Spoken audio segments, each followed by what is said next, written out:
Welcome to the WBC arena, and what a night and what a fight we expect this to be. I'm Todd Grisham. Alongside me is Johnny Nelson. Saul Canelo Alvarez, the Mexican legend, the middleweight, the super middleweight, the light heavyweight who fights out of Guadalajara, Mexico.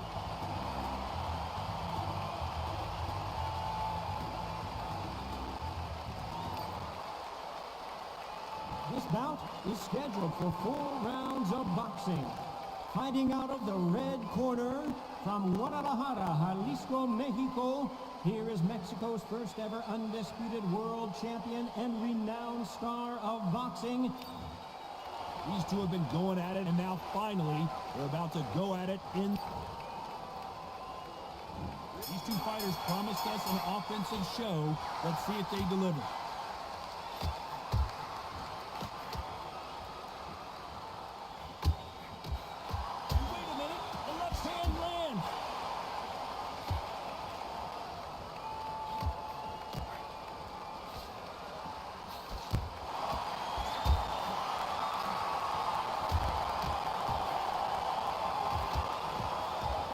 Jab to the body, trying to wear him down.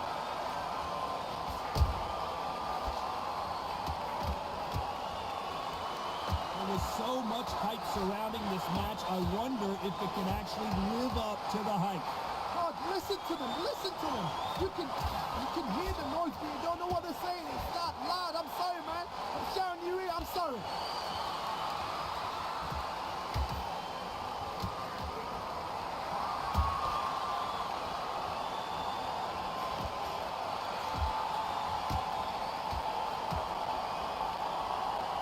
Nice exchanges from both men in this round. Oh, and there he caught him with a stiff jab.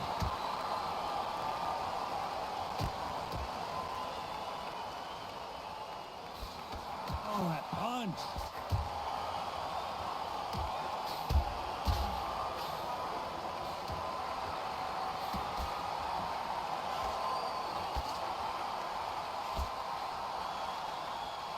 Fighter told us yesterday, if he doesn't win by knockout, he doesn't consider it a real victory. That's the mentality he has. Sluggers are an absolute nightmare. They will stay in your face, not give you a breather, not step back when you think, all right, let's have a breather. They want to get stuck. Despite what the judges' scorecards read, there are no losers in this one.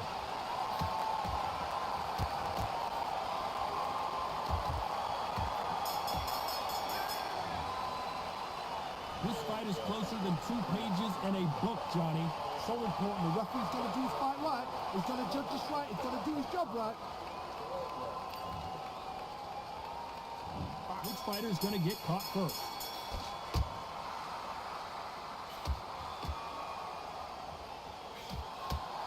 He caught him with a left hook.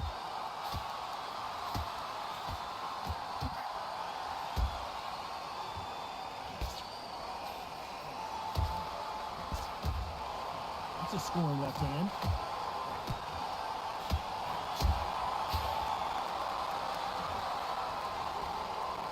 Through the hook, didn't land.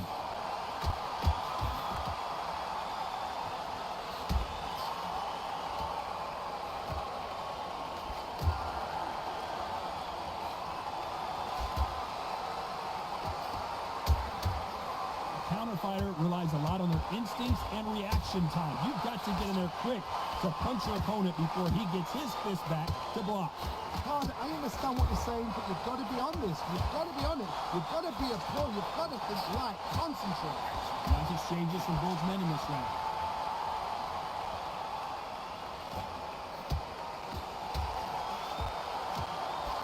Perfect punch.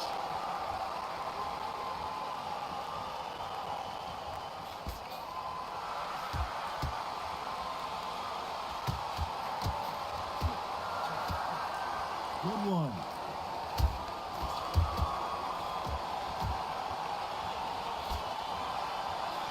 That one will count.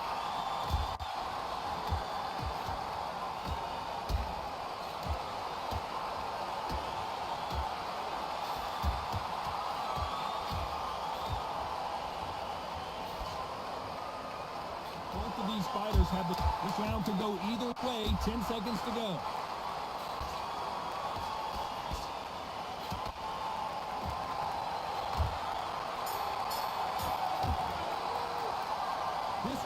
could not be any closer, could it, Johnny? It's too hard to split.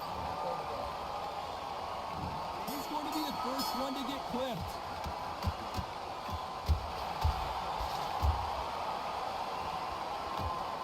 Oh, and he caught him with an uppercut.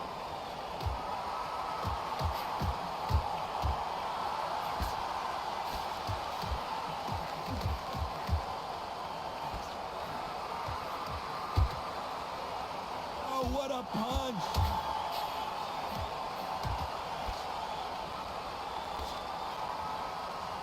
There's no way this fighter can go punch for punch.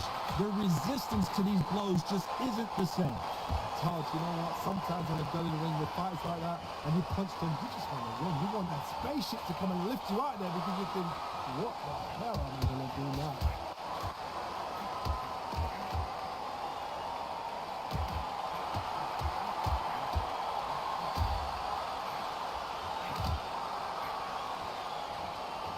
Figure out the combination to this safe. Oh, and he caught him there with a right hook.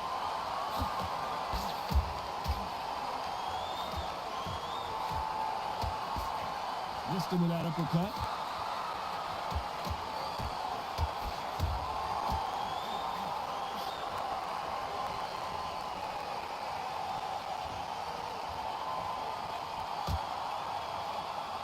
There's no doubt that this fighter's power can change the fight around in an instant. You can't afford to make one single minor mistake.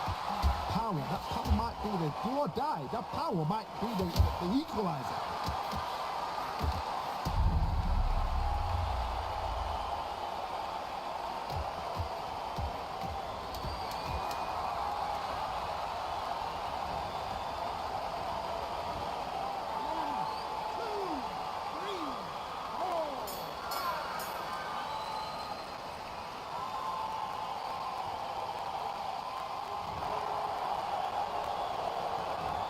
At this point, you gotta believe he can't win on the scorecards, gonna need a knockout. Needs a knockout without a doubt. Needs to go out there and think, right, you know what, next round, you're getting it. You're going to get it. Kitchen sink. On to the fourth we go.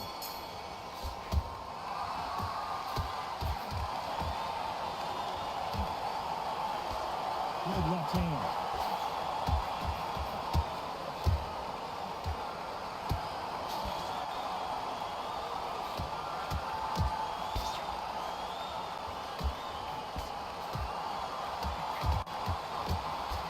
Back to life now, starting to land some punches.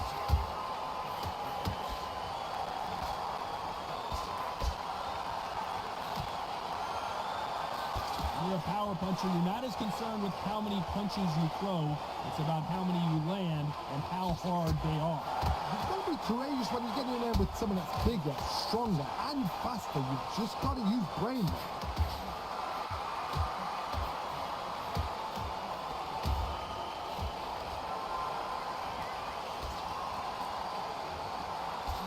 These two are the perfect dance partners. Hit him with a left jab.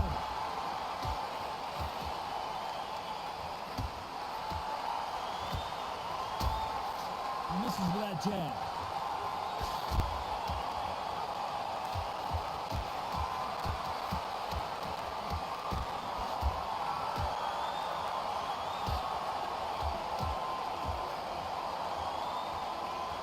Fighters sort of the death by 1,000 paper cuts approach. He'll hit you 1,000 times before you can land one. What you've got to do, Tony, is anticipation. You've got to wait. You just got to throw caution to the wind and just hope. You're never going to know where the shots are coming from. You just got to put in the guess.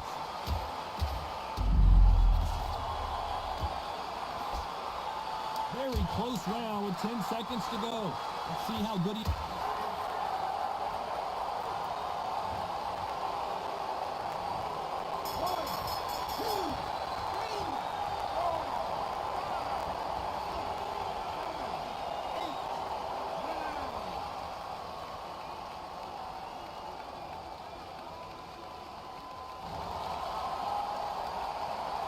Another win, another unanimous decision victory. This is the last thing we expected. What a fight, what a style, what a pace to get a unanimous decision. That is mad. I didn't see that coming. I thought this would be tight. This is nowhere near tight.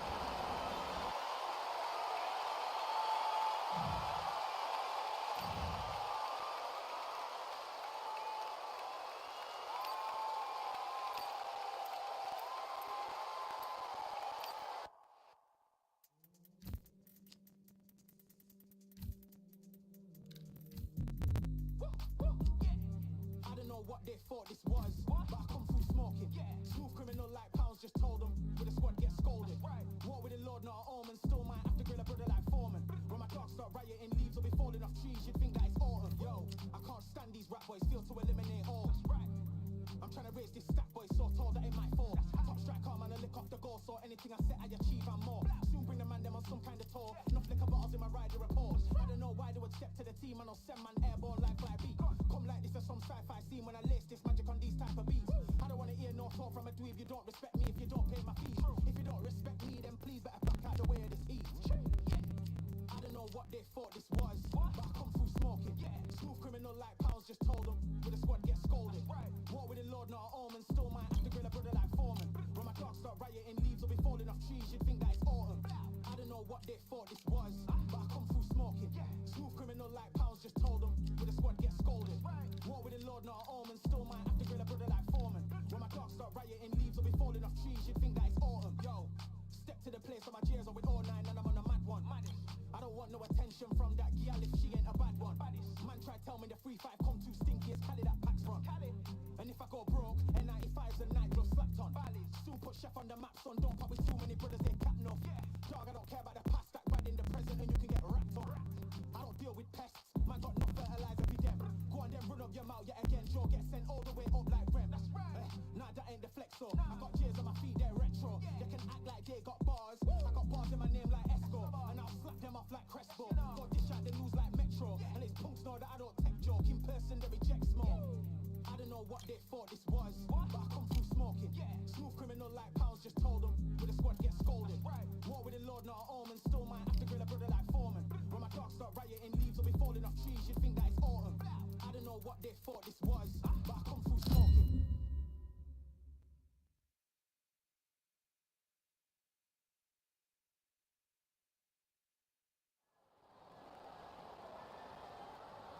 Hello, fight fans. I'm Todd Grisham. Welcome to the WBC Arena. Alongside me, Johnny Nelson. I feel like a fraud. How have I got these ringside seats? King Ryan Garcia. They also call him Flash. Fighting out of Los Angeles, California. Some of the fastest hands in all of boxing.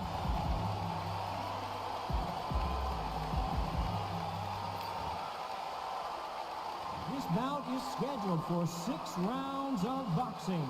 In the red corner, from Victorville, California, here is the exciting boxing sensation, introducing King Ryan Garcia. Fighting out of the... A lot of trash talk between these two fighters. Now it's time to put up or shut up. I'm so giddy. All right. High hopes for this battle between these two athletes.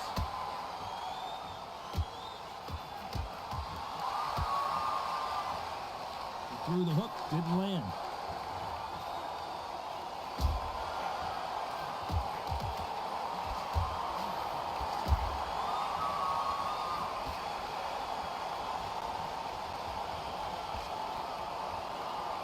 Left punch.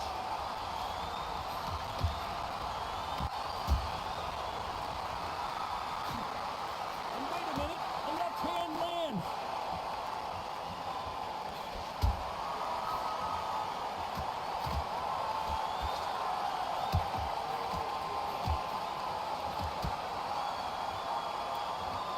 You can really feel the buzz in the air tonight. So much hype here in this arena.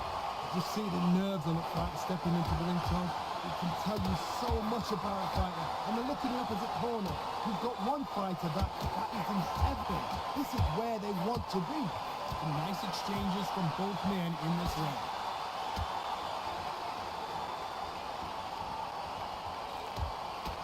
And he caught him there with a left hook.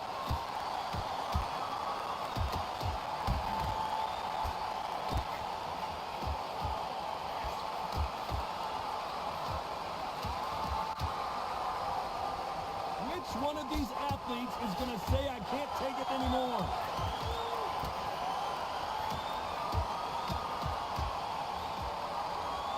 And there's an uppercut, a big uppercut, and his knees buckled that time.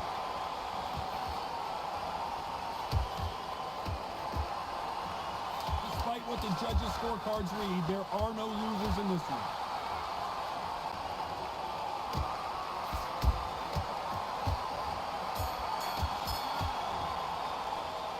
Who's winning this fight right now? I have no idea.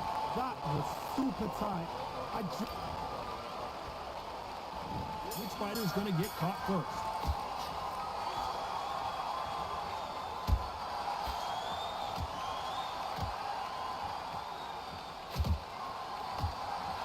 Counter fighter relies a lot on their instincts and reaction time. You've got to get in there quick to punch your opponent before he gets his fist back to block.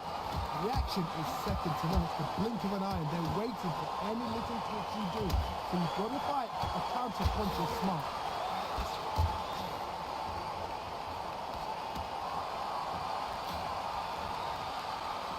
Got him with a left jab.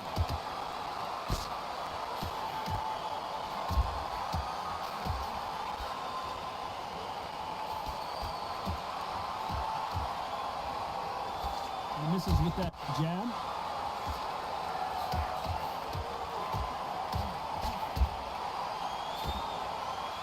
This counter puncher is going to wait for you to move first and then will strike like a snake. Keep an eye on this guy.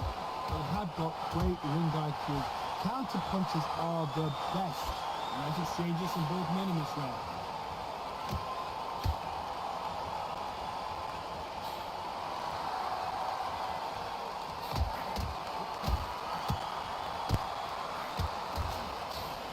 Oh, and he caught him there with a...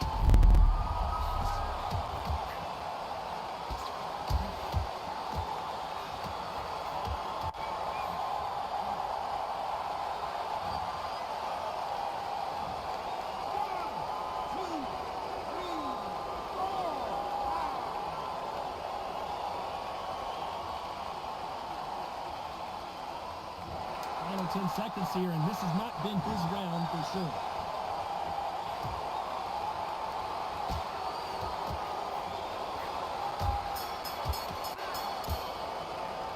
Well, we're entering desperation mode here for this guy, Johnny. The bell, sometimes it can be the sweetest sound.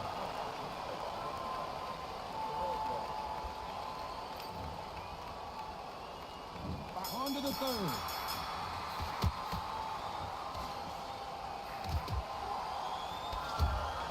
Why aren't they defending?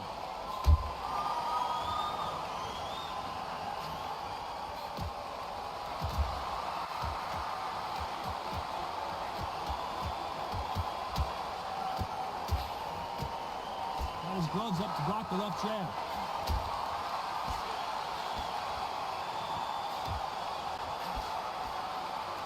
This is one of those fights where if you blink, you probably miss about 3 or 4 punches. That's the kind of output we're going to see. This is why I love the little guys. This is exactly why I love them. Look at them, toe to toe, half a half. You know, mano a mano, they're letting the shots go.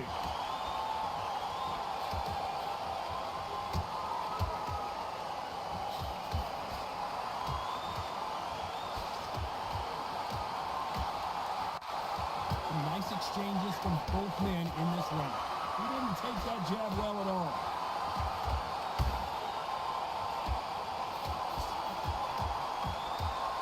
Not many of the people in the division hit like them.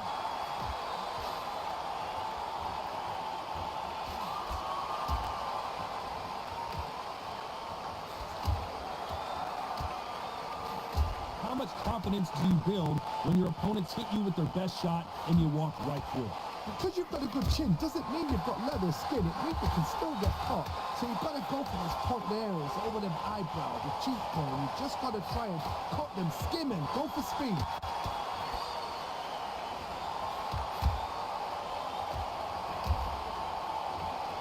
How much confidence? You know the scorecards are going to be all over the place in this one.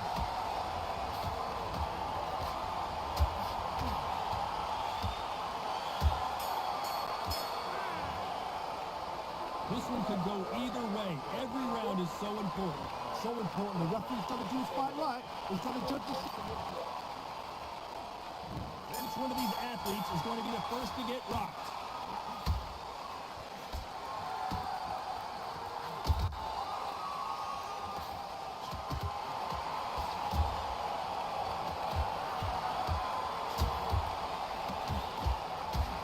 Which one of these athletes is going to be the first to get rocked?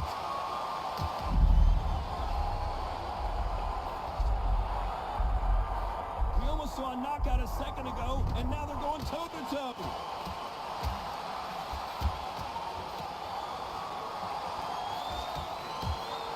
There's a right hand.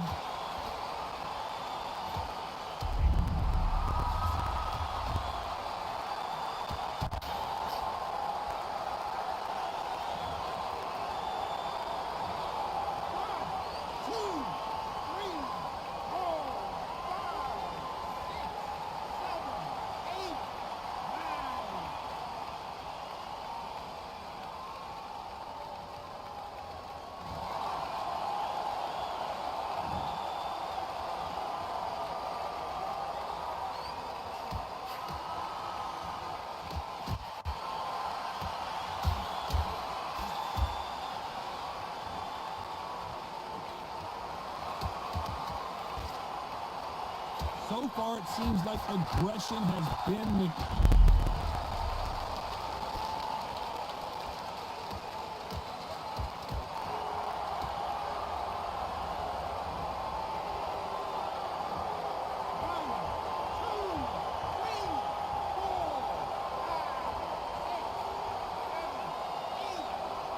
As we enter the final 10 seconds here, it's probably a round he'd rather forget. You heard that right, ladies and gentlemen. A knockout victory and one of the biggest surprises of the year. Well, there's no argument right there. You say it. Night.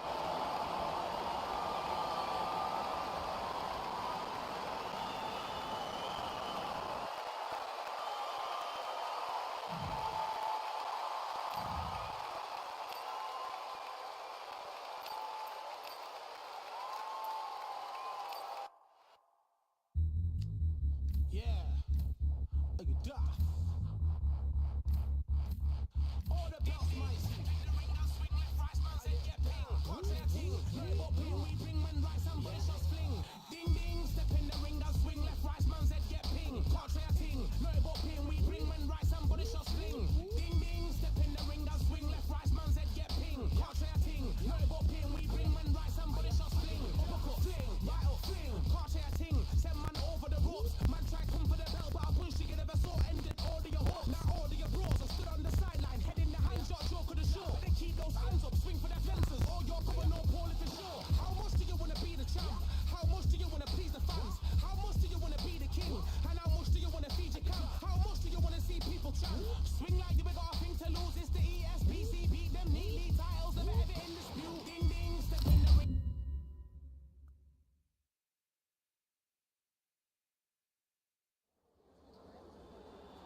The crowd... And here comes Lyndon King Arthur, over half of his win. This bout is scheduled for 12 rounds of boxing. Fighting out of the red... Not too many seats to be... Here we go for round one.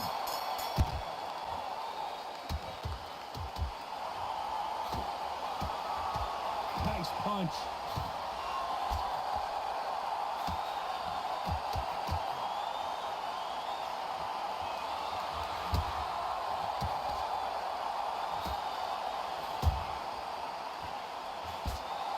Good right hand.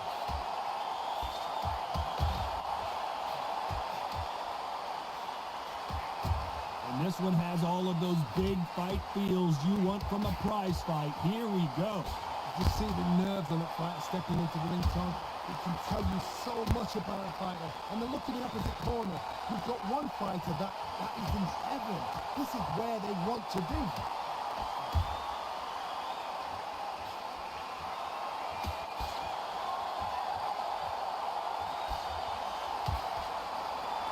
With that jab. Nice exchanges from both men in this round.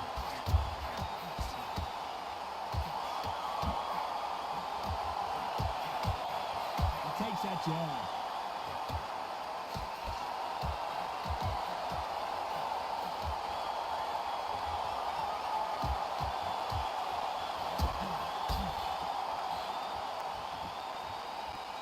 Counterpuncher is going to wait for you to move first, and then will strike like a snake. Keep an eye on this guy.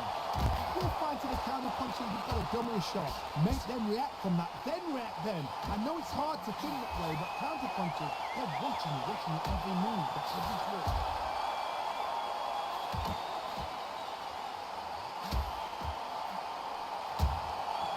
Another scoring. You know the scorecards are going to be all over the place in this one.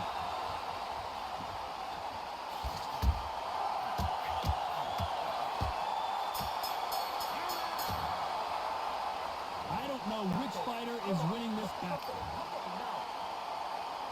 Who's going to be the first one to get buzzed?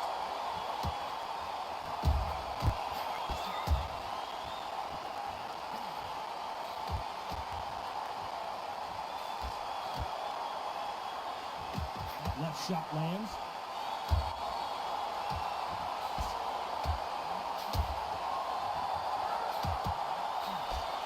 Fighter relies a lot on their instincts and reaction time. You've got to get in there quick to punch your opponent before he gets his fist back to block.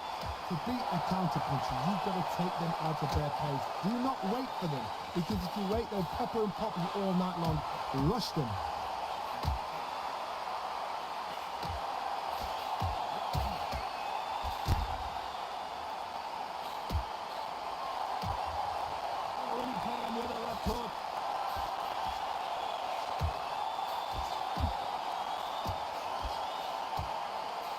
Nice exchanges from both men in this round.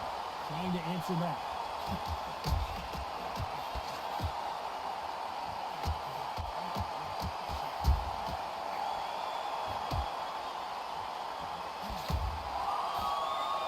Which one of these athletes is going to be the first to go down?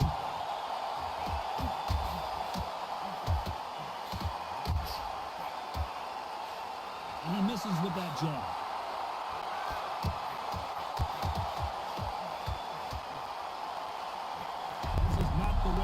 This fight to start. Let's see if he can get out of trouble. And they're down, running out of time as the referee continues the count. 1, 2, 3, 4. Final 10 seconds here, and this has not been his round for sure.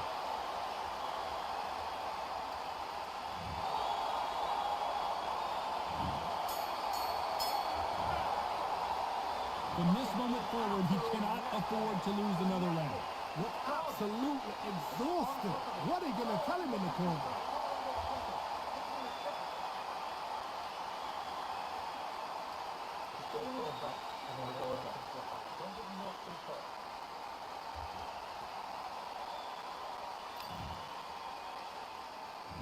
Bell rings and we start the third.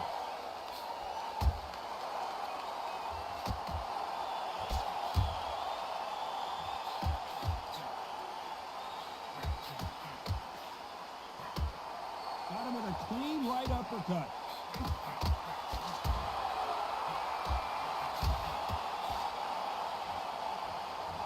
Someone tell these two that they can be defensive for a minute if they want to.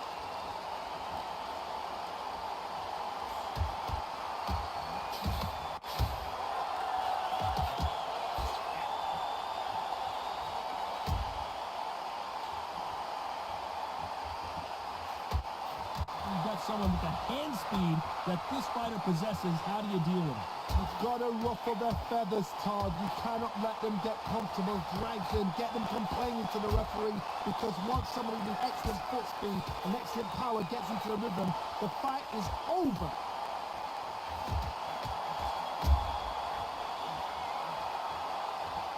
Both men step back for just a moment.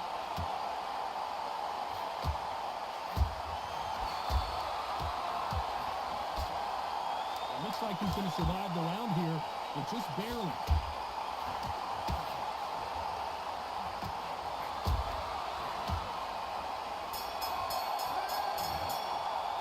The game plan does not seem to be working here, Johnny. What's he have to do differently? You've been in fights like that. When you think you come on, Barry, ring away. You walk back to the corner like you've just seen the sun. There's the bell for round 4.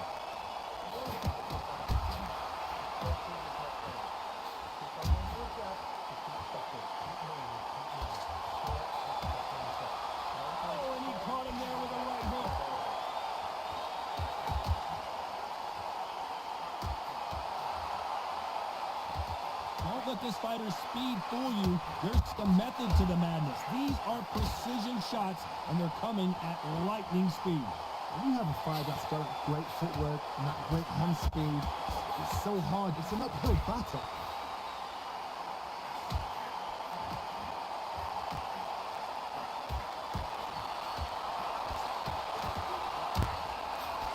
He just gets out of the way of that right uppercut.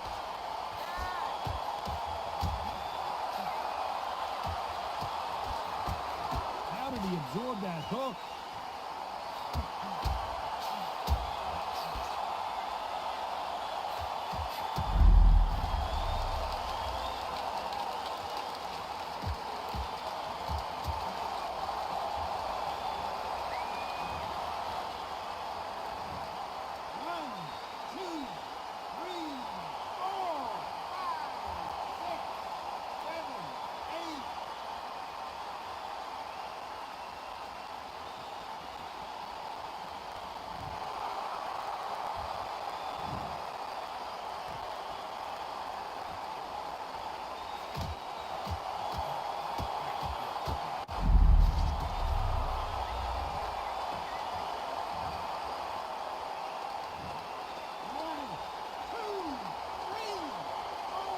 Looks like he's going to survive the round here, but just barely.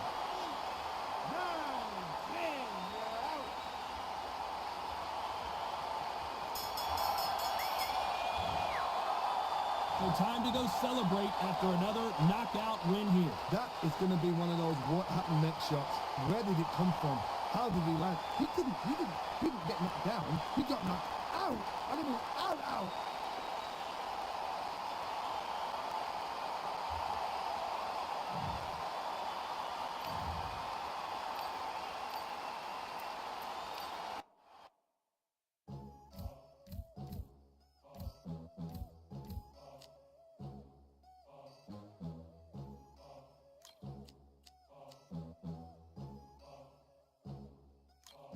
There ain't no room. Only one, number one. There ain't room for two. There ain't no room. I am the one.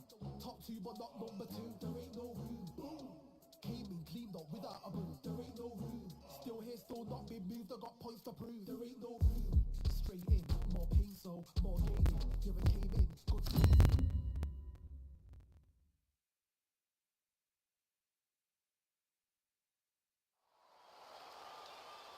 I'm Todd Grisham. Welcome to the one and only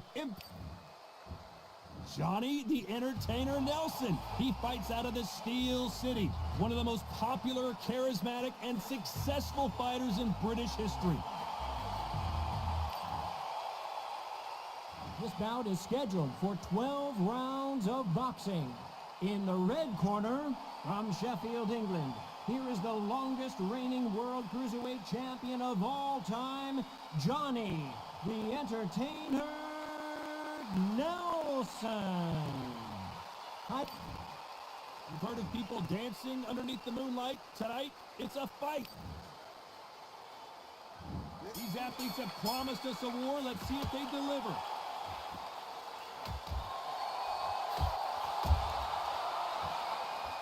And he misses with that jab.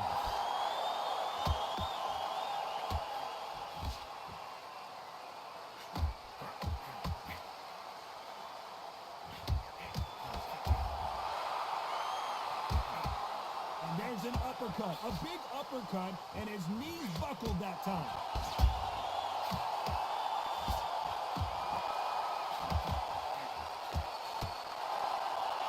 This counter puncher is going to wait for you to move first, and then will strike like a snake. Keep an eye on this guy.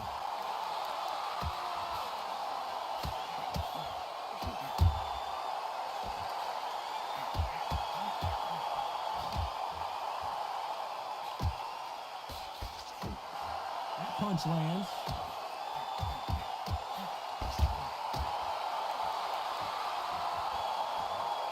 Nice exchanges from both men in this round.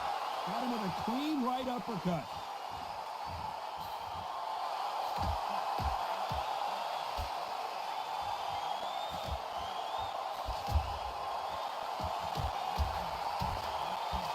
He just misses with that big right hand.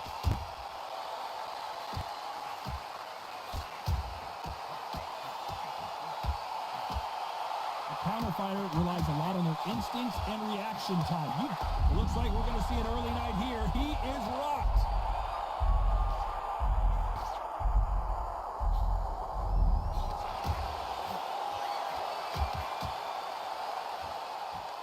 A very competitive round with 10 seconds left.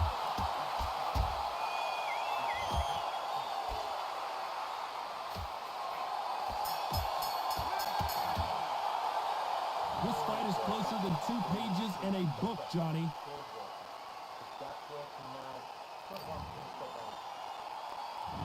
We've just taken a big breath, and here we go again.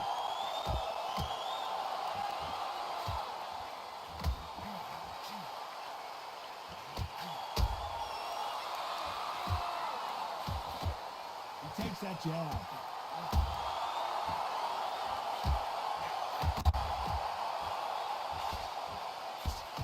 Shot with the left.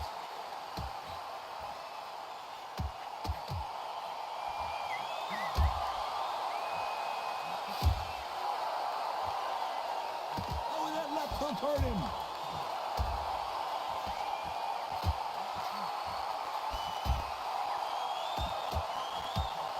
These two were made for each other.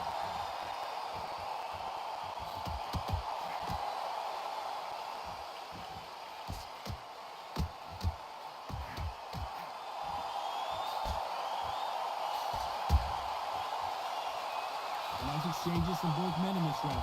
Oh, and he caught him with an uppercut.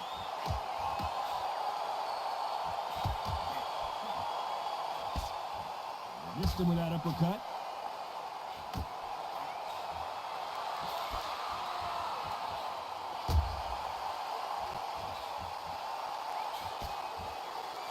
This fighter's certainly not going to outthrow their opponent by any means, but they will, when they hit, be a lot harder.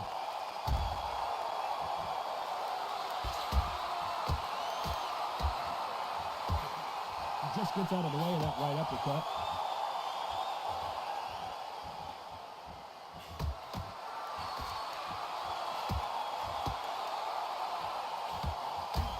You know the scorecards are going to be all over the place in this one.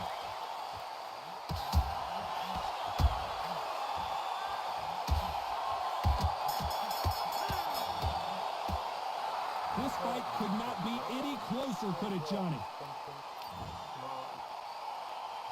Who will be buzzed first?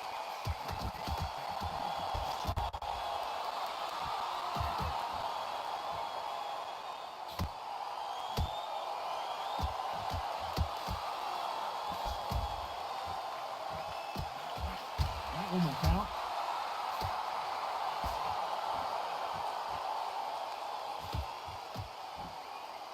He scores with that right uppercut.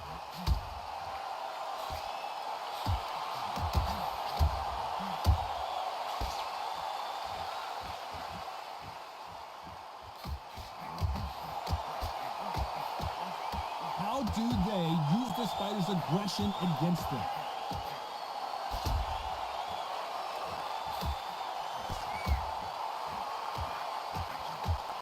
Caught him with a left hook.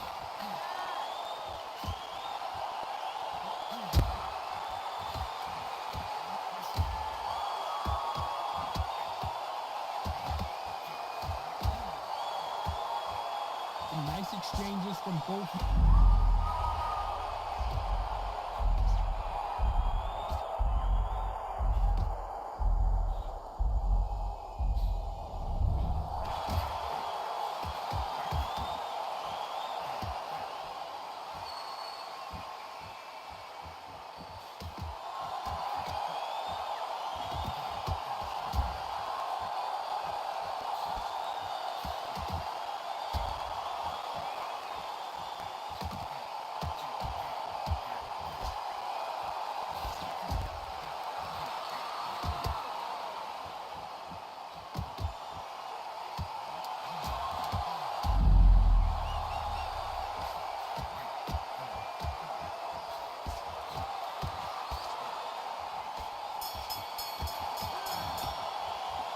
Who's winning this fight right now? I have no idea. Now, he's absolutely shattered on that stone. Don't let him get back into the fight. It's so important now in the first minute. Let's do it.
This fight is closer than 2 pages in a book, Johnny.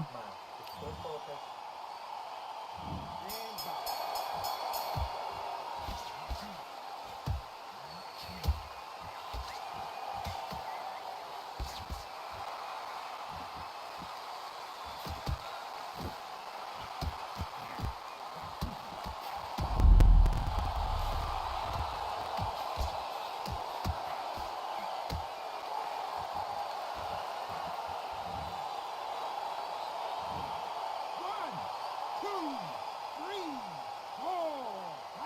What the fuck was that, bro?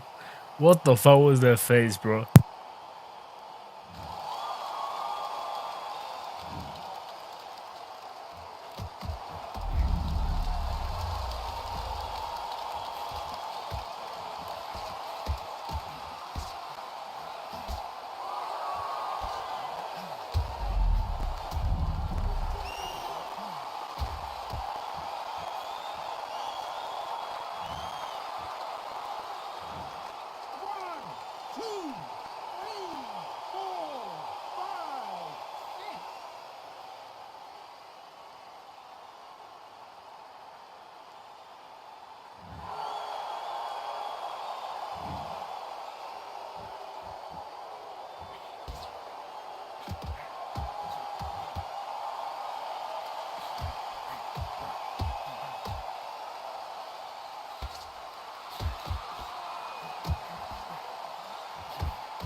two fighters promised us great action. They didn't give it to us in that round. On the end of the go. Getting the timing already. The right hand's beautiful. I think it's not good. Let's go.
This one could go either way. Every round is so important. I think you're smart, you weren't loading up, but you're still running the power. Back.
Well, we know they've got the advantage so far, Johnny, but how does this match get turned around? Do your business.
Not many people would have predicted it, but we've got a knockout victory.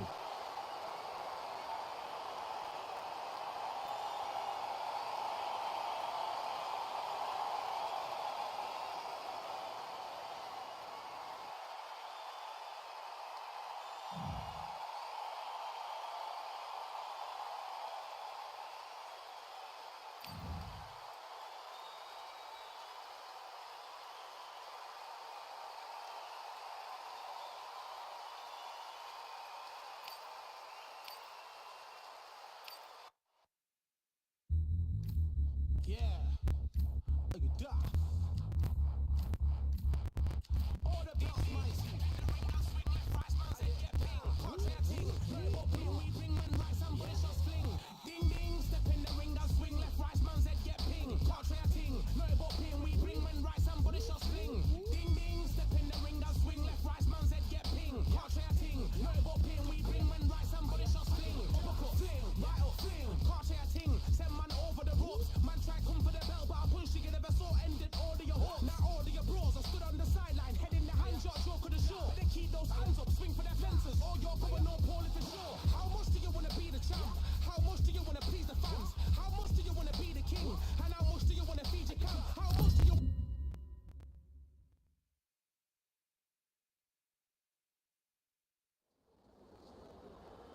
They call this a controlled environment, but I don't know about that considering who's about to fight. We are live at Brooklyn Hall. I'm Todd Grisha. Alongside me, former world champion Frank True Brit Bruno. He won the WBC Heavyweight Championship of the world fighting out of London, England.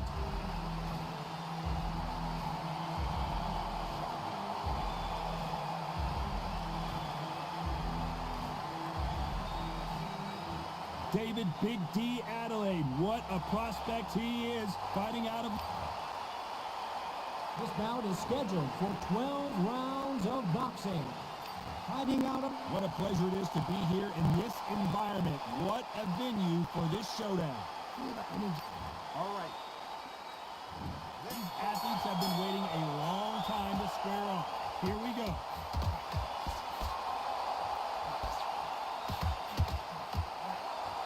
Oh, that punch.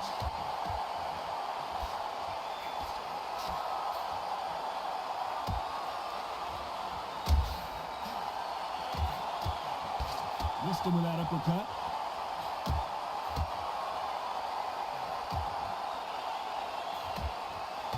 This fighter told us yesterday, if he doesn't win by knockout, he doesn't consider it a real victory. That's the mentality he has.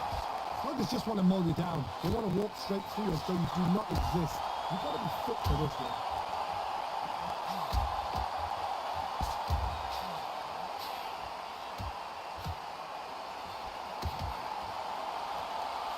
He misses with that jab.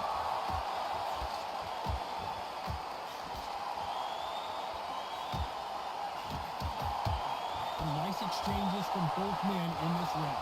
He takes that jab.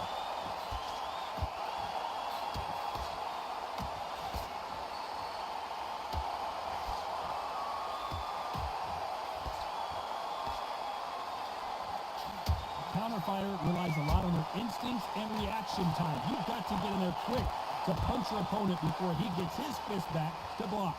Reaction is second to none. It's the blink of an eye, and they're waiting for any little twitch you do. When you fight, a counter punch is smart.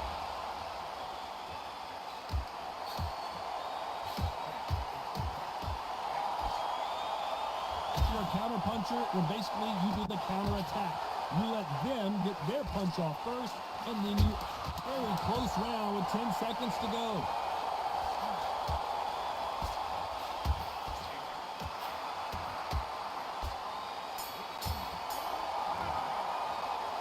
I don't know which fighter is winning this bout. It's too hard to stop. Which fighter is going to get caught first?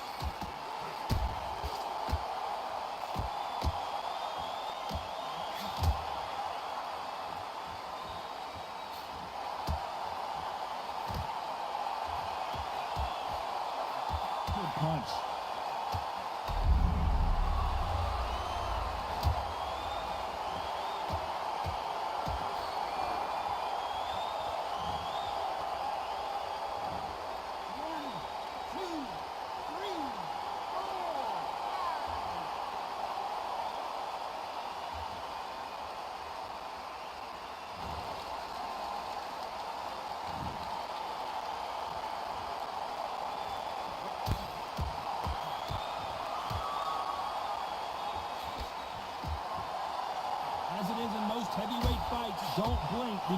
big shot, and this thing could be over.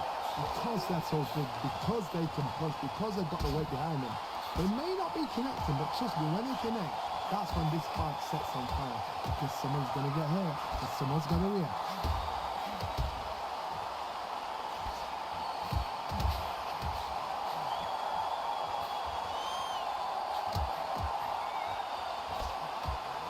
And score with that left hand.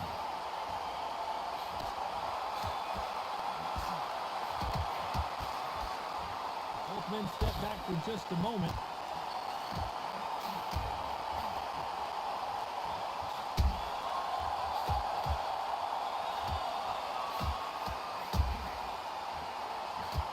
Don't let this fighter's speed fool you. There's some method to the madness. These are precision shots, and it looks like he's going to survive the round here, but just barely.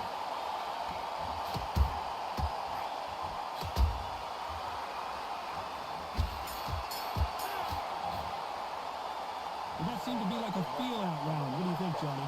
Just a little fact finder, that's all it was. Let's get it started in round 3.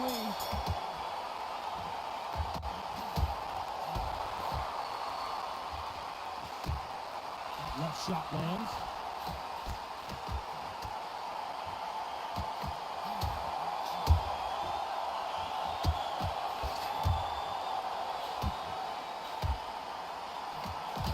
Caught him with that power punch.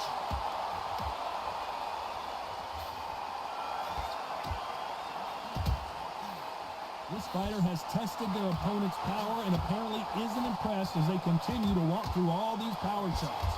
Don't get trigger happy, because all of a sudden you're going to be gassing yourself down trying to get that shot, and that's when it'll catch you.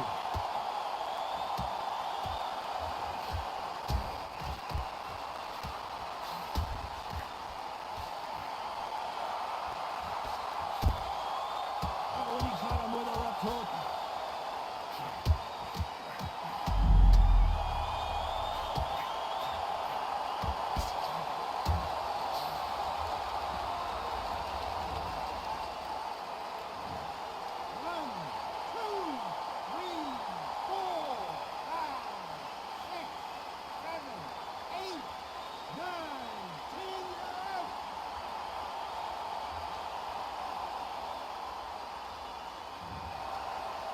It happened. You saw it here live. A knockout win. Congratulations. Knockout victory. That is, Todd, did you see the shot? That's not a knockout, that's an assassination. What a shot.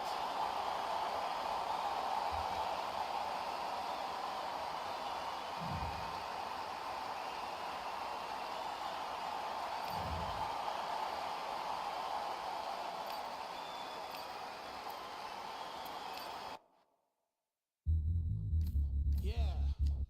Are you daft? Order belts, mighty. Swing left, right, man, say get ping. Contract ting. But ping, we bring man right, somebody shots fling. Ding ding, step in the ring, and swing left, right, man, say get ping. Contract ting. No, but ping, we bring man right, somebody shots fling.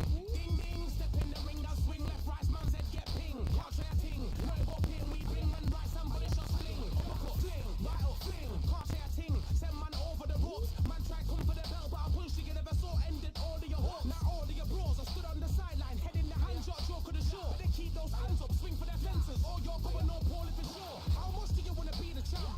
How much do you wanna please the fans? How much do you wanna be the king? And how much do you wanna feed your camp? How much do you wanna see people champ? Swing like you got a thing to lose, it's the ESBC, beat them neatly, titles never ever in dispute. Ding ding, step in the ring, and swing left, right, man said yeah.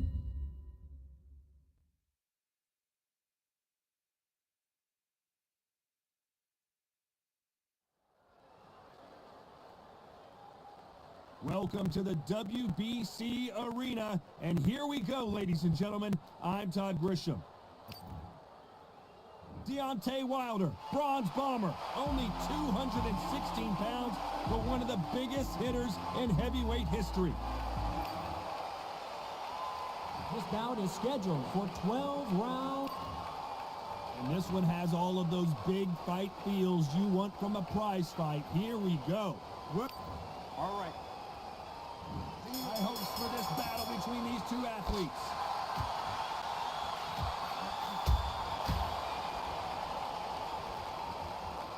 The winner of this surely will get a world title shot.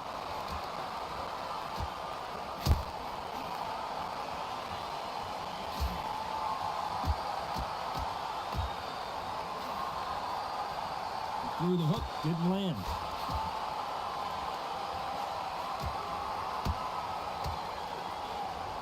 That's a scoring left hand.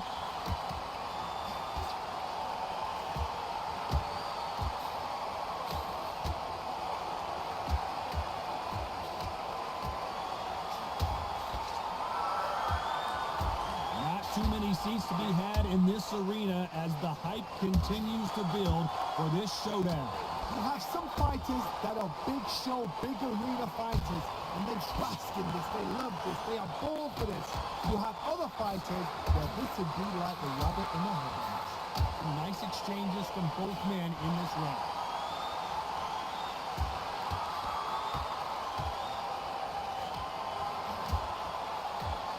He blocks the uppercut.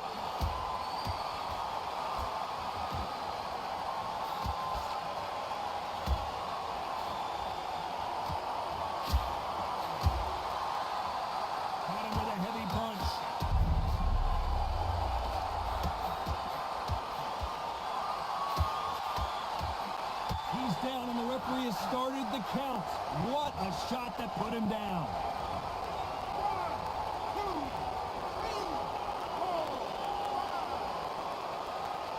Final 10 seconds here, and I think he knows who's won this round.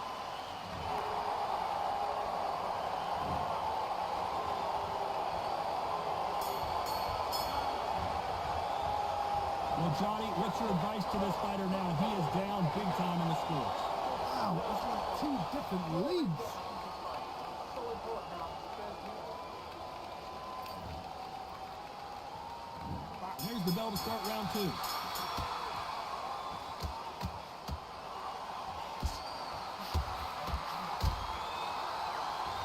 Upset of the year, perhaps, right before our eyes. And the referee will begin the count. 10 seconds to get up. I don't see any movement here. It looks like this one's going to be over. 2, 3, 4, 5.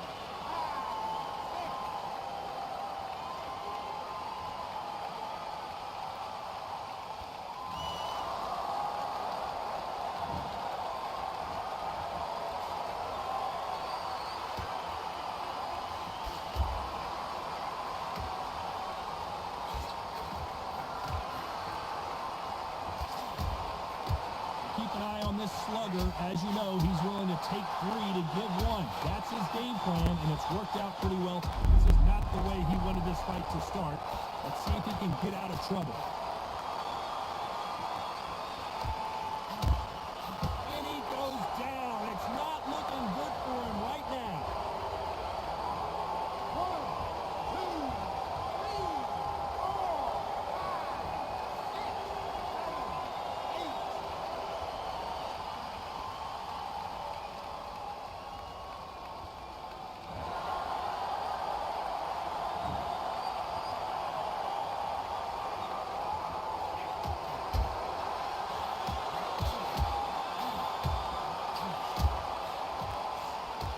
Good left hand.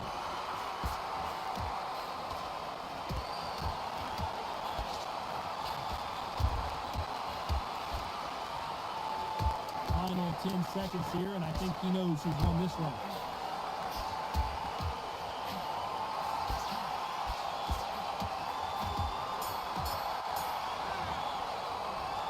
I don't know about you, Johnny, but I'm getting a little bit sleepy. You see what's in front of you, don't pressure them, let them take it their own pace.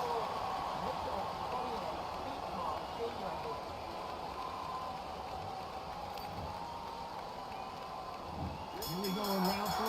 Who's going to land the first big shot?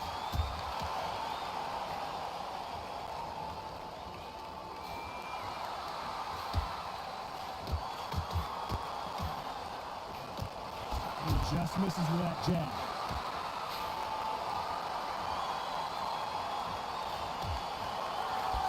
Keep an eye on this slugger. As you know, he's willing to take 3 to give 1. That's his game plan, and it's worked out pretty well for him so far. A win is not just a win for some fighters. They need to feel the blood, the crunch. They need to get that win.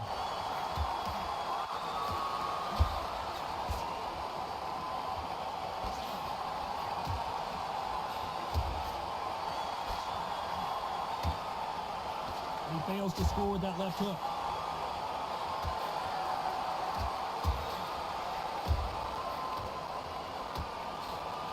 He just gets out of the way of that right uppercut. Nice exchanges from both men in this round.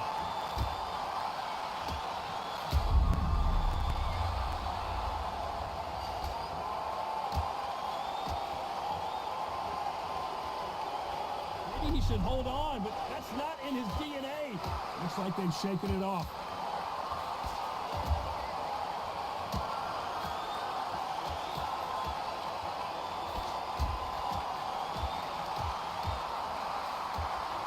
Well, we know what the game plan is going to be for this fighter. He's got to stick and move and avoid the big shots from the bigger man. The plan is to try and change that game plan. Get him angry, get him frustrated, make him deviate away from the play.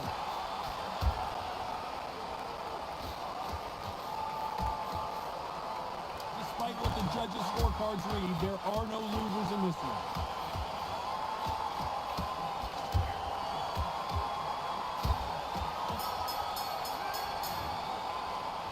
This fight could not be any closer, could it, Johnny? That was super tight. I dread being a judge. Here's the bell for round 4.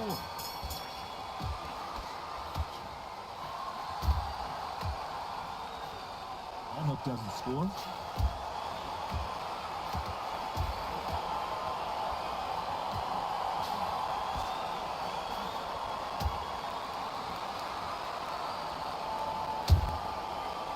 Right punch.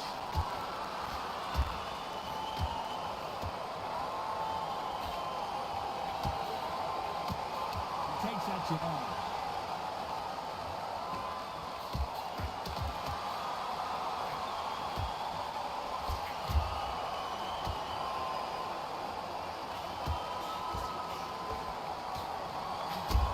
Positives and negatives in the heavyweight division are the same. You can win the fight with one punch, and you can lose the fight in one punch. Guys that carry so much power, of course they're going to look like knockout because it makes the night a little bit shorter. You don't get paid any extra for overtime. Some nice exchanges from both men in this round.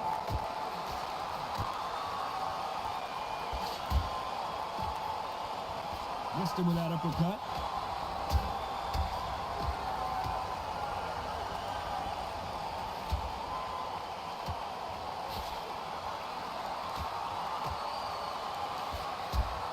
Oh, and he caught him there with a right hook.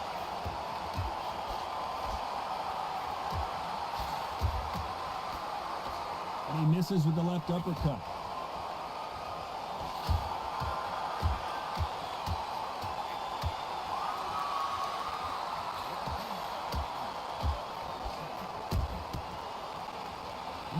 This round could go either way. 10 seconds to go.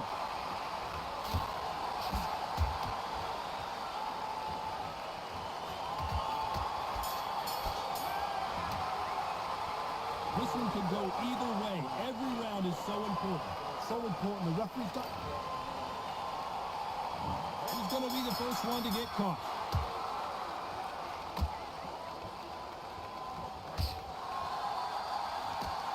That left lands.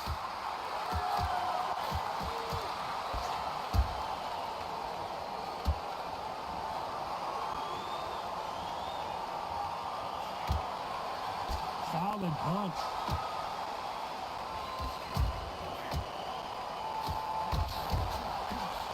Oh, and he caught him with a left hook.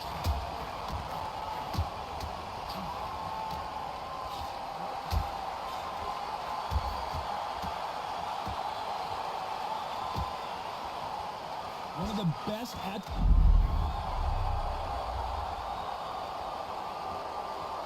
How did they survive that?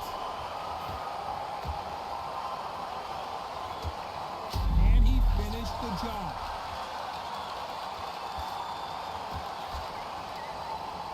And they figure out the combination to this safe. He's got to do something here or the ref might stop it. No, we don't see a knockdown.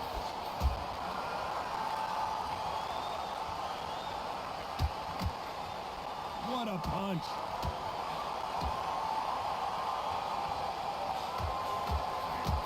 And he finished the job.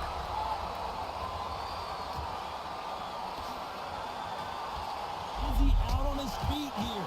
And it appears the onslaught is over, at least for now. He's rolled the dice. Well, that looked like a flash knockdown here. Let's see if he can get back to his feet. It looks like this one's going to be over. As we enter the final 10 seconds here, it's probably a round he'd rather forget.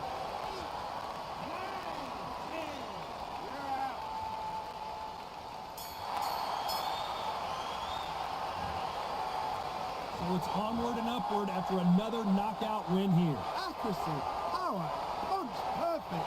That was hurt.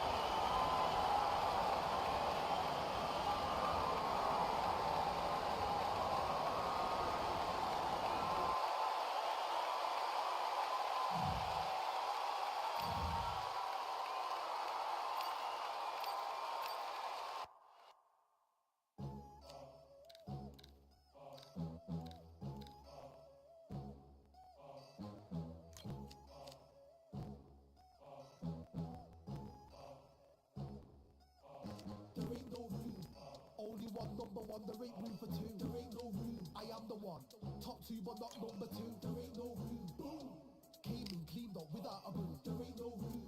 Still here, still not been moved. I got points to prove. There ain't no room.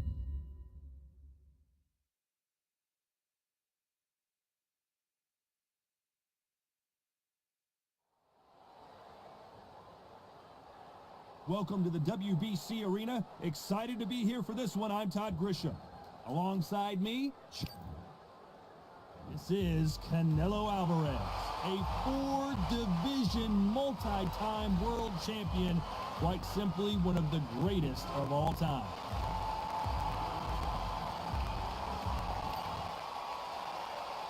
This bout is scheduled for 12 rounds of boxing. In the red, So much hype surrounding this big matchup. Can't wait to see. High hopes for this battle between these two athletes.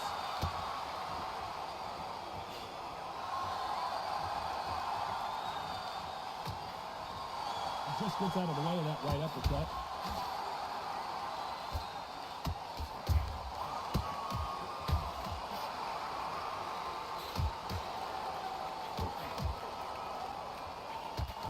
There's an uppercut, a big uppercut, and his knees buckled that time.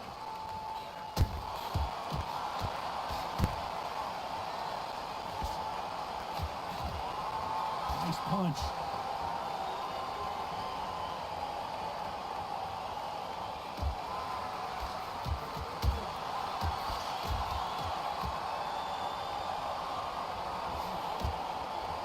A lot of trash talk between these two fighters. Now it's time to put up or shut up. You have some fighters that are big show, big arena fighters, and they bask in this, they love this, they are born for this. You have other fighters where this would be like the rabbit in the headlights. And nice exchanges from both men in this round.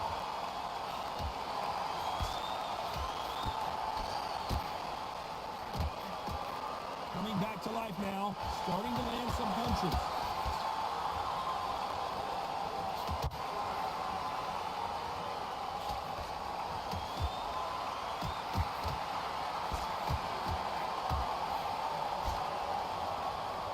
Both men step back for just a moment.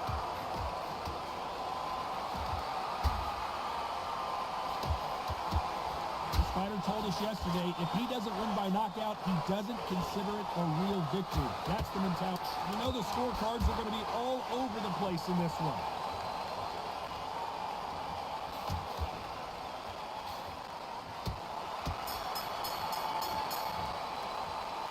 This fight is closer than 2 pages in a book, Johnny. That was super tight. I dread being a judge.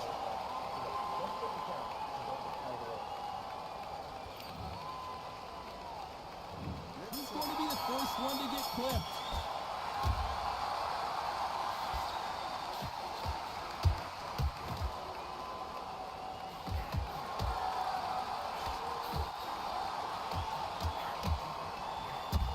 Oh, and he caught him there with a right hook.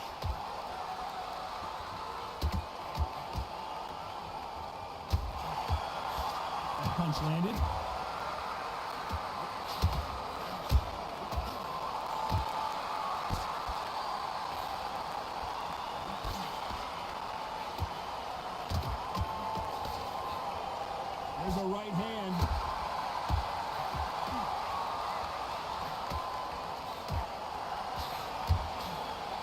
fighter relies a lot on their instincts and reaction time. You've got to get in there quick to punch your opponent before he gets his fist back to block.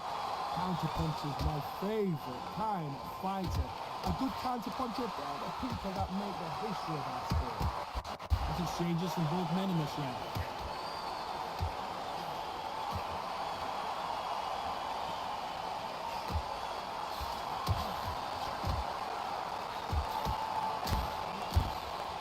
Caution being thrown to the wind.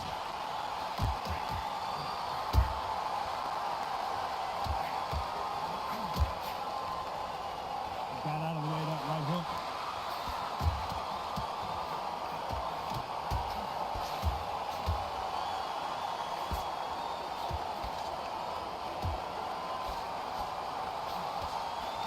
He's got a massive reach advantage. Let's see if he uses it. Very smart, very sharp. This is the fit young man style that he's got. Very close round with 10 seconds to go.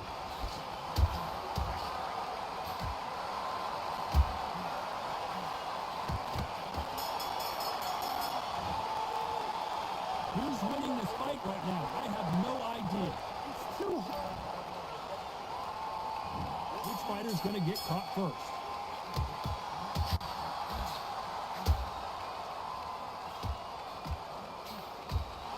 Oh, and he caught him with a left hook.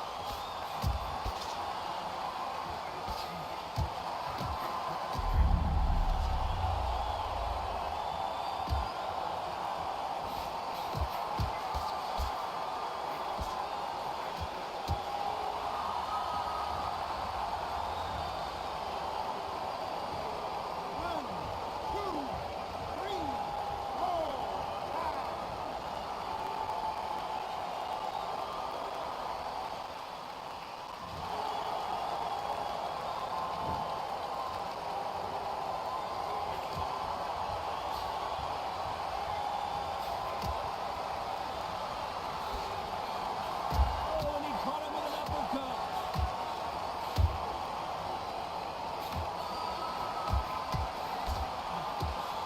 And wait a minute, a left hand lands.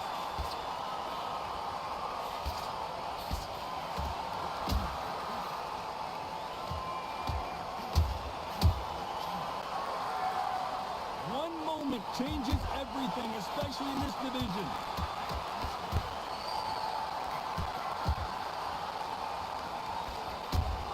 That left doesn't land.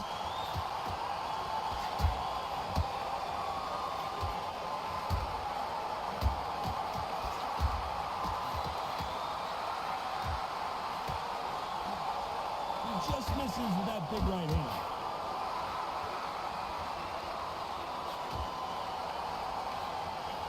As we enter the final 10 seconds here, it's probably a round he'd rather forget.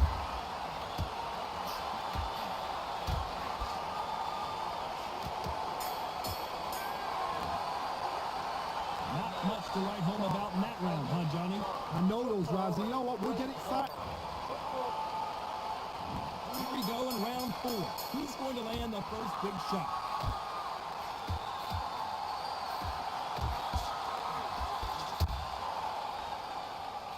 This is certainly an aggressive fighter, but that doesn't always mean success. How many times have you seen a fighter chase a superior athlete around the ring and just get picked apart even though they were the one pushing the tempo? How do you deal with an aggressive fighter?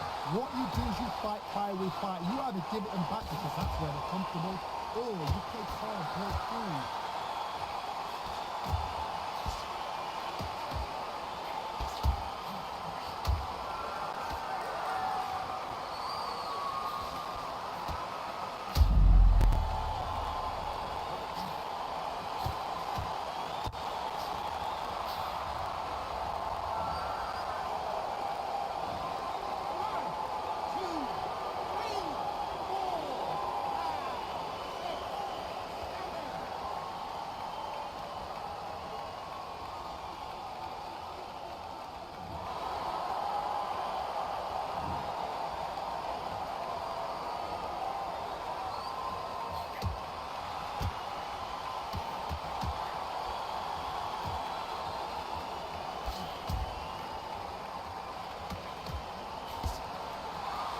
Shot with the left.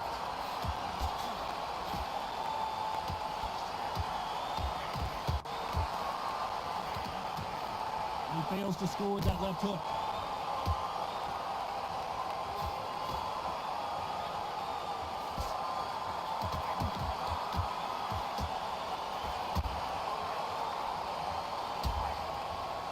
Final 10 seconds here, and this has not been his round for sure.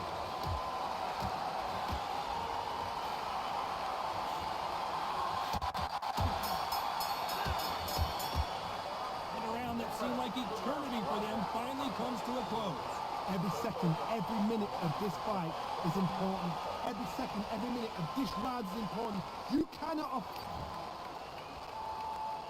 Things are starting to heat up now as we enter the fifth.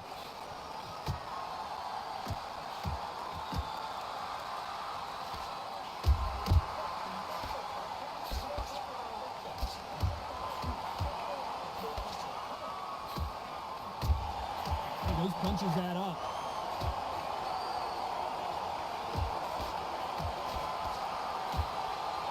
One of the best attributes to have in boxing has nothing to do with boxing. It's how well you can take a punch to the face. The problem with having a chin that everybody knows if they hit you, you're hurt, you're gone. You've got to protect that, but you've also got to get your shots off. And they forget, you can bang too.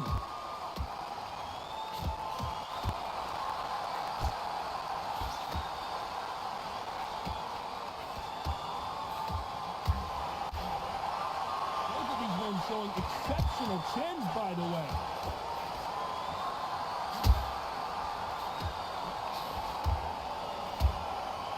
Some nice exchanges from both men in this round. Jab to the body, trying to wear him down.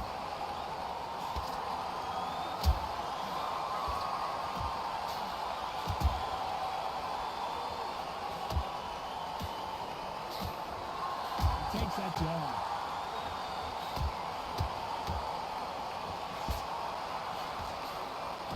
Endurance is becoming a factor. You can see this fighter having a hard time getting out of the way of punches, and they're not throwing as many on their own. What can they change? Can they slow the pace down? Can they hope to knock them out early? What can they do? They've got to concentrate and relax. Because you know what you can do in the gym, you can do it in the fight. Despite what the judges' scorecards read, there are no losers in this one.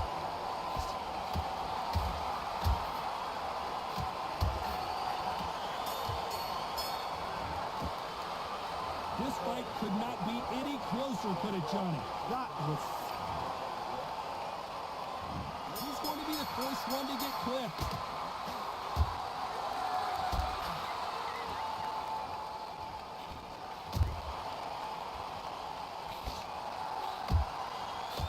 He misses with the left uppercut.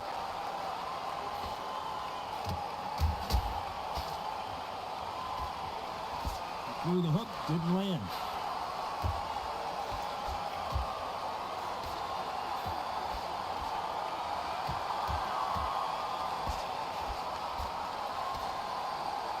In the early rounds of a fight, you'll see two boxers feel each other out, test each other's power, and I think this boxer has decided I can walk through anything that lands. Because you've got a good chin doesn't mean you've got leather skin. It means you can still get caught. So you've got to go for those point areas over the eyebrow, the cheekbone. You've just got to try and cut them, skim them, go for speed.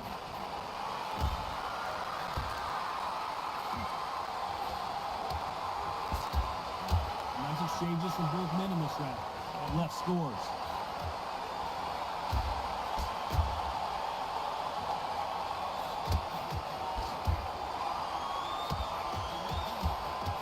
He caught him with a left hook.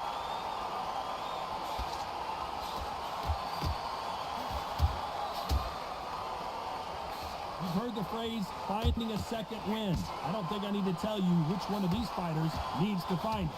What can they change? They can change their attitude. They can change their nervous system. So a certain amount of punches per round. Because otherwise, if they deviate from the game plan, they're going to be shattered once again, and the fight will be over. Very close round with 10 seconds to go.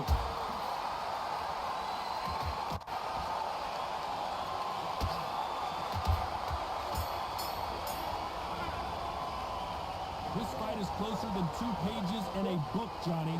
So important. The referee's got to do his fight right. He's got to judge his right. He's got to do...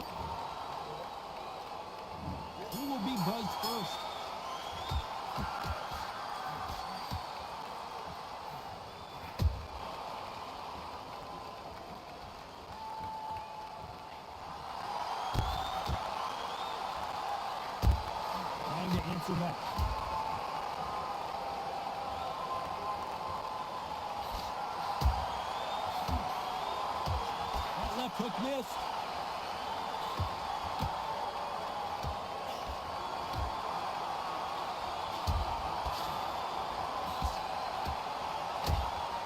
One of these fighters is starting to run out of gas. What do you do as a fighter when you just don't have the energy? Well, you've got two fighters that are absolutely shattered. What gets you through? Willpower.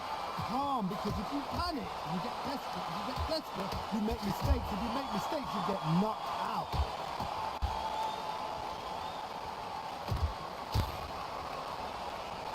Big shots from both these fighters. Got to be careful, though. Throwing the hook, but it doesn't score.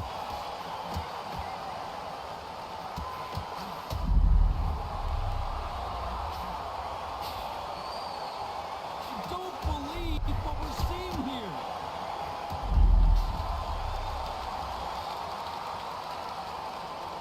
Looks like they're out of trouble.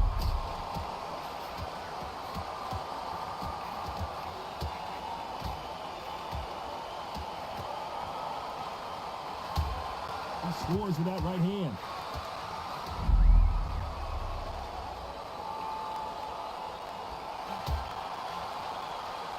Seems like he's beginning to recover a little bit. Just one punch away from getting a very competitive round with 10 seconds left.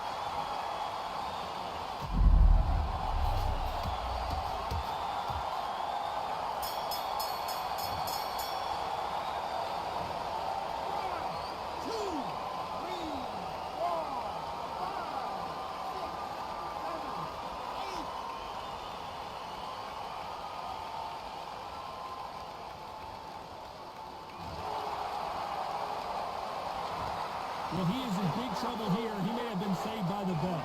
They're absolutely exhausted. What are they going to tell him in the corner?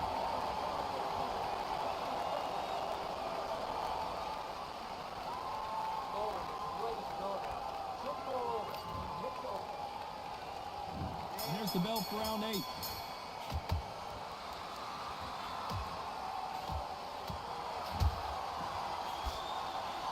The old adage is no matter how much speed you've got, timing beats speed.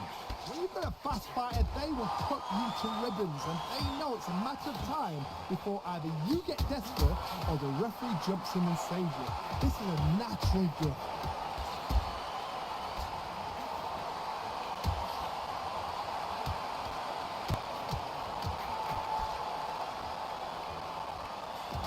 That one lands.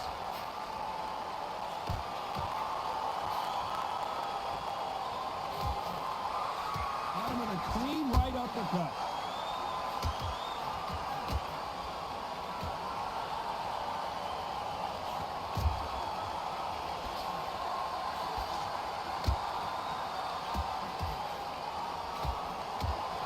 Back and forth they go. Neither fighter willing to back down.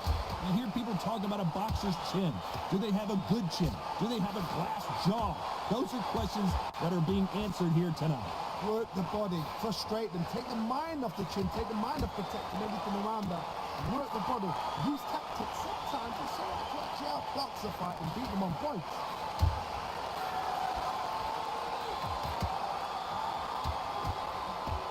Oh, and he caught him there with a right hook.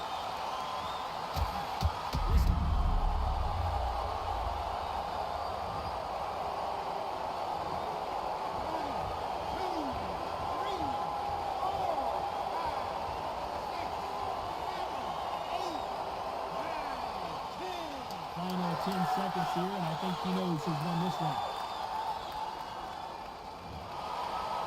What happened? You saw it here live. A knockout win. Congratulations. What a shot! What a shot! You see shots like that in the gym. At least for once, this is on TV. Thousands around the world saw that shot. They probably even heard it.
What a night we expect it to be.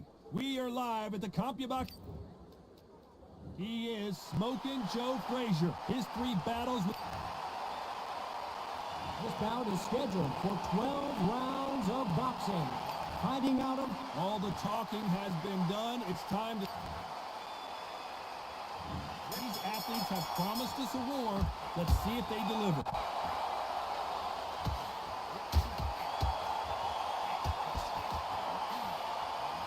Oh, what a punch!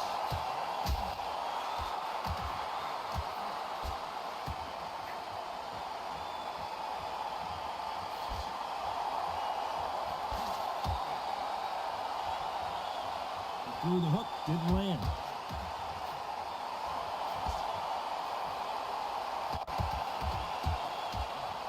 Nice exchange here from both men.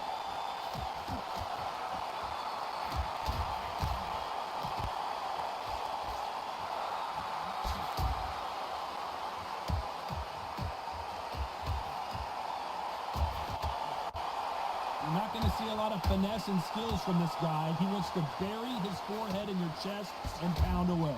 You are fighting the swarmer.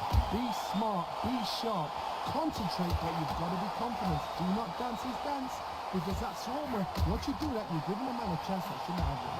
Nice exchanges from both men in this round.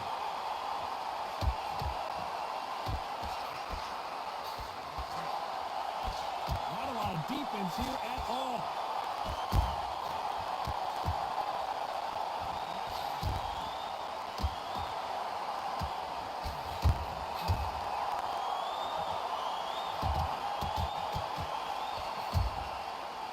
An uppercut, a big uppercut, and his knees buckled that time.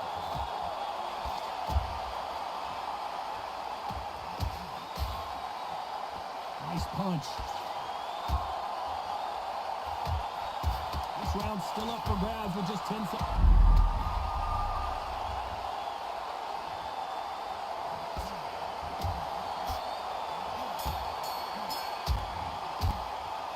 This one could go either way. Every round is... Here's the bell to start round 2.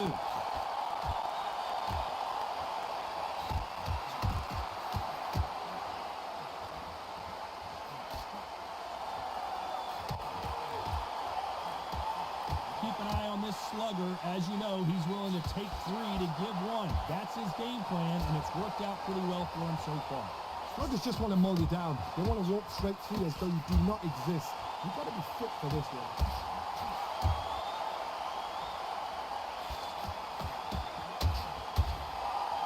Hey, those punches add up.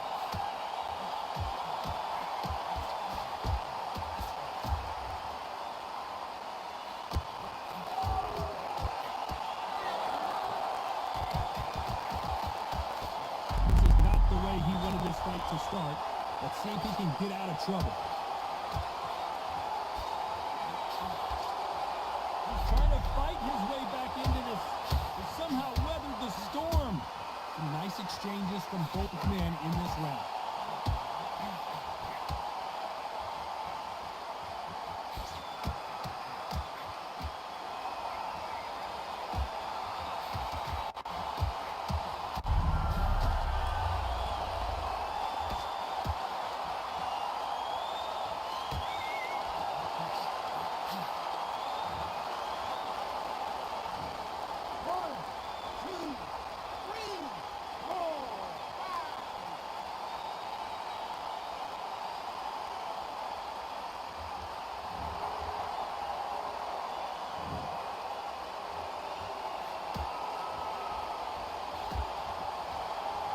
Final 10 seconds here, and this has not been his round for sure.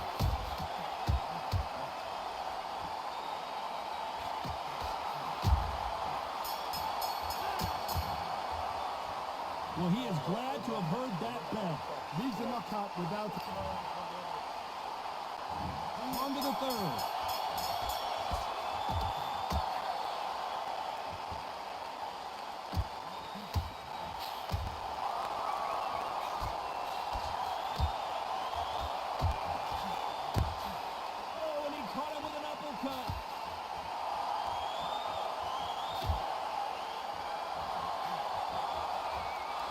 misses with that big right hand.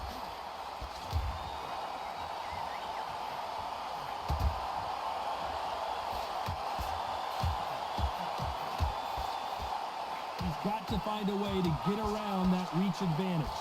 Very smart, very sharp. This is a fit young man style that he's got to get inside that long reach. Not many fights can do that.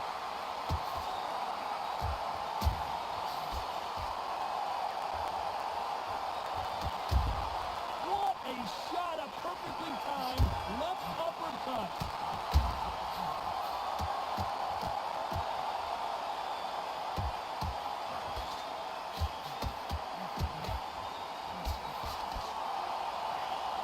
Nice exchanges from both men in this round. That punch lands.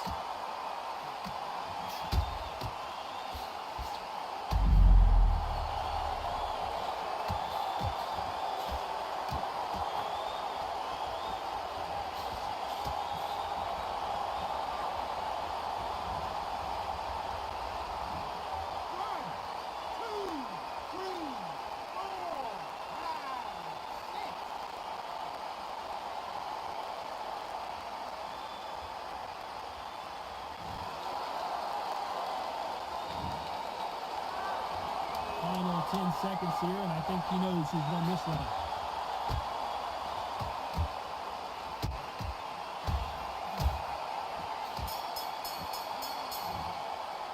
And a round that seemed like an eternity for them finally comes to a close. The bell, sometimes it can be the sweetest sound.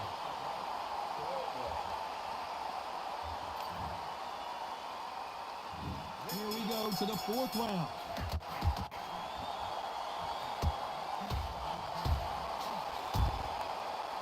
Let's see if these two heavyweights decide to exchange bombs early or decide to box a little bit. Guys that carry so much power, of course they're going to look like that because it makes...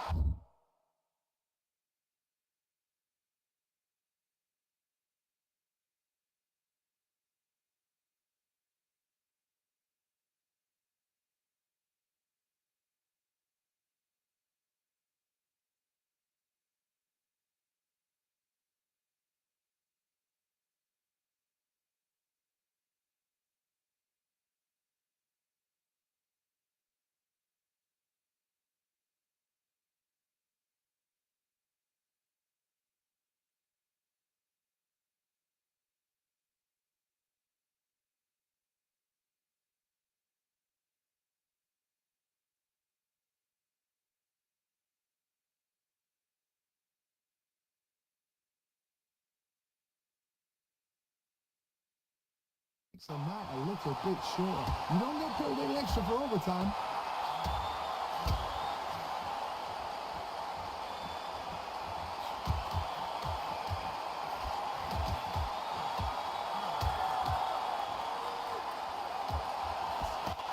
He didn't take that jab well at all.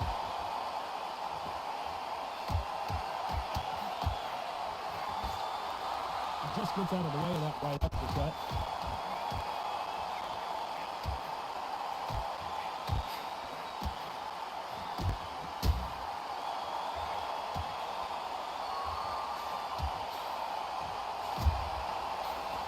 Nice exchanges from both men in this round.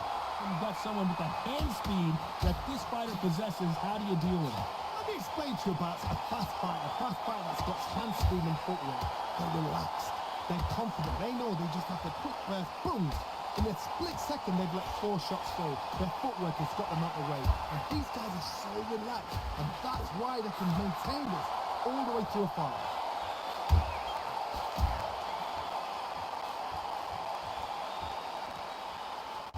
Another scoring shot there.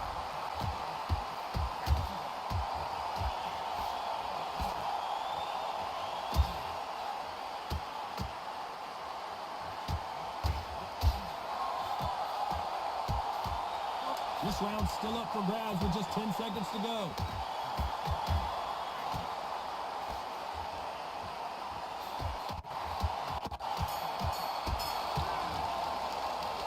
I don't know which fighter is winning this bout. It's too hard to split. Do you listen to your head or your heart? Here's the bell to start round 5.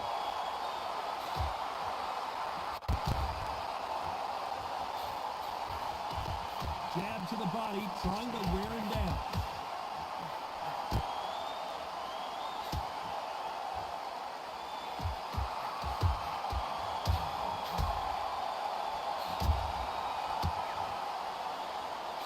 This fighter has determined that they can walk through any punches that their opponent throws, and that's a very confident spot to be in. This is when you get in the ring feeling like you're King Kong, because you know you've got a chin that is not going to get dented.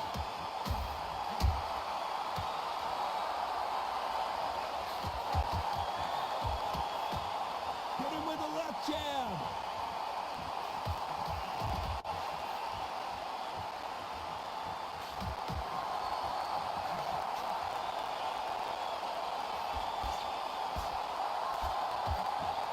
Nice exchanges from both men in this round.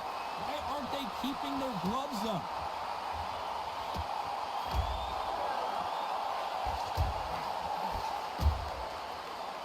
You've heard the phrase, finding a second win. I don't think I need to tell you which one of these fighters needs to find it. Now this is about desire. This is about character. This is about want.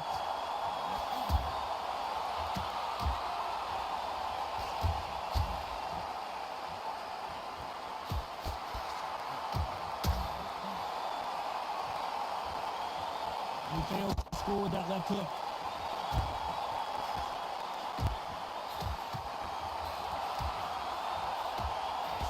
Missed him with that uppercut. This round could go either way. 10 seconds to go.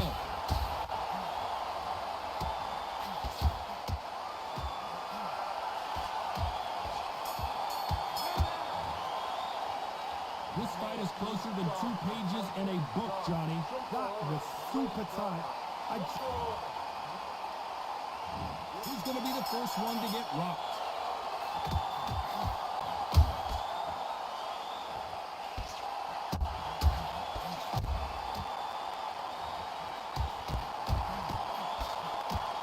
Nice shot with the left.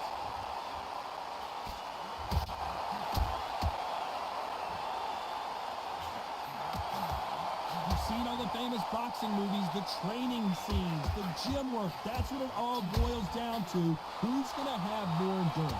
Now you've got two fighters that are absolutely shattered. What gets you through? Willpower. Calm, because if you panic, you get desperate. If you get desperate, you make mistakes. If you make mistakes, you get knocked out.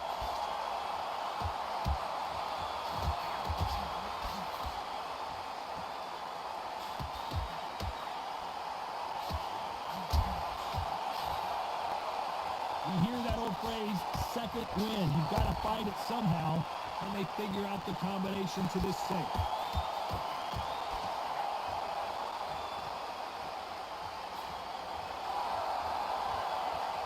And he misses with the left uppercut.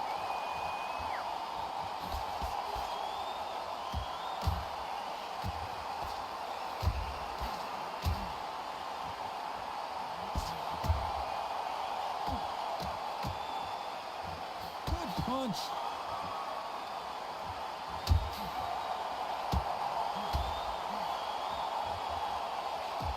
When you're a power puncher, you're not as concerned with how many punches you throw. It's about how many you land and how hard they are. Hard, you know one of these fighters can knock you out with a simple jab. They're that powerful. You know the scorecards are going to be all over the place in this one.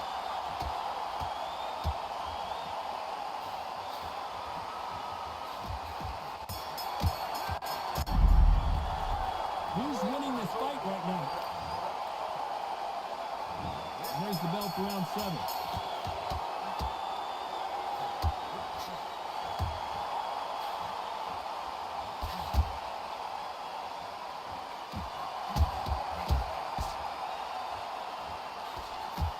Wait a minute, a left hand lands.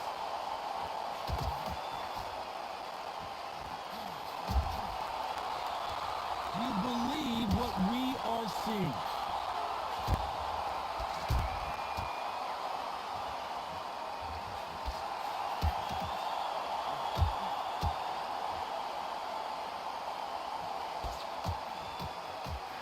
That left shot lands.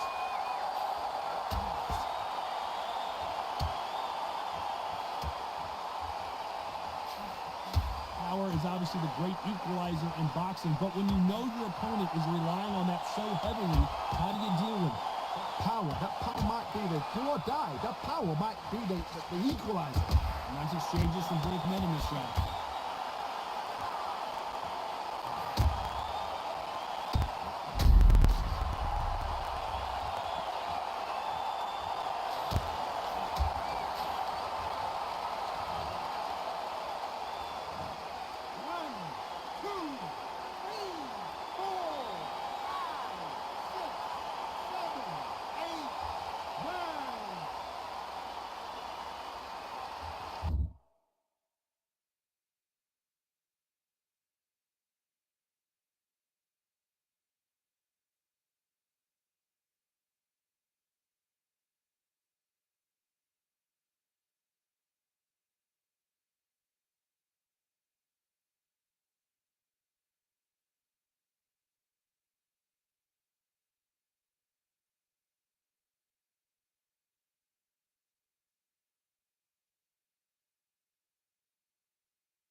he knows he's won this round. He's got a wounded animal right in front of him. Can he put him away?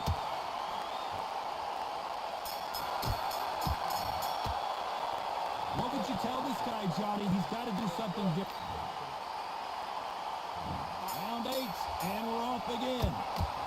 Chance to make history. And they're down, trying to make it up before 10 as the referee continues the count. 2, 3, 4, 5.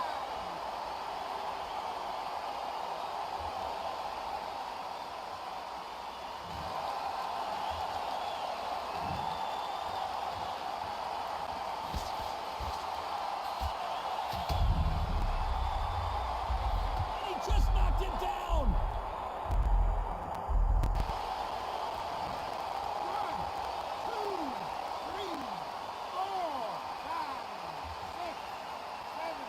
8.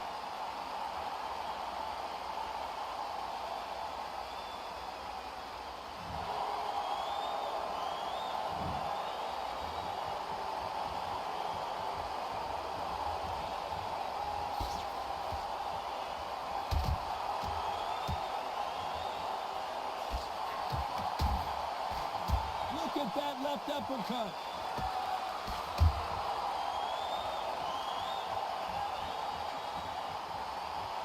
You don't want to trade shots.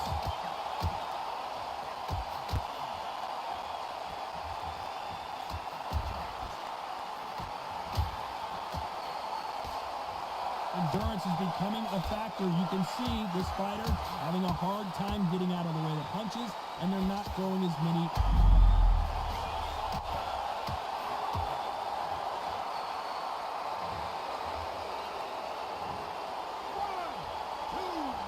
The final 10 seconds of the round, and he is looking really sharp. 7, 8, 9, 10. You're out.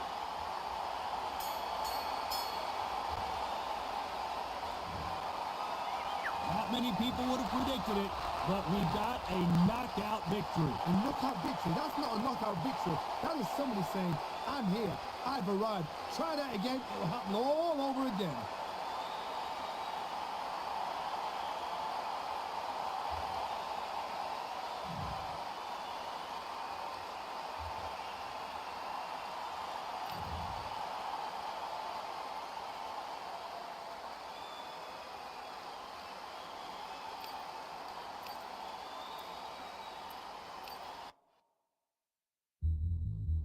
Yeah. Look at that. All the belts, mighty.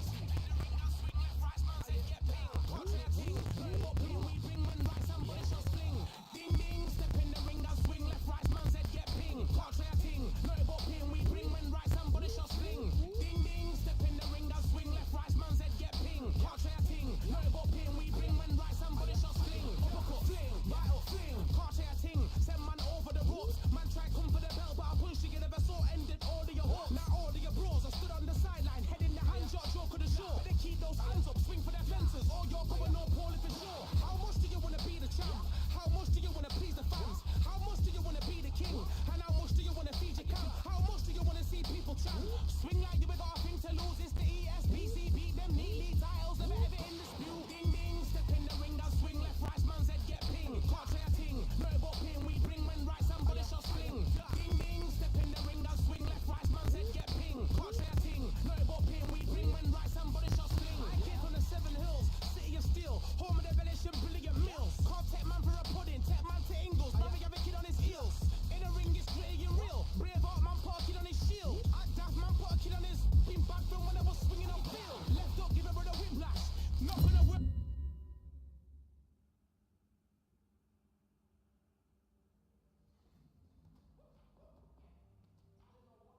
too much yet.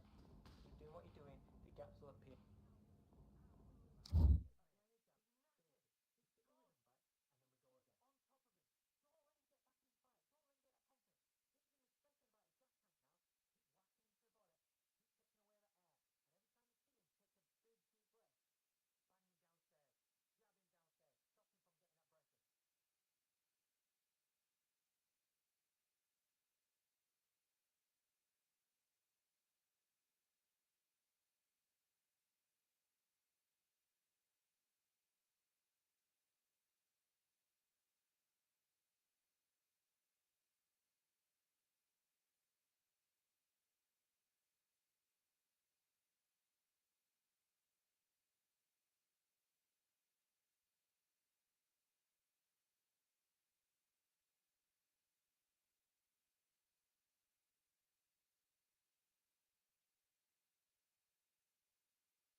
One, two, three, four, five.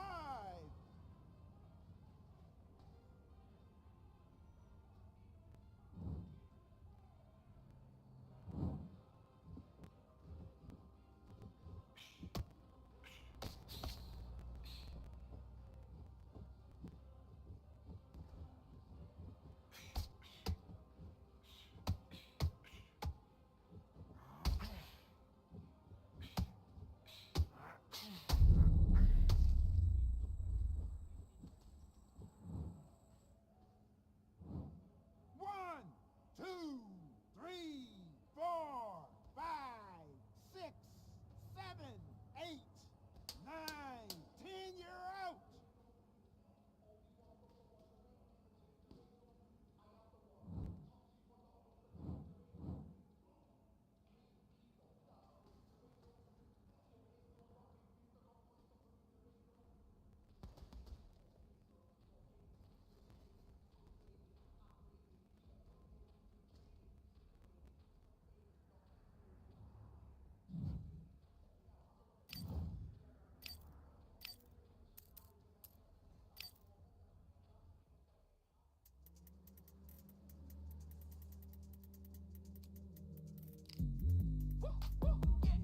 I don't know what they thought this was, but I come through smoking. Smooth criminal like pals just told them, with a squad get scolded.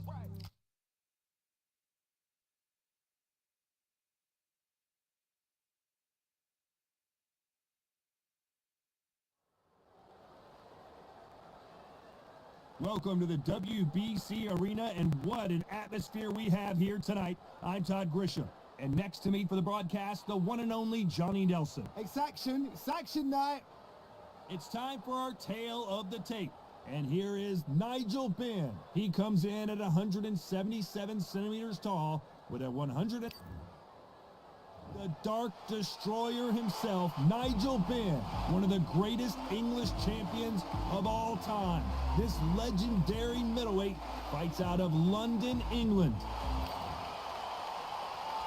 This bout is scheduled for 12 rounds of boxing. In the red corner, from London, England, here is a middleweight and super... One of the hottest tickets around. It's standing room only for this, our main event. And there's the bell for round one.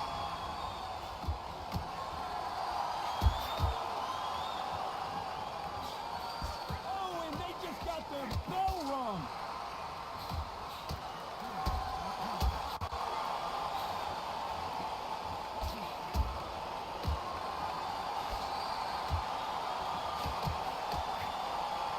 They both want a highlight reel knockout.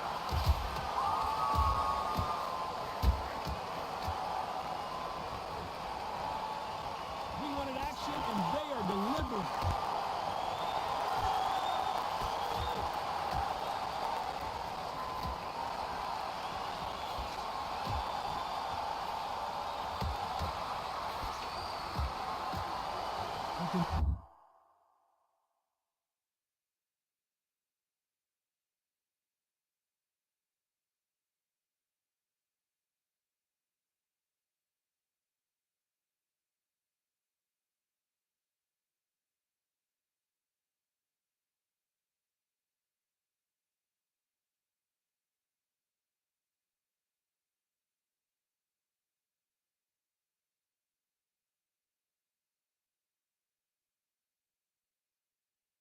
Really feel the buzz in the air tonight. So much hype here in this arena. We have some fighters that are big show, big arena fighters, and they bask in this, they love this, they are born for this. You have other fighters, well, this would be like the rabbit in the headlights. Some nice exchanges from both men in this round.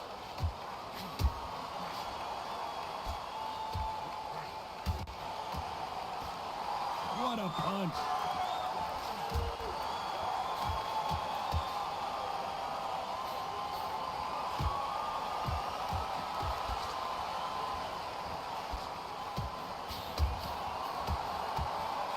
Missed with that jab.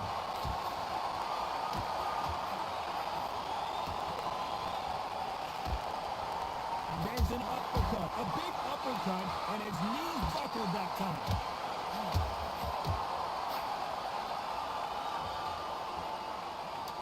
what the judges' scorecards read, there are no losers in this one.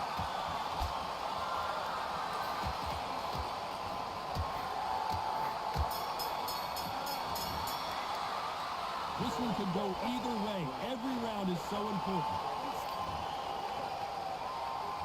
Which one of these athletes is going to be the first to get rocked?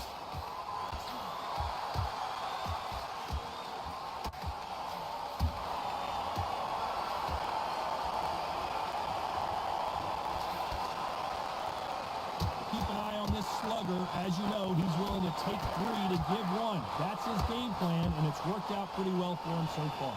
With sluggers, you cannot let them get into a rhythm because this is how they train, this is how they prepare for a fight. This is what they'll do all night. Do not dance their dance. You've got to use speed.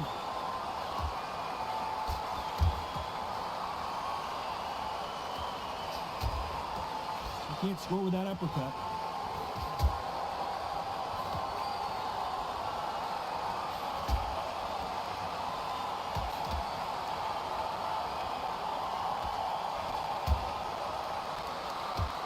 There's a right hand.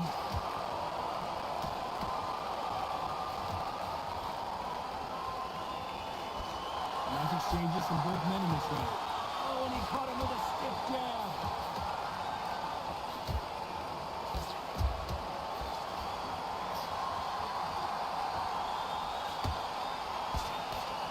The counter fighter relies a lot on their instincts and reaction time. You've got to get in there quick to punch your opponent before he gets his fist back to block.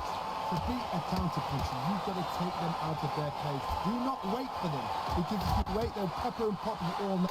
Looks like we're going to see an early night here. He is rocked.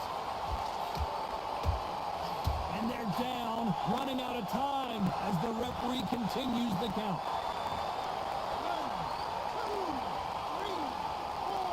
Final 10 seconds here, and this has not been his round for sure.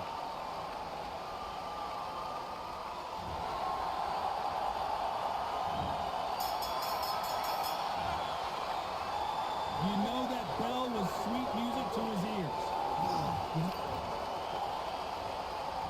Let's get it started in round 3.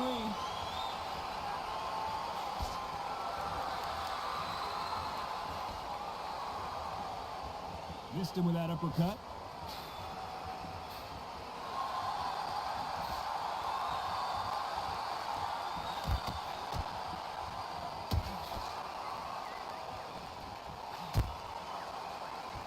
He fails to score with that left hook.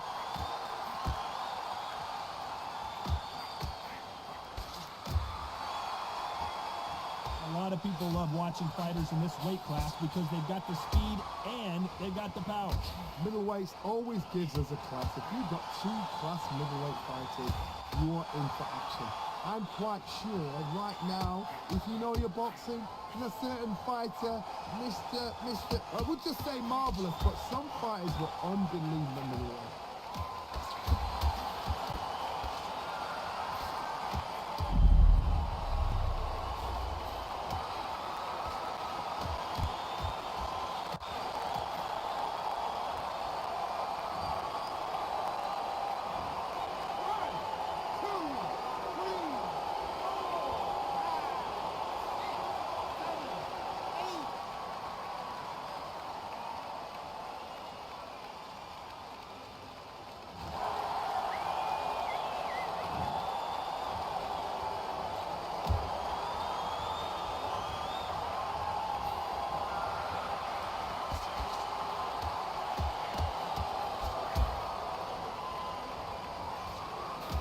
Take that jab well at all. Looks like he's going to survive the round here, but just barely.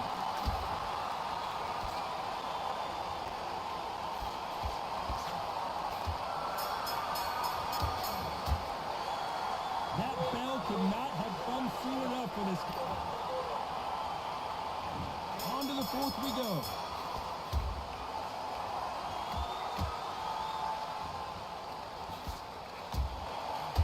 To answer that.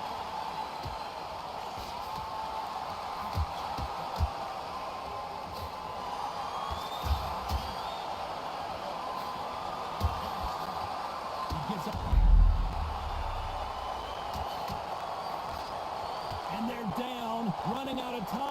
as the referee continues the count.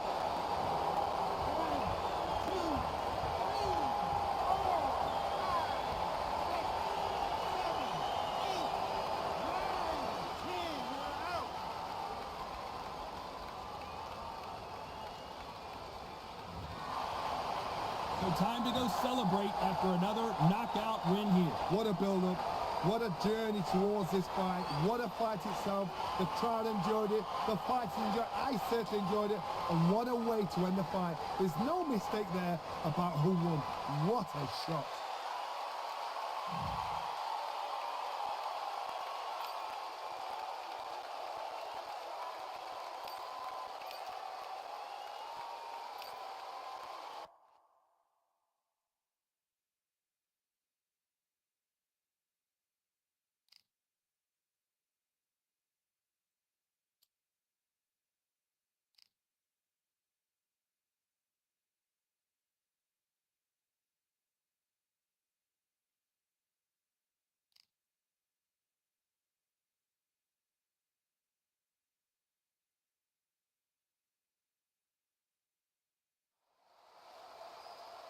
I'm Todd Grisham, and there's nothing quite like the Empire Fight Camp, especially at night. Next to me, of course, is Johnny Nelson. Hi, Todd. Nice to be here with you. It's time for our tale of the tape.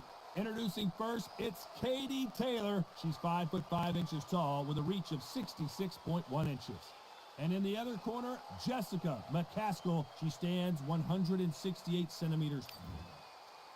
Introducing first, it's Katie Taylor. This bout is scheduled for 10 rounds of boxing. Lots of hype as they will fight into the night. We're outdoors for... These athletes have been waiting a long time to square off. Here we go.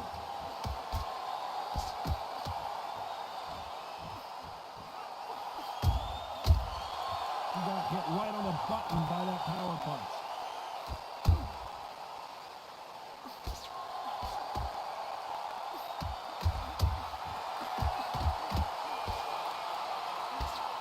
Just gets out of the way of that right uppercut.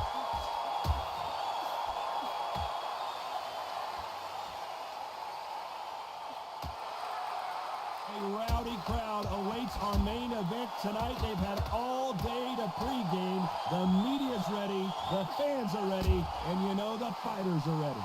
It's been a long, long day, Todd. They've been drinking, they've been out in the sun, they've been having a good time. But this is what they've been waiting for.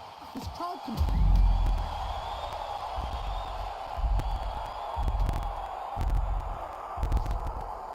Exchanges from both women in this round. Look at her trying to fight her way out of this. She might just want to hold on, play some defense. I thought we were going to see the finish there.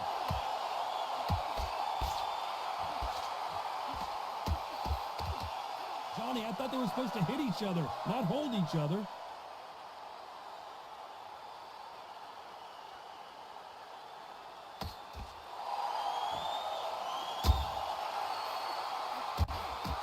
Punch.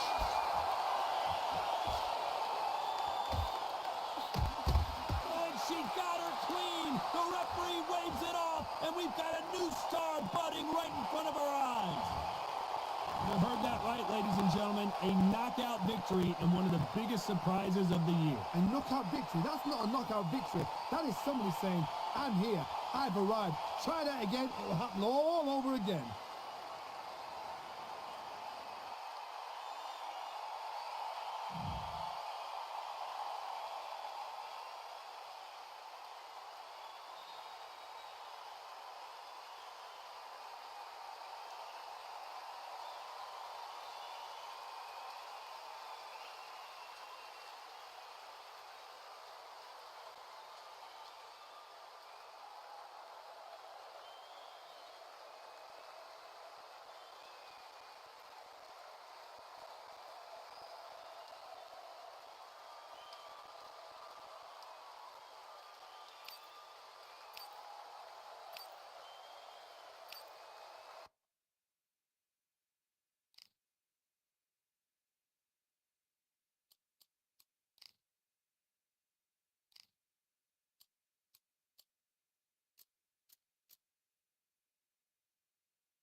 I'm Todd Grisham, and there's nothing quite like a CompuBox Academy crowd, and they are vocal here tonight. Alongside me, and this bout, and this one has all of. And we're off and running between these two really accomplished fighters. Let's see how they come out.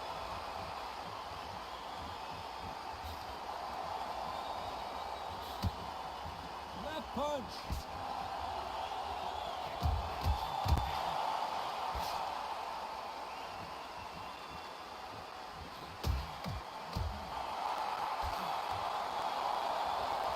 Through the hook, didn't land.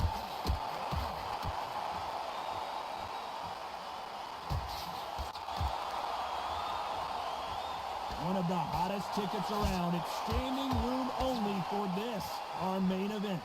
Can you imagine walking into this club, walking into a arena with such large people chanting your name? You can't even hear your cornerman whisper in your ear. I've been in situations like that where it can be terrorizing if you haven't got your wits about you.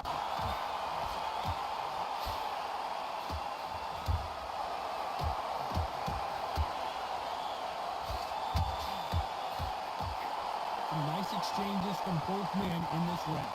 And misses with that jab.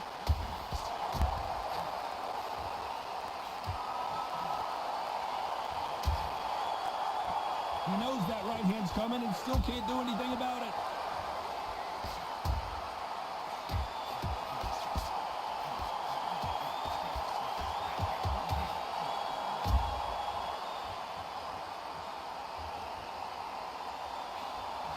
He fails to score with that left hook.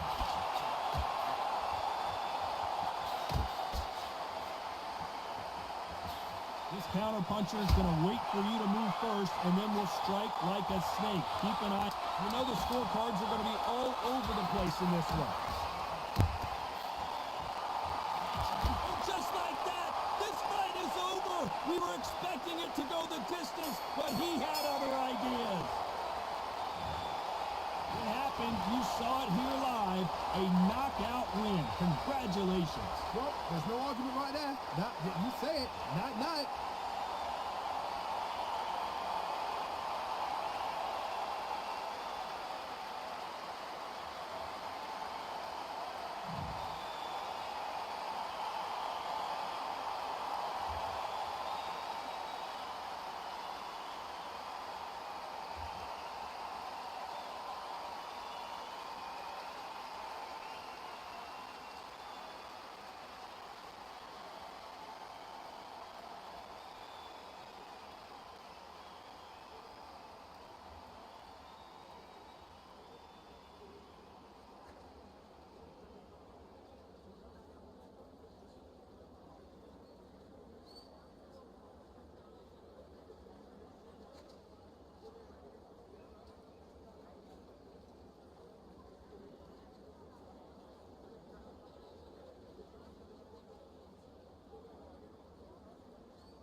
I'm Todd Grisham, and every fighter wants to say at least once they fought at Brooklyn Hall. And here we are. And yet, This bout is scheduled for 12. these two have been going at it. Here we go, round one. Who's going to land the first big shot?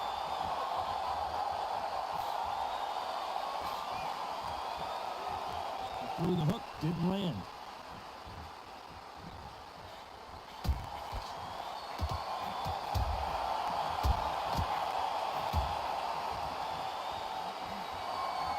He just misses with that big right hand.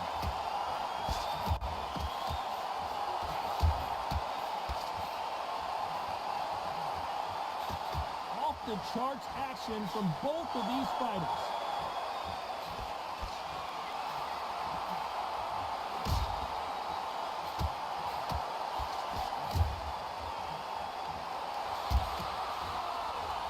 He didn't take that jab well at all.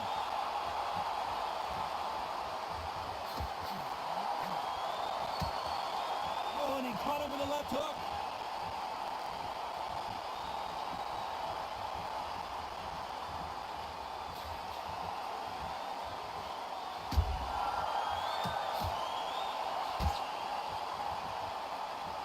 Nice exchanges from both men in this round.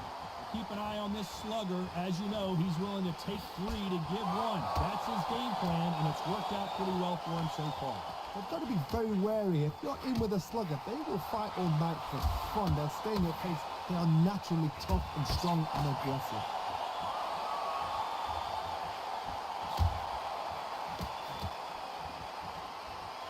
This fighter doesn't just want to win by knockout. They want to do it early so they can get out of here.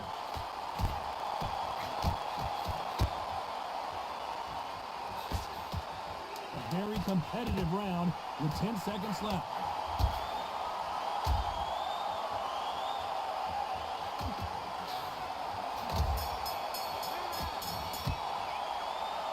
This fight could not be any closer, could it? Who's going to be the first one to get rocked?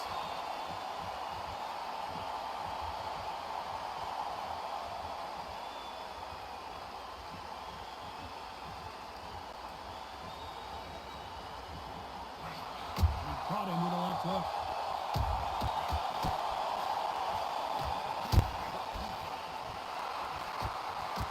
He's got to find a way to get around that reach advantage. Very smart, very sharp. This is a fit young man style that he's got to get inside that long reach. Not many fights can do that.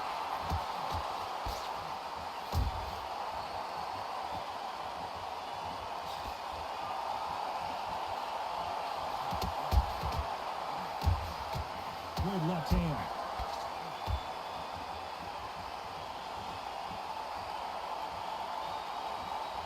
Neither man really defending themselves.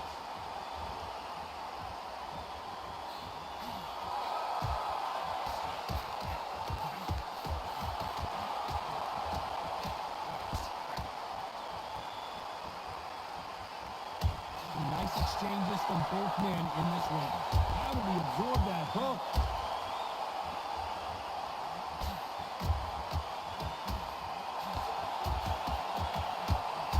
As it is in most heavyweight fights, don't blink because one big shot and this thing could be over. Guys that carry so much power, of course they're going to look like knockout because it makes a night a little bit shorter. You don't get paid any extra for overtime.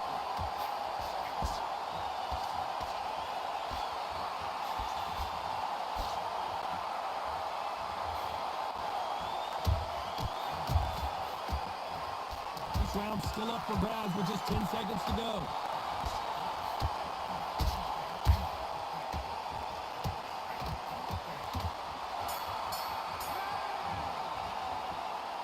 This fight is closer than 2 pages in a book, Johnny. Which fighter's going to get clipped first?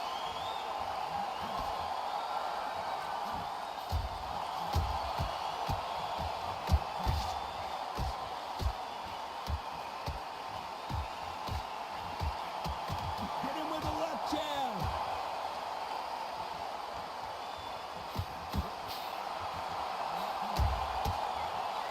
blocks that right hook.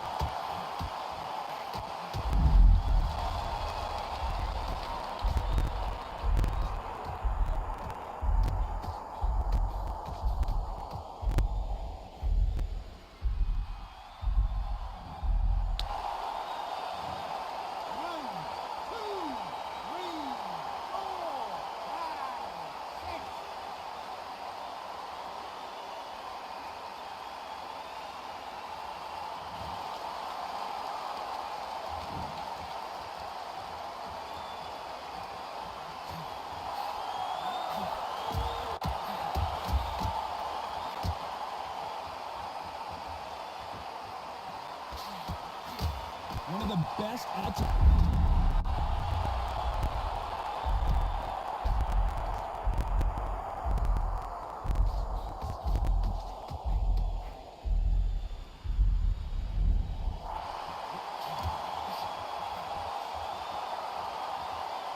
What an incredible chin this fighter has.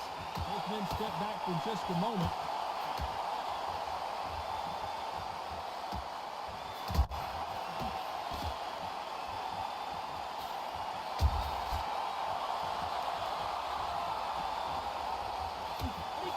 So the round winding down now, and it's been another good one for him.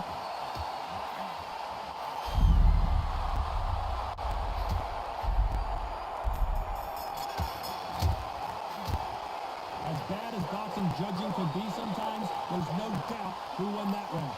Dominance, without a doubt, make it look so easy.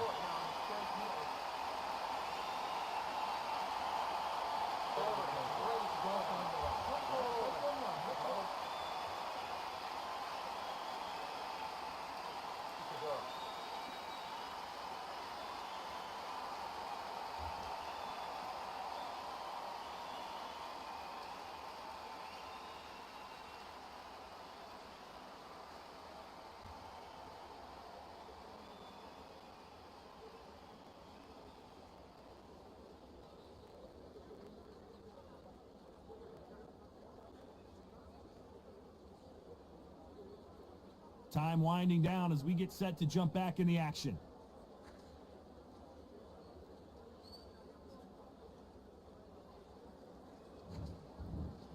Here we go to the fourth round.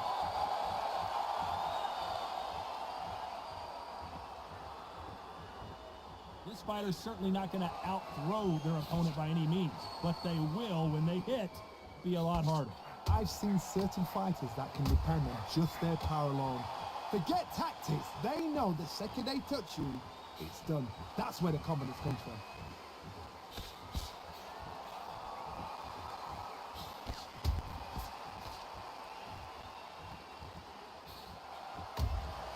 Solid punch.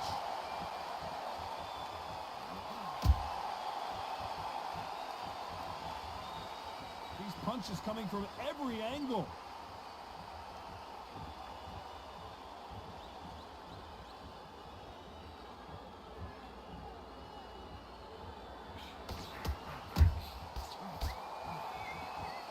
Got out of the way of that right hook. Some nice exchanges from both men in this round.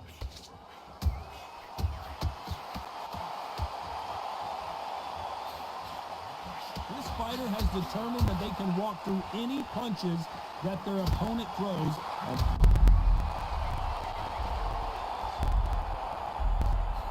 How are they still standing?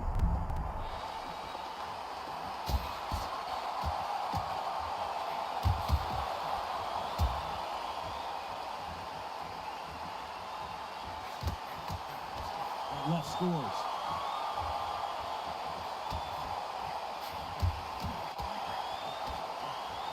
That big hook doesn't land.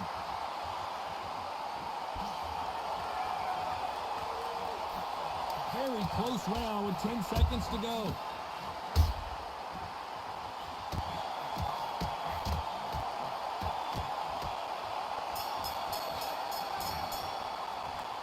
Both fighters unwilling to engage in that round. A bit surprised. Come on, give him a break.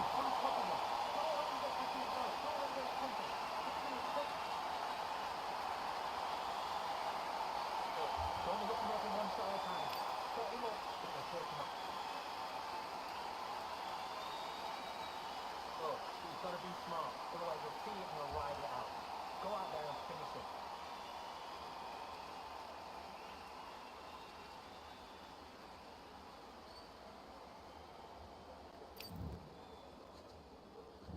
On to the fifth we go.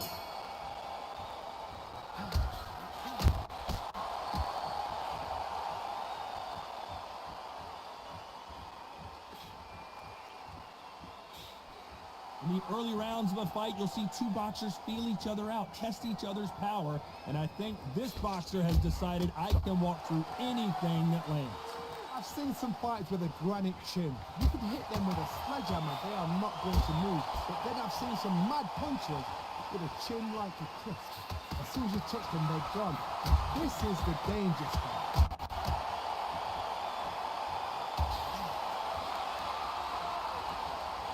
Big right hand just misses.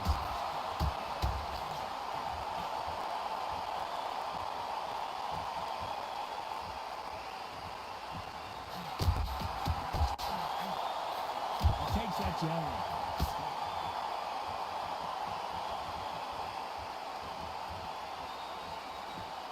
Some nice exchanges from both men in this round. Both men step back for just a moment.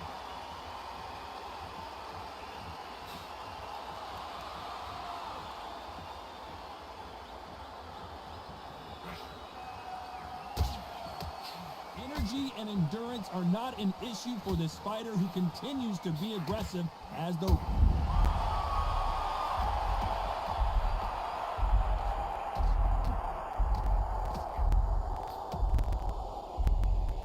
his foundation appears to be okay, but when you put those gloves that high, you know that you're in trouble. No, we don't see a knockdown. This round could go either way. 10 seconds to go.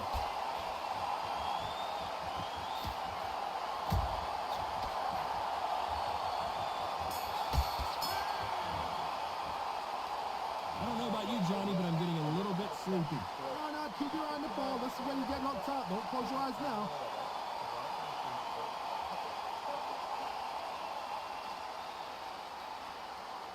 Well then, that's all you found that stone. Go and get back into it. You can easily a jab, work in the jab and then work the set spot. Go and get back into the fight. Come on, you've got this. Don't let him off the hook.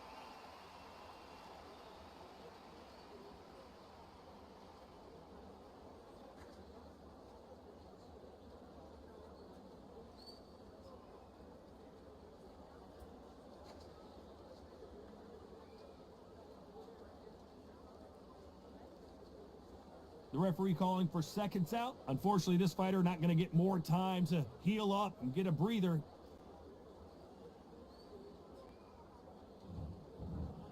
Let's start the sixth.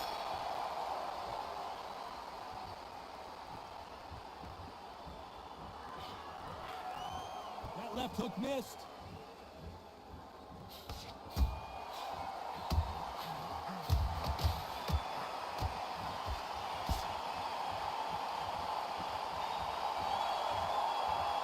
He fails to score with that left hook.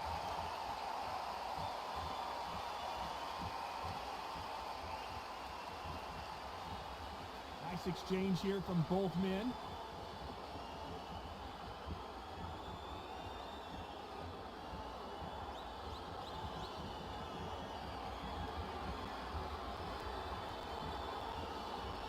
We both know who the bigger power puncher is. It's a significant power difference. How would you handle that? It's the one who draws first blood, Tom. That's what you've got to look at. If you hit and you know you're in there with a banger, you've got to be on it, but you've got to be confident. Big shots from both these fighters. Got to be careful, though.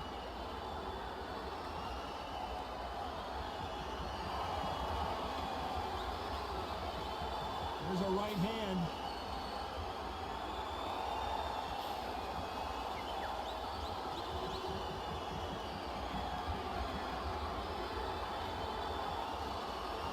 That hook doesn't score.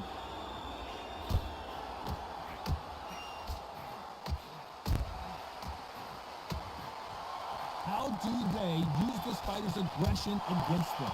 I've seen some aggressive fighters like this.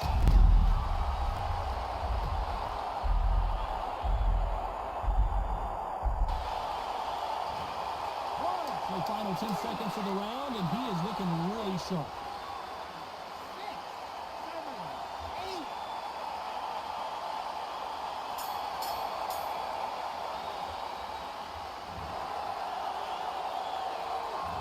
Johnny, they've got the momentum, they've got the advantage. How do they carry that into the next round?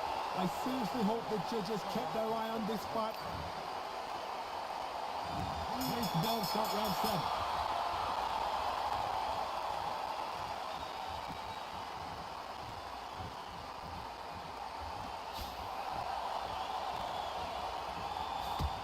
He misses with that jab.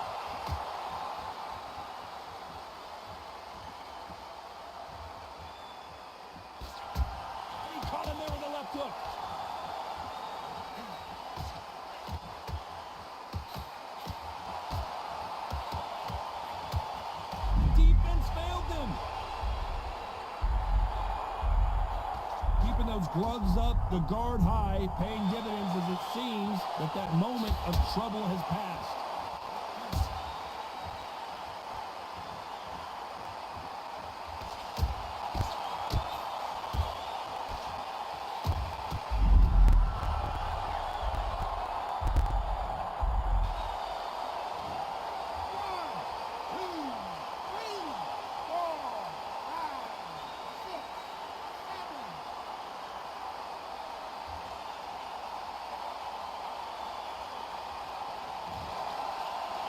Digga, Respekt, Digga.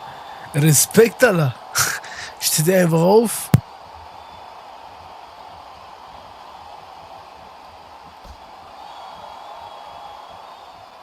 There's a big difference between being the aggressor and the effective aggressor. Which type are we seeing so far? How do you deal with an aggressive fighter? What you do is you fight, fiery fight. You either give it them back because that's where they're comfortable, or...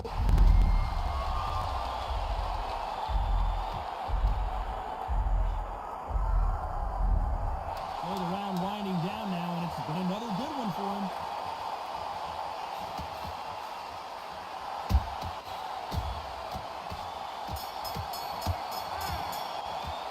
Well, Johnny, after what we saw in that last round, it's pretty obvious who has the advantage here. You can't leave it up to the judges. It's up to you as the fighter, and the cornerman's got to put a firecracker on that fighter. Get at them. Here's the bell to start round 8.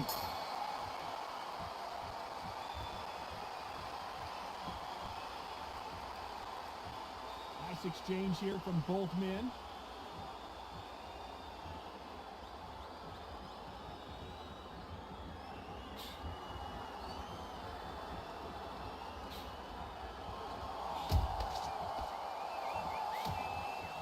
Oh, and he caught him with a stiff jab.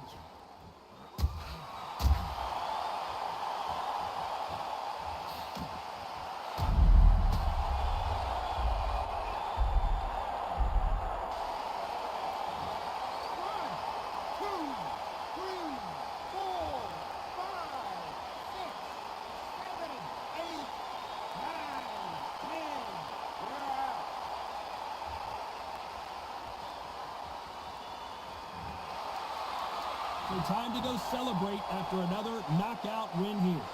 What a shot. What a shot. You see shots like that in the gym. At least for once, this is on TV. Thousands around the world saw that shot. They probably even heard it.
last one to quit, only had a fold. I remember being told, son, don't ever say you're sold.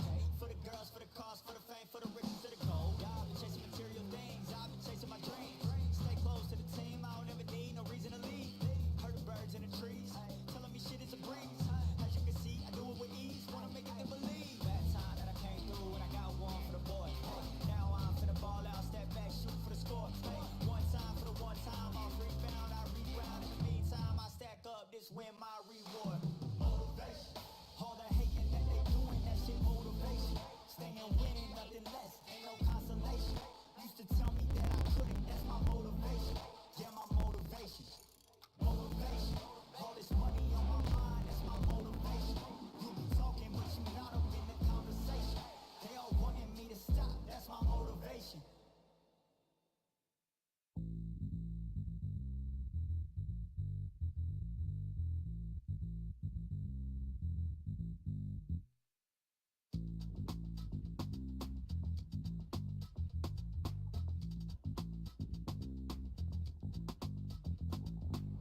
Feeling like I got a brand new contract.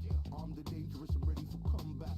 Soon as I catch him on sight, it's contact. I get the job done proper, there's no comebacks. That's not fair, people hoping on the balance. But even you got that magical, you have it. And we were born and blessed with all this talent. Soon as we're given a task, it's so apparent I'm fully prepared. Fully activated and ready. Focused on the target, grab my weapon, hold it steady, your name. You know that aim rate's heavy. Got the beast in me screaming out, let me out the cage. I ain't gotta do it with rage. The days are numbered, see my steps are calculate. On time, not a second hour late. Witnessing the mastery that we display like a hitman. Yeah. See, I go in and get the job done. Yeah, I'm moving like a hitman.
know what they thought this was, but I come through smoking.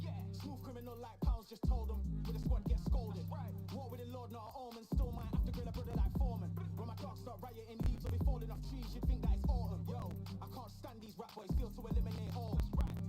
I'm trying to raise this stack boy so tall that it might fall. Top strike arm and I lick off the goal, so anything I set I achieve and more. Soon bring the man them on some kind of tour. No flicker bottles in my rider report. I don't know why they would step to the team and I'll send man airborne like fly beat. Come like this as some sci-fi scene when I lace this magic on these type of beats. I don't wanna hear no talk from a dweeb. You don't respect me if you don't pay my fees. If you don't respect me, then please better back out the way of this heat. I don't know what they thought this was, but I come through smoking. Smooth criminal like pounds, just told them with a squad get scolded. War with the Lord, not an omen. Still might have to grill a brother like Foreman. When my dogs start rioting, leaves will be falling off trees. You'd think that it's autumn. I don't know what they thought this was, but I come through smoking. Smooth criminal like pounds, just told them with a squad get scolded. War with the Lord, not an omen. Still might have to grill a brother like Foreman. When my dogs start rioting, leaves will be falling off trees. You'd think that it's autumn. Yo, step to the place where my cheers are with all nine and I'm on a mad one. I don't want no attention from that girl if she ain't a bad one. Man try tell me the 3-5 come too stinky as Cali that packs from. And if I go broke, N95's the nitro slapped on. Soon put chef on the map, son. Don't pop with too many brothers, they cap off. Dog, I don't care about the past, that bad in the present and you can get wrapped up. I don't deal with pests, man got no fertilizer for them. Go on then run up your mouth yet again. Joe get sent all the way up like Rem. Nah, that ain't the flexo. I got cheers on my feet, they're retro. They can act like they got bars. I got bars in my name like Esco. And I'll slap them off like Crespo. Got dish out the news like Metro. And it's punks know that I don't tech joke. In person, they reject smoke. I don't know what they thought this was, but I come through smoking. Smooth criminal like pounds, just told them with a squad get scolded. War with the Lord, not an omen. Still might have to grill a brother like Foreman. When my dogs start rioting, leaves will be falling off trees. You'd think that it's autumn. I don't know what they thought this was, but I come through smoking. Smooth criminal like pounds, just told them with a squad get scolded. War with the Lord, not an omen. Still might have to grill a brother like Foreman. When my dogs start rioting, leaves will be falling off trees. You'd think that it's autumn.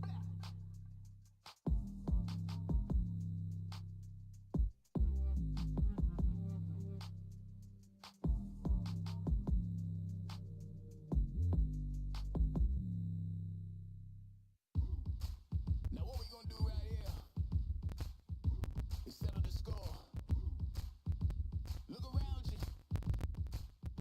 We got a whole room full of monsters. We gonna shut it down like this. Let's go.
แต่มวยไทยคือมันจะนิ่ม Muay Thai is you're mostly on your back foot okay. and your front foot is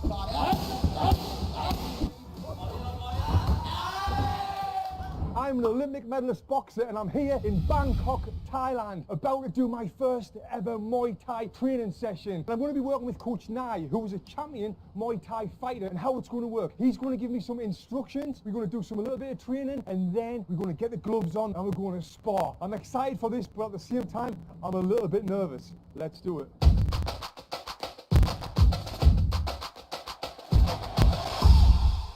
I've always thought I would be pretty good at Muay Thai. I mean, I was a pretty high-level boxer. I have a boxer's mindset. I've got fast hands. I can punch hard. I've got good reactions. And now I'm training Brazilian Jiu-Jitsu, even though I'm not very good at it. Show me how to throw a few kicks and I'll be unstoppable, right? When I posted on social media that I was coming to Thailand, the messages flooded in. People telling me you should try some Muay Thai while you're there. And I was looking through my DMs and this message popped up. Hey Tony, Nate here. I am a YouTuber based in Bangkok and I have a charity boxing match coming up in about a month. I saw that you were in the area. Any way that you could come train with me and my team, give us some tips and tricks, and then also got something special. If you can come, I have a professional Muay Thai fighter here on my team that wants to teach you Muay Thai. Are you interested? Hit me up, bro. Thanks. So I looked this guy up and wow, he's legit. He's one of the biggest YouTubers in all of Thailand. So I said, let's do it, mate. A few days later, I jumped into a tuk-tuk and I headed to their gym. Now, before I put on the tiny little Muay Thai shorts and got kicked everywhere, I did a little bit of boxing with my mate Nate and his team.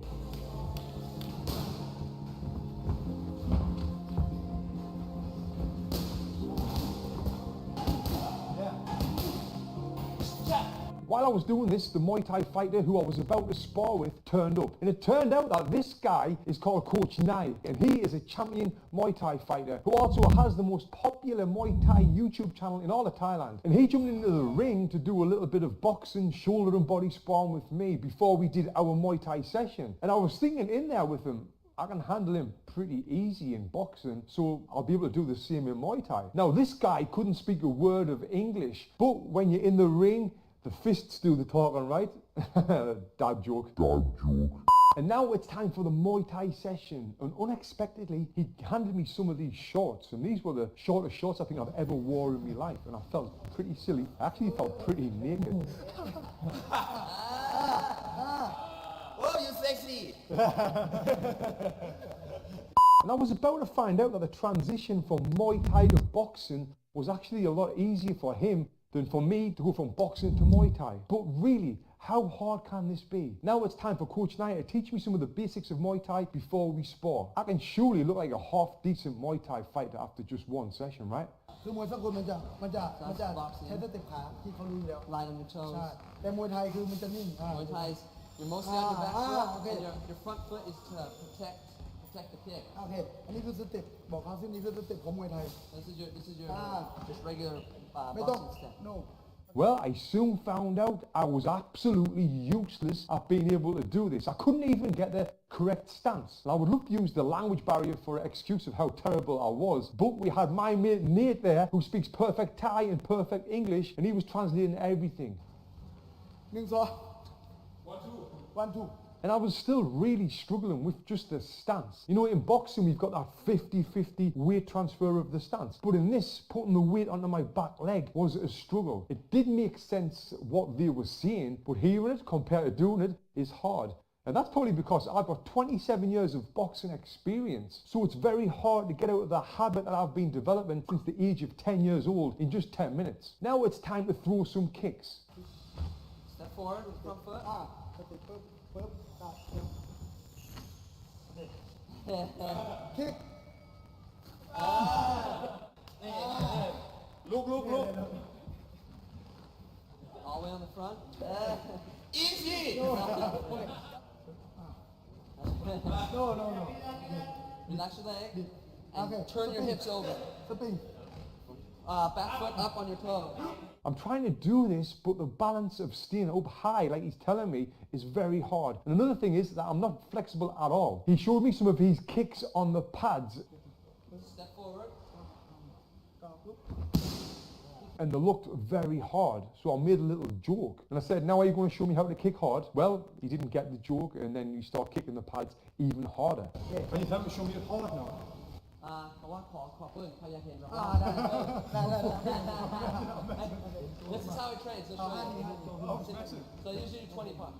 จอด I couldn't help but think if one of them kicks landed on me, whether it was on my leg, my arm, anywhere on my body, how much pain it would cause. Is sparring with this absolute killer a good idea? I'm starting to have second thoughts now. โอเคสปริงนิดนึง And I tried to throw a kick for the first time. He was trying to tell me to get my leg even higher, but because I'm so unflexible, it was taking me off balance and it was very difficult. ครับโอเค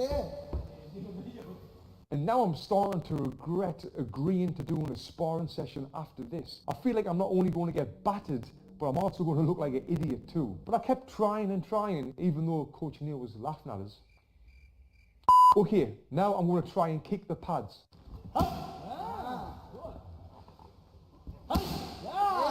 Well, this feels a lot better hitting the target. Yes, I feel like I'm getting the hang of it now, but I'm still having my doubts about all of this. And I'm thinking when we start sparring, my hands is going to be the big difference here. If I get my feet close to him, he's not going to be able to land them kicks, and I let my hands go. Well, that's my game plan anyway. Next, we work on some defense, trying to block kicks. You'll see when they fight, they're always like this. Just ready to go. And then step forward. Boom. แต่ทางที่ดีของมวยไทยคือเขาต้องป้องกันตัว Basics ต้องป้องกันตัวเดียวอย่างยาซินเตมาคือจะไม่รับจะไม่ค่อยรับยาซินเต The มา basics are you're not going to catch the kick. He showed me how to block them, and obviously he made it look very easy. Then when he kicked me and I tried to block it, my instant reaction is to block it with my arm, like I would a punch. It was very difficult for me to lift that leg up. We drilled this quite a bit, but with defense, you've got that split second to react, and my instant reaction is blocking it with my arm. But even if I blocked it with my leg or my arm, I feel like it's still going to be very painful. Now we're about to learn some knees. คราวนี้ตีเดี๋ยวไปตีเข่า This time I'm going to teach you how to use your knee. How to knee on. ตีเข่าก็เหมือนเตะ Okay, ก้าวไป similar to kicking, you step forward. And I never even thought about using knees in Muay Thai, but learning these was pretty easy compared to the other stuff. But I'm starting to see it, just how brutal this sport can be. Then the next part was my favourite part, working in the clinch. แต่เขาป้องกันตัวได้แล้วเขาจะมาจับตีเข่า Some people can't kick very well, but they'll put you in that clinch and knee. Right. Bye. Yeah. So see, he's going to pull you down. He's always getting on the inside. Pull you down.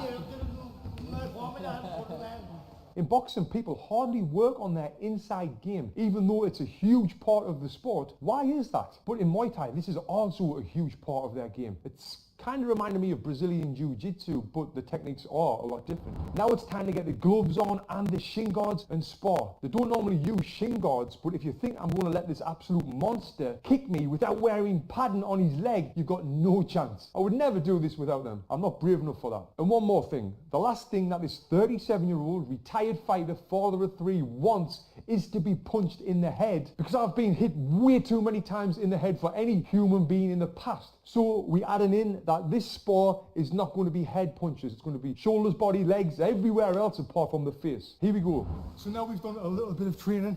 Now I know the basics. Now it's time to spar and see how I get on. You ready? All right, number one, and then turn.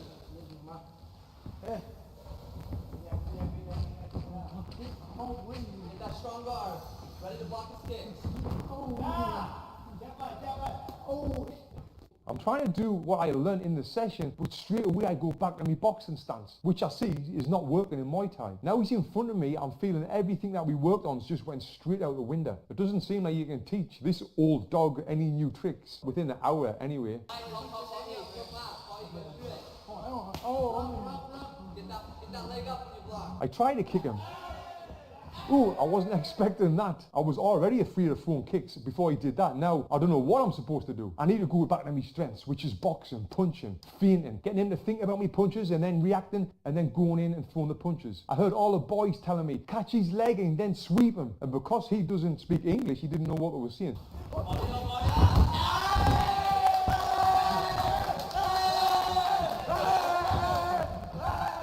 So I did that. I caught his leg and whoom, I had success, finally. I couldn't believe it. But now I'm thinking, Have I just woke up this monster? Have you ever done that in boxing where you're in with someone better than you and you land some good punches and then you're like, oh shit, I'm about to get beat up now. I was thinking that's exactly what's about to happen. Oh, ơi. Oh, ơi. Oh, ơi. Luckily, he didn't do that. We continued to spar, continued to learn, did some clinching. And it was great. I enjoyed it. I enjoyed learning something new. I got a very good workout. Overall, boxing is different in every single way to Muay Thai. I always thought a good boxer will beat a good Muay Thai fighter. Because I know Muay Thai fighters' hands is not half as good as a boxer's hands. But after doing this, now I'm thinking, what was I thinking? A good Muay Thai fighter will absolutely destroy a good boxer. Don't you think? I would love to do this again, but right now I'm loving my jiu-jitsu journey. If you want to see me get beat up in jiu-jitsu when I tried doing Brazilian jiu-jitsu, click here and watch this video next.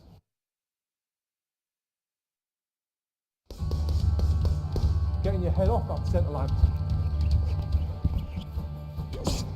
Hello, my name's Tony Jeffries, Olympic bronze medalist boxer. On this video, I'm going to give you 6 different footwork defense.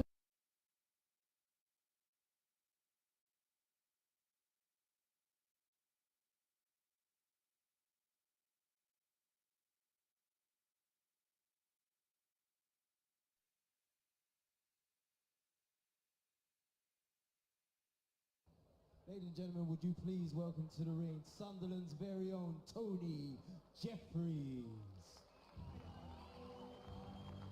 Well, here's 24-year-old Tony Jeffries, Jaffa Jeffries as he's sometimes known, or the mighty Macam, bronze medalist from the Beijing Olympic Games. And of course, big hero already up in your part of the world, Glenn. Certainly is, doing everything right so far. He's shown very good boxing skills and a good punch this far into his career. There's obviously a long way to go, but he's making nice progress.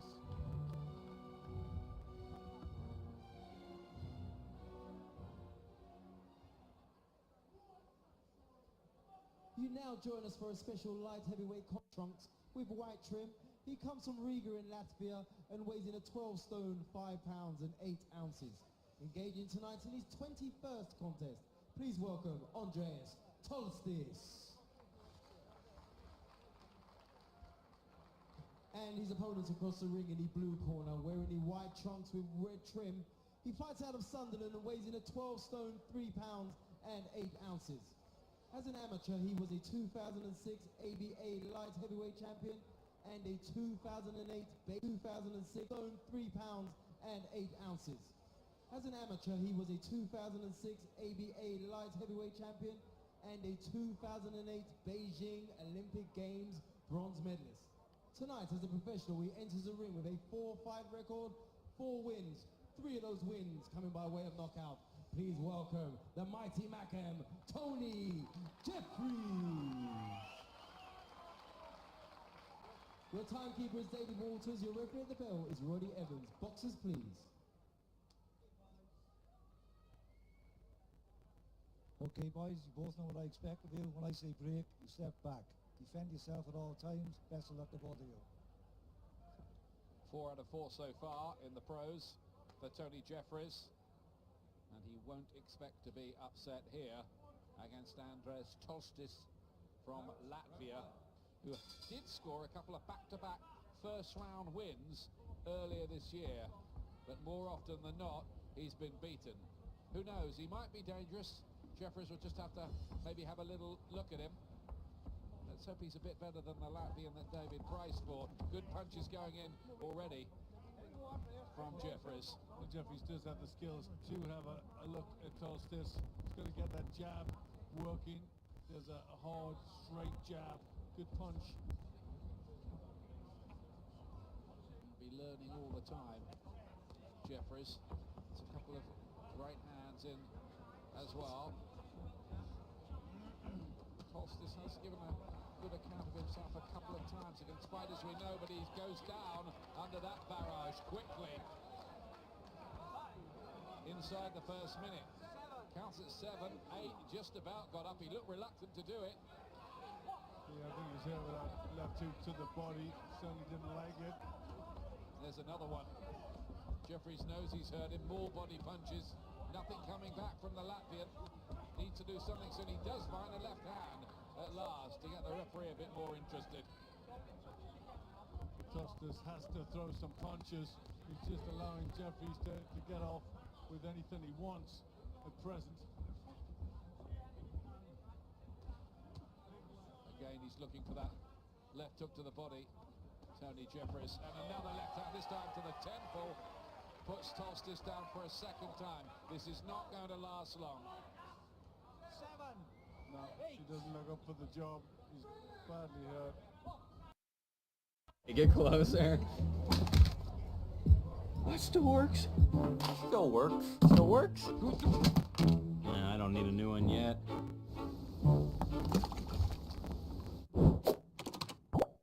Okay, new phone.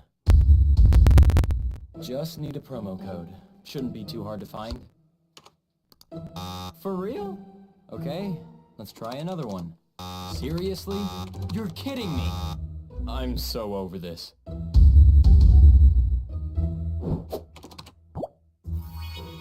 What? No way. It finds and applies the best promo code for me? That was easy.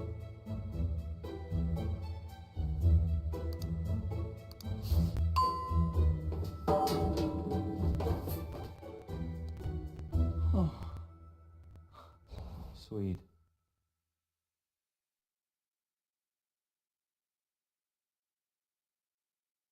I got paid £12,000 for my very first professional fight, and for my second professional fight I got paid £20,000. I had 10 pro fights in my 2-year career, and on top of the fight purses I got a £40,000 signing on bonus as well. And there was even more money that I got paid with sponsorships, ticket commissions. I'm going to tell you all about that, and you're going to see this number here keep going up, but then when I tell you about my expenses, it's going to go down. Like the £40,000 signing on bonus that I got, I didn't get. Well, he only gave me 20,000 in the first year, and he promised us 20 in the second year. So year one, 20,000 sign-on bonus. And the reason why my first fight was 12,000 and my second fight was 20,000 was I made sure that I had in my contract every time I box in my home city of Sunderland that I get more money because I sell more tickets. So every time I boxed there, I got paid more. Year two, that goes up.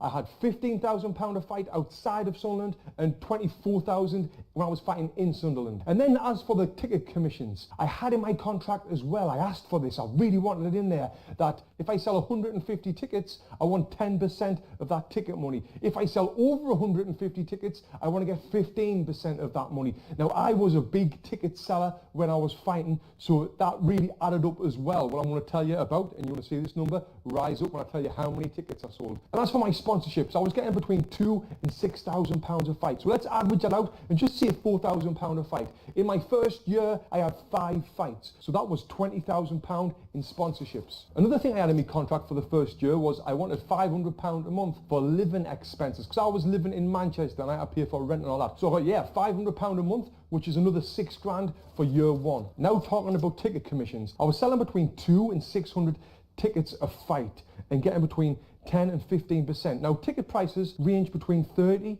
and 50, 60 pounds as well. So it's very hard to have an accurate number on exactly how much I made. So let's just say £2,000 a fight, because sometimes it was more, sometimes it was less. And that over the year was another £10,000. Now as for the fight purses, I fought 3 times in Sunderland my first year, that's £60,000, and I fought 2 more times outside of Sunderland, which at 12 grand a fight, it's an extra £24,000. So year one, £140,000. Now at the end, I'm going to tell you about all the money that I did earn and how I invested it to £1,000. Now at the end, I'm going to tell you about all the money that I did earn and how I invested it to make even more money. Now moving on to year 2, I had 4 fights outside of Sunderland at 15 grand a fight, which is 60,000. Then I only had 1 fight in Sunderland, which was £24,000. Also, all my fights was on Sky Sports, live on TV. And this is what really helped me get the sponsorships paying me what they were paying me. So that right there is £84,000 just for the fight purses in year 2. Now remember I told you about the signing on bonus, 20 grand for year 1, 20 grand year 2. Well, he didn't give us 20 grand in the year 2. He still owed us 5 grand even when I retired. So I only get 15 grand this year for the sign-on bonus, so it was a total of 35 grand. Year 2 ticket sales commission was, you know, the same, around the same as year 1, so probably another £10,000, 2,000 a fight. Then sponsorships, similar again. I was sponsored by Lonsdale, who was giving us £2,000 a fight, but I was also had other sponsorships here and there, so averaging around 4,000 a fight, which made it 20,000 for the year for sponsorships. I didn't have any monthly payments this year, and I was getting 500 a month for the first year. This year I didn't get any. So a grand total of year 2, I generated around £129,000, which puts the grand total of 2 years to £269,000. This is not the correct number because there was a lot of expenses. There was a lot of money came out of this, what I'm going to tell you about. But still, before the Olympic Games, before I turned professional, I was working on a catering trailer, flipping burgers on the weekends outside of the Sunderland football ground, trying to make a living to train. Then on the evenings, after I've been working on the catering trailer all day, I would be working as a nightclub security doorman. So going from all of that to this, yeah, it was a dream come true. But like I said, this is before my expenses. Now my big expense was my trainer. I had to give my trainer 10%, which 10% of this comes to, let's say, £27,000. Then other expenses as well. Remember year 1, I told you I was getting £500 a month off my promoter for living expenses? Well, that went all to the apartment that I was renting out, which was £500 a month. That right there is another 6,000 off this total. Now on top of that, the other living expenses. Now I'm a full-time professional boxer. I had to pay for everything myself. So I ever went for physio treatment, massage treatment. I also had to get my medicals done. I had to pay for my fuel, my travel expenses to go to drive to Manchester, to come back, to pay for all my expenses, which came to around £2,000 a month. Now over the 2 years, that £2,000 a month was £48,000 of living expenses. My accountant was around 500 a year as well. And now the big one.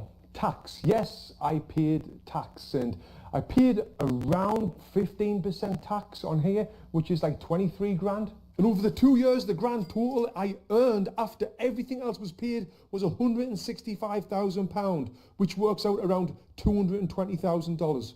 Now, before I tell you what I did with this money to make even more, I just want to ask you, do you think I got paid too much? Do you think I got paid too little? Because I think I got paid too little. You know, if there wasn't a recession in 2007, 2008, that signing on bonus from 40 grand, it would have been 200 grand. I would have got paid a lot more, but, you know, I'm not complaining. So let me know in the comments below what you think. Okay, so I invested my money in properties. I was putting 10 to 15,000 pounds of the money that I was earning into a house. I ended up buying 5 houses in Sunderland, putting the mortgages down, and now I've been retired for that long. In another 3 years, then we'll be fully paid for. So I invested that money wisely, and it was the best thing that I ever done. Click here and watch this video next to see me and Evander Holyfield training side by side, where I give you the perfect box.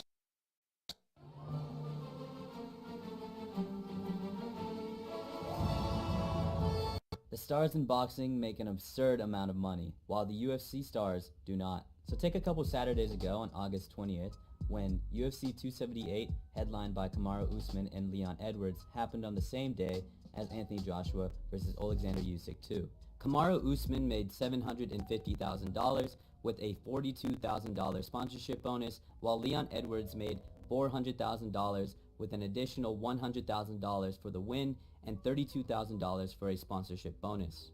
Leon Edwards also made an additional $50,000 for his performance of the night when he KO'd Kamaru Usman late in the 5th round. Now if we go back to the boxing event that took place this day, Anthony Joshua and Alexander Usyk split a fight purse of $150 million, and that was just the guaranteed fight purse. This doesn't include any sponsorships or any of the undisclosed pay-per-view money that they would both split at the end of this night. So if you've been a fan of combat sports, this is nothing new. The pay disparity between the stars in the UFC and the stars in boxing is outstanding. UFC fighters would be considered extremely lucky if they are able to crack that $1 million mark, while the stars in boxing routinely make tens of millions or even hundreds of millions of dollars for one night. So why is there such a huge disparity between the fight purses of stars in boxing and the fight purses of the stars in the UFC? So before I get into the explanation of why the stars in boxing get paid much more than the stars in the UFC, we have to specify that we're only talking about the stars here. We're not going to be talking about the average boxer, as the average boxer makes much less than the average UFC fighter. So this brings us to the reason as to why the stars in boxing make much more money than the stars in the UFC. It's simply due to how each sport is structured. So if you're a returning viewer of mine, you've probably heard me say that the sport of boxing is messy. There's multiple promotions, there's multiple belt organizations, and most importantly, there is no one governing body. So in the sport of MMA, it's a little different, because there really is only one governing body, the UFC. And yes, I know there are other promotions such as Bellator, but the UFC owns 80 to 90% of the market share in the Western Hemisphere. And then when it comes to the Eastern Hemisphere, ONE FC does own 80% of that, but they have reported tens of millions or even hundreds of millions of dollars of losses each year. There practically is no competition for the UFC, and there actually has been lawsuits against the UFC claiming that they are a monopoly, and it's very hard to see them as otherwise. So in boxing, I like to see it as a free market. There are multiple promotions, and it's very, very competitive. Now this gives a boxer a lot of freedom in terms of negotiating contracts and getting competitive pay. I mean, if they're not happy with the pay they're getting at one promotion, they can easily jump ship to another promotion and get better pay. Now in terms of the MMA, there really is only one promotion, the UFC. So it's really hard to negotiate a contract or seek competitive pay because there are no competitors. So to really demonstrate how the structure of each sport impacts the stars' fight purses, let's take two events from each respective sport, take the revenue from each event and compare it between the two and see how the money is divided. And to really showcase the insane disparity between the fight purses of the stars in the UFC and the stars in boxing, I decided to pick an event in the UFC that made more money than an event in boxing, but despite this, the stars in the UFC in that event made less money than the stars in the event in boxing. So take UFC 196, which was headlined by Nate Diaz versus Conor McGregor 1. This made $80 million in total revenue. So this is pay-per-view buys, ticket sales, and everything in between. And for boxing, let's take Anthony Joshua versus Vladimir Klitschko, which made $68 million. And looking at the fight purses, Nate Joshua versus Vladimir Klitschko, which made $68 million. And for revenue, so this is pay-per-view buys, ticket sales, and everything in between. And for boxing, let's take Anthony Joshua versus Vladimir Klitschko, which made $68 million. And looking at the fight purses, Nate Diaz made $620,000, while Conor McGregor made the first $1 million fight purse in the UFC. Meanwhile, Anthony Joshua and Vladimir Klitschko split a purse of 30 million pounds, so each of them got around 15 million pounds or 17 million US dollars. Despite the UFC event making $12 more million than the boxing event, the stars in the boxing event were paid $14 million or more than the stars in the UFC event. So Conor McGregor and Nate Diaz only took home around 2% of the total revenue made in UFC 196. Meanwhile, Anthony Joshua and Vladimir Klitschko damn near took half of the revenue that was made up in their event. And these percentages are not just specific to these events alone. The UFC typically pays their fighters around 16% of the total revenue, while other leagues such as the NFL or even Bellator and boxing with no league pays their fighters around 40 to 50% of the total revenue. So as you can see, the structure of each sport drastically changes how much the stars in each event make in their fight purses. So in the MMA, the UFC is essentially the league, and Nate Diaz and Conor McGregor are simply just employees or players within the league. So they're inclined to only as much money the UFC wants to give them, and the UFC is going to take a majority of the money that was made through that event and bring it back into the brand and bring it back to the league. Meanwhile, in our boxing event, Anthony Joshua and Vladimir Klitschko are kind of like they're two separate companies coming together to merge for this event. They're the ones who made this event, and thus they have no one to answer to. They made this event, so they deserve a majority of that money. I know there's promoters and managers and broadcasters that these boxers have to hire, but essentially they were the draws to this event. And George St. Pierre, a personal favorite UFC fighter of mine and one of the greatest of all time, perfectly describes this in this Joe Rogan clip. Look at the UFC, for example. Look at UFC, the way they promote the event. UFC is like the Vaseline of petrol jelly. Right. People don't say, hey, I watch mixed martial art. They say, I watch UFC. Right.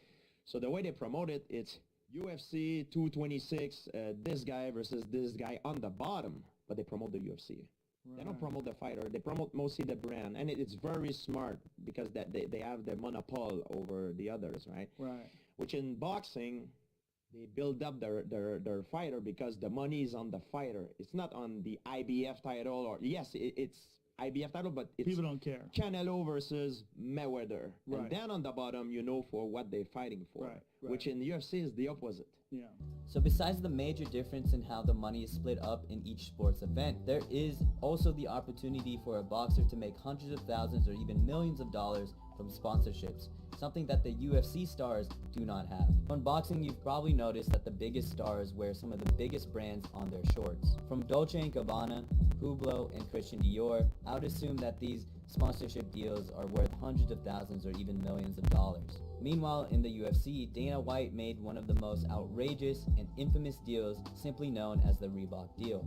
This deal made Reebok essentially the sole sponsor of UFC gear, so UFC fighters could no longer take sponsorships to wear on their pants or any of their gear. This reportedly made UFC fighters lose out on hundreds of thousands of dollars and completely removes the opportunity for UFC fighters to make more money outside of just their fight purse. Now today, Venom is the sole sponsor of the UFC, and they do offer sponsorship bonuses, but they only cap out to $42,000, and you still cannot have any other sponsorship on your gear besides Venom.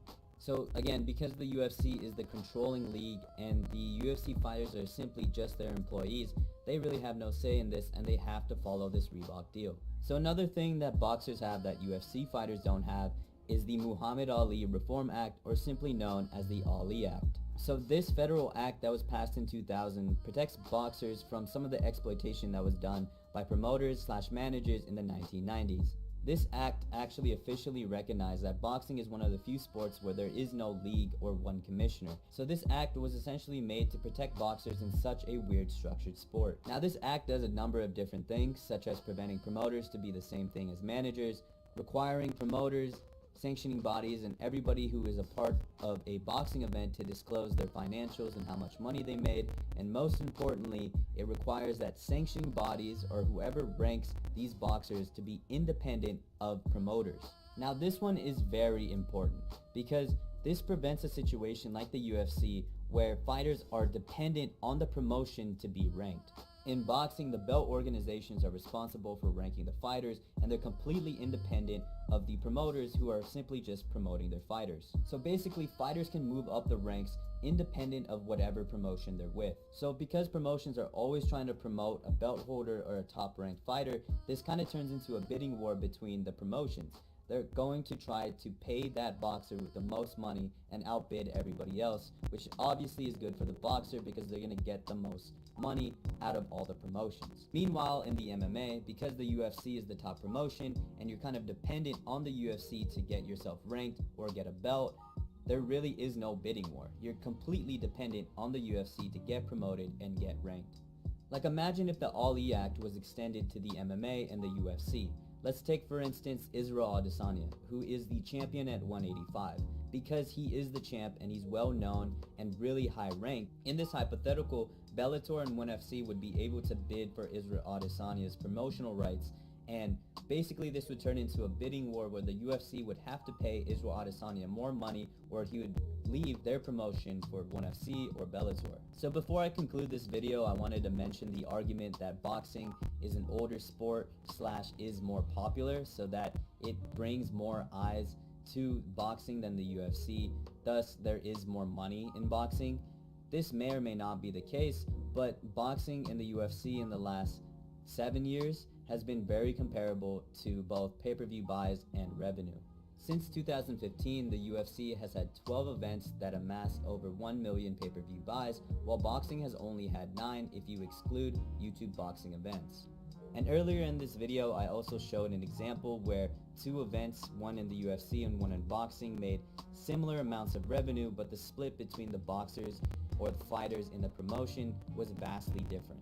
So again, the fighter pay isn't necessarily because boxing is more popular than the UFC, as the pay-per-view numbers and the revenue is very comparable. So it really comes down to the structure of each sport. In boxing, there is no governing body or one league, so boxers are essentially their own league, and if they're the main event stars, they're going to take home most of the money. whereas the UFC is the dominant league or the dominant governing body in the MMA. This means that they can strip away sponsorship deals or opportunities, and with a lack of protection like the Ali Act in boxing, the UFC can continue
Before Floyd Mayweather was a defensive master, he was an absolute speed demon, practically knocking everybody out. So what happened? With Floyd Mayweather taking on quite possibly his most daunting task to date in November, I wanted to take a look at Floyd Mayweather's very unique career. So before Floyd Mayweather was fighting random boxers, YouTubers, and UFC fighters, he was known for being a defensive god. He was known for taking the least amount of damage while also dishing out just enough punches to get the decision. But what the general population doesn't know, or what current fans may not remember, is that Floyd Mayweather was an absolute dog when he was Pretty Boy Floyd.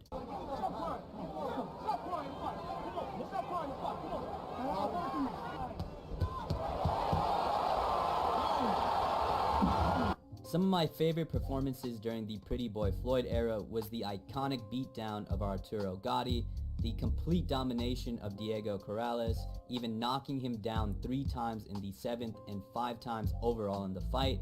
And during this era, Floyd Mayweather as Pretty Boy Floyd was known for his speed, his volume punching, and especially the accuracy of his punches. He often moved forward in his fights, and he was especially known for his high-octane offense. So obviously this is in sharp contrast to his Money Mayweather era, where he was more known for his defense, taking not a lot of damage, actually being comfortable with moving backwards, and his low output in terms of punching. So what happened? What caused this dramatic shift in name, personality, and especially in style? In today's video, we're going to find out why Floyd Mayweather is one of the few fighters who completely changed their fighting style about halfway through their career.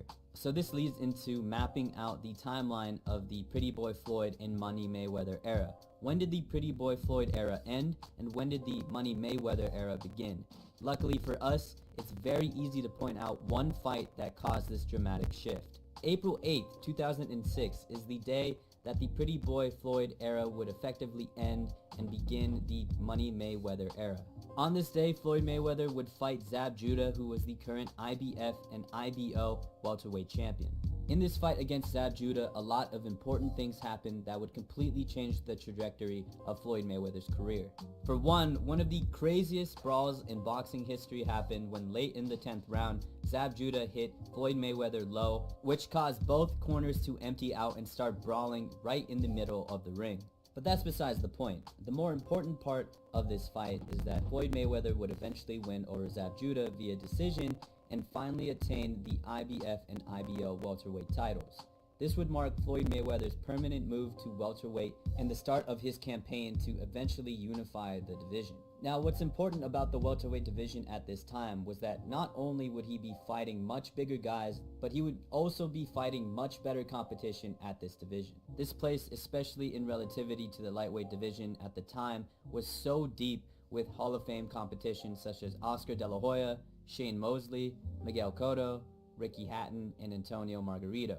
Not only were these guys good enough to keep up with Pretty Boy Floyd's style, but they were simply too big for Floyd Mayweather to knock out. Though Floyd Mayweather was knocking people out during his Pretty Boy Floyd era, it was not necessarily due to his power, but more so due to his speed, accuracy, and where he placed his punches.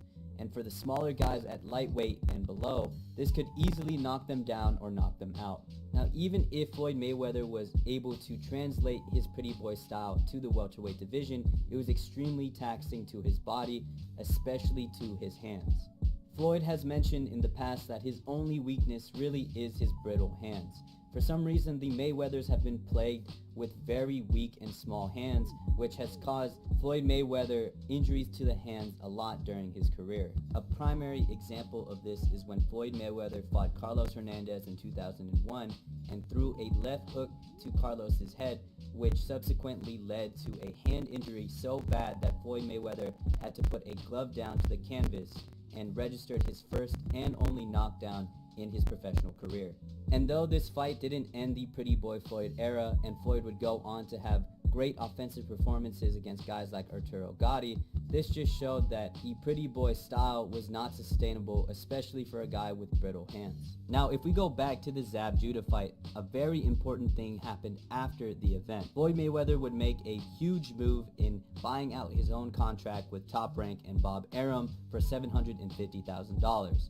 This career-defining move meant Floyd Mayweather could promote himself with Mayweather Promotions along with the help of Al Heyman, and I've detailed this in other videos of mine, but basically this move practically changed Floyd Mayweather's control over boxing and all of his fights, and led to Floyd Mayweather changing his nickname from Pretty Boy to Money.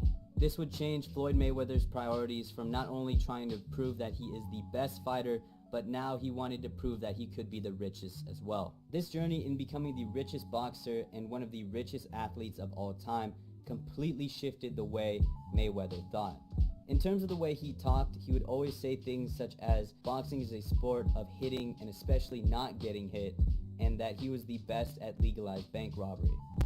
If you couple the way he talks with the way he fought, which is a more defensive style, it was very obvious that Floyd Mayweather's mentality was to now mitigate as much risk as possible, output just enough to win a fight, and reap the most amount of reward. And finally, we come down to my last reason as to why Floyd Mayweather changed up his style, and it's because he started to become the champion at welterweight.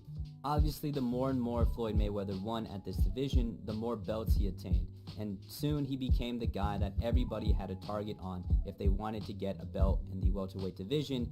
And challenging for a belt and defending a belt are two separate things in terms of mentality.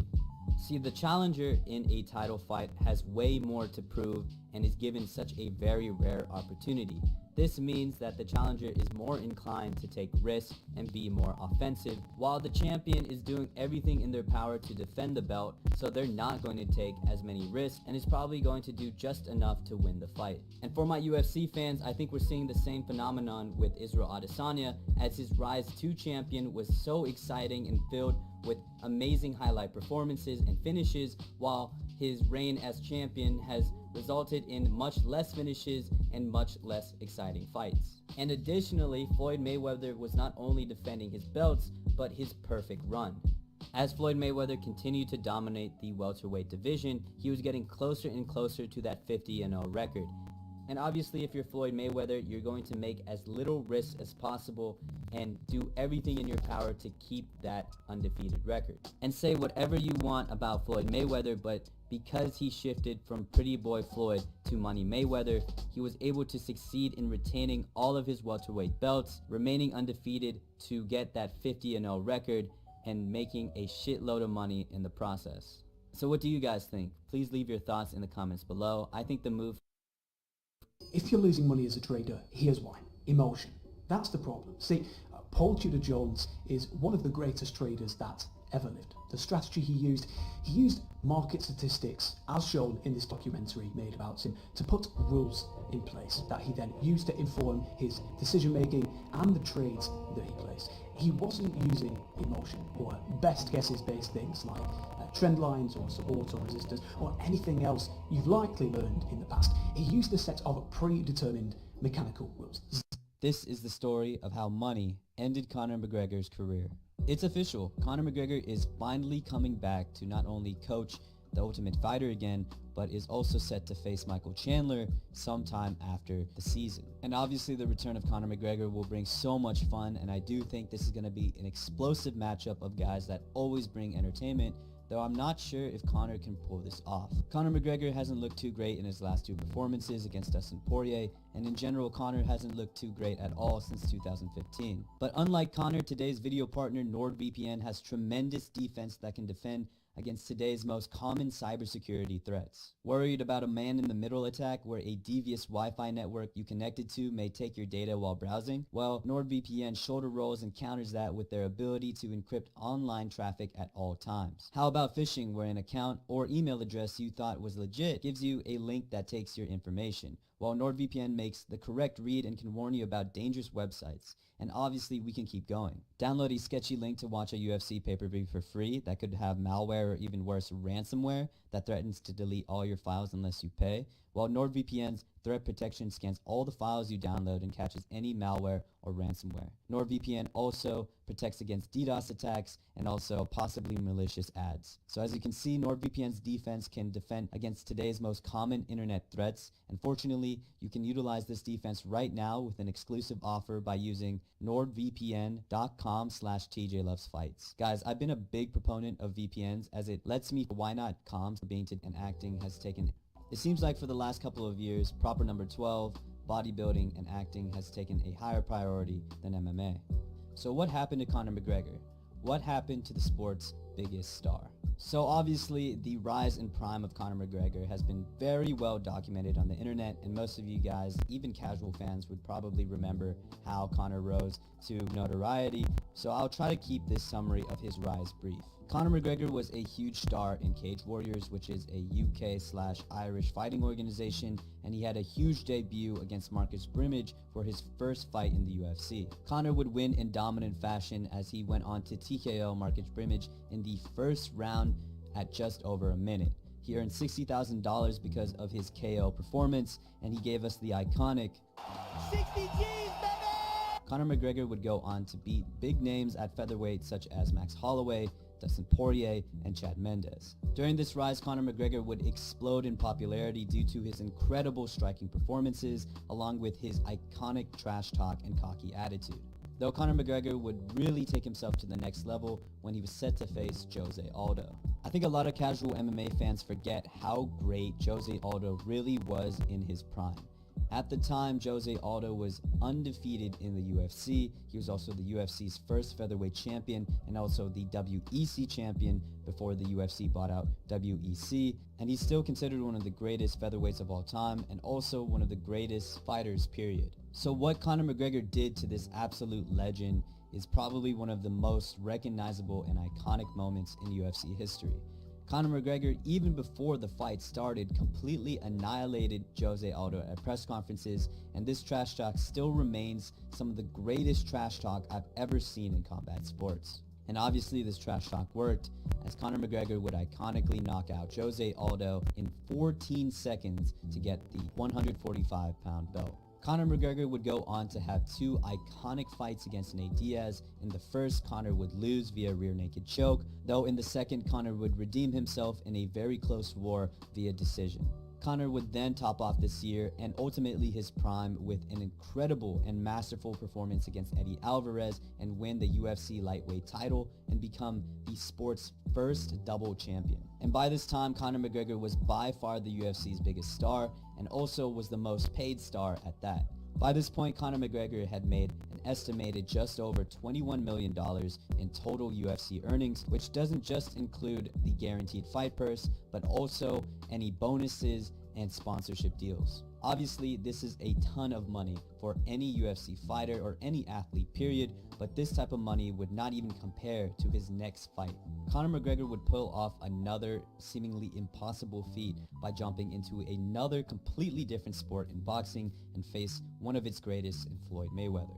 The unconfirmed guaranteed fight purse for Conor McGregor in this fight was $30 million, which was almost $9 million more than all of his total career earnings in the UFC. Though Conor McGregor would go on to lose this fight, he would sell the hell out of this fight along with Floyd Mayweather, and this resulted in this event being the second most bought pay-per-view event of all time. It's also rumored because of the pay-per-view buy bonuses along with sponsorships, Conor McGregor actually took home closer to $99 million at the end of the event. Though this was huge for Conor McGregor financially, for a lot of fans, we mark this point in time in which Conor McGregor's career would take a downturn. Following this fight, Conor McGregor would kind of take a break from fighting altogether, and because he was stalling the UFC lightweight division, he was stripped of his title. Following this, at UFC 223, Khabib Nurmagomedov and Al Iaquinta were set to fight for the now vacant lightweight title. And obviously, Khabib would win in a very dominant decision over Al Iaquinta and become the UFC's new lightweight champion, setting up a huge fight between him and Conor McGregor to really see who is the best lightweight in the world. And obviously this event would go on to be legendary. It would be the UFC's biggest event in terms of pay-per-view buys, and everything leading up until and including the fight was absolutely iconic. From the memorable name-calling and trash-talking in press conferences to the iconic neck crank finish, and also Khabib jumping out of the octagon to fight Dillon Danis, this would mark the most memorable UFC event of all time. Though for Conor McGregor, this would probably mark the end of his UFC career, or at least his UFC prime. Conor McGregor would take a big hiatus as he did not fight in 2019, though he would continue to grow his brand of Irish whiskey called Proper No. 12 that he started in 2018 and would rapidly promote it in 2019.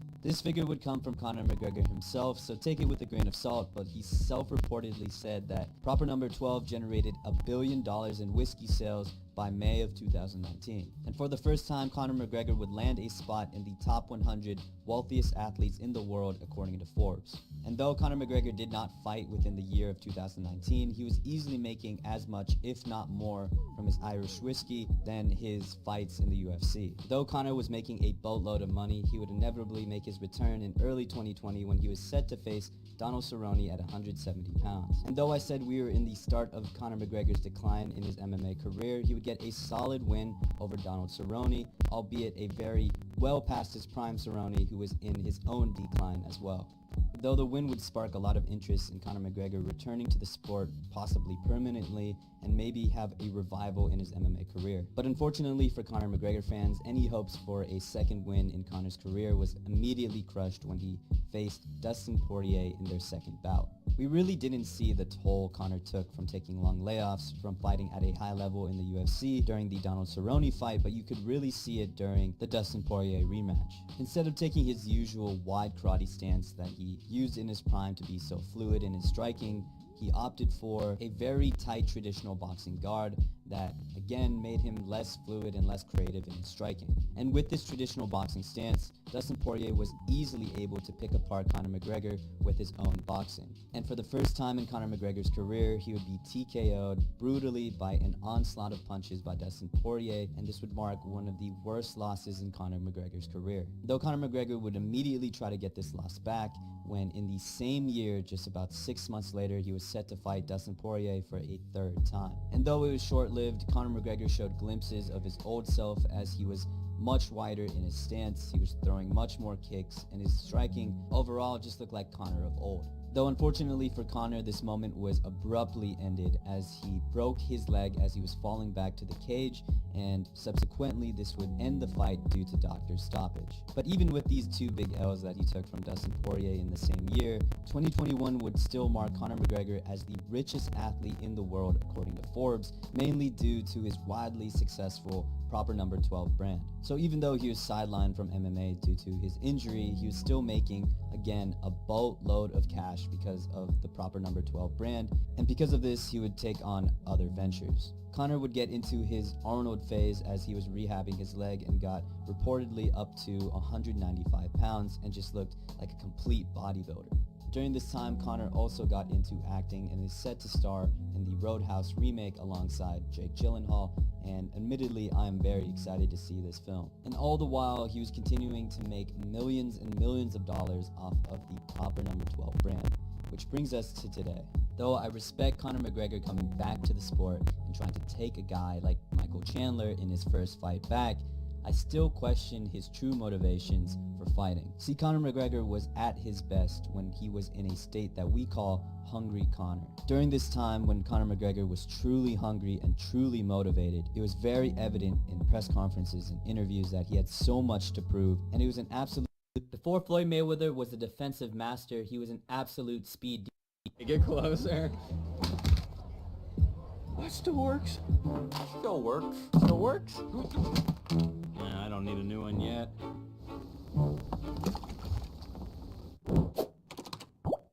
Okay, new phone. I think there's a really big difference between Ryan Garcia and Gervonta Davis.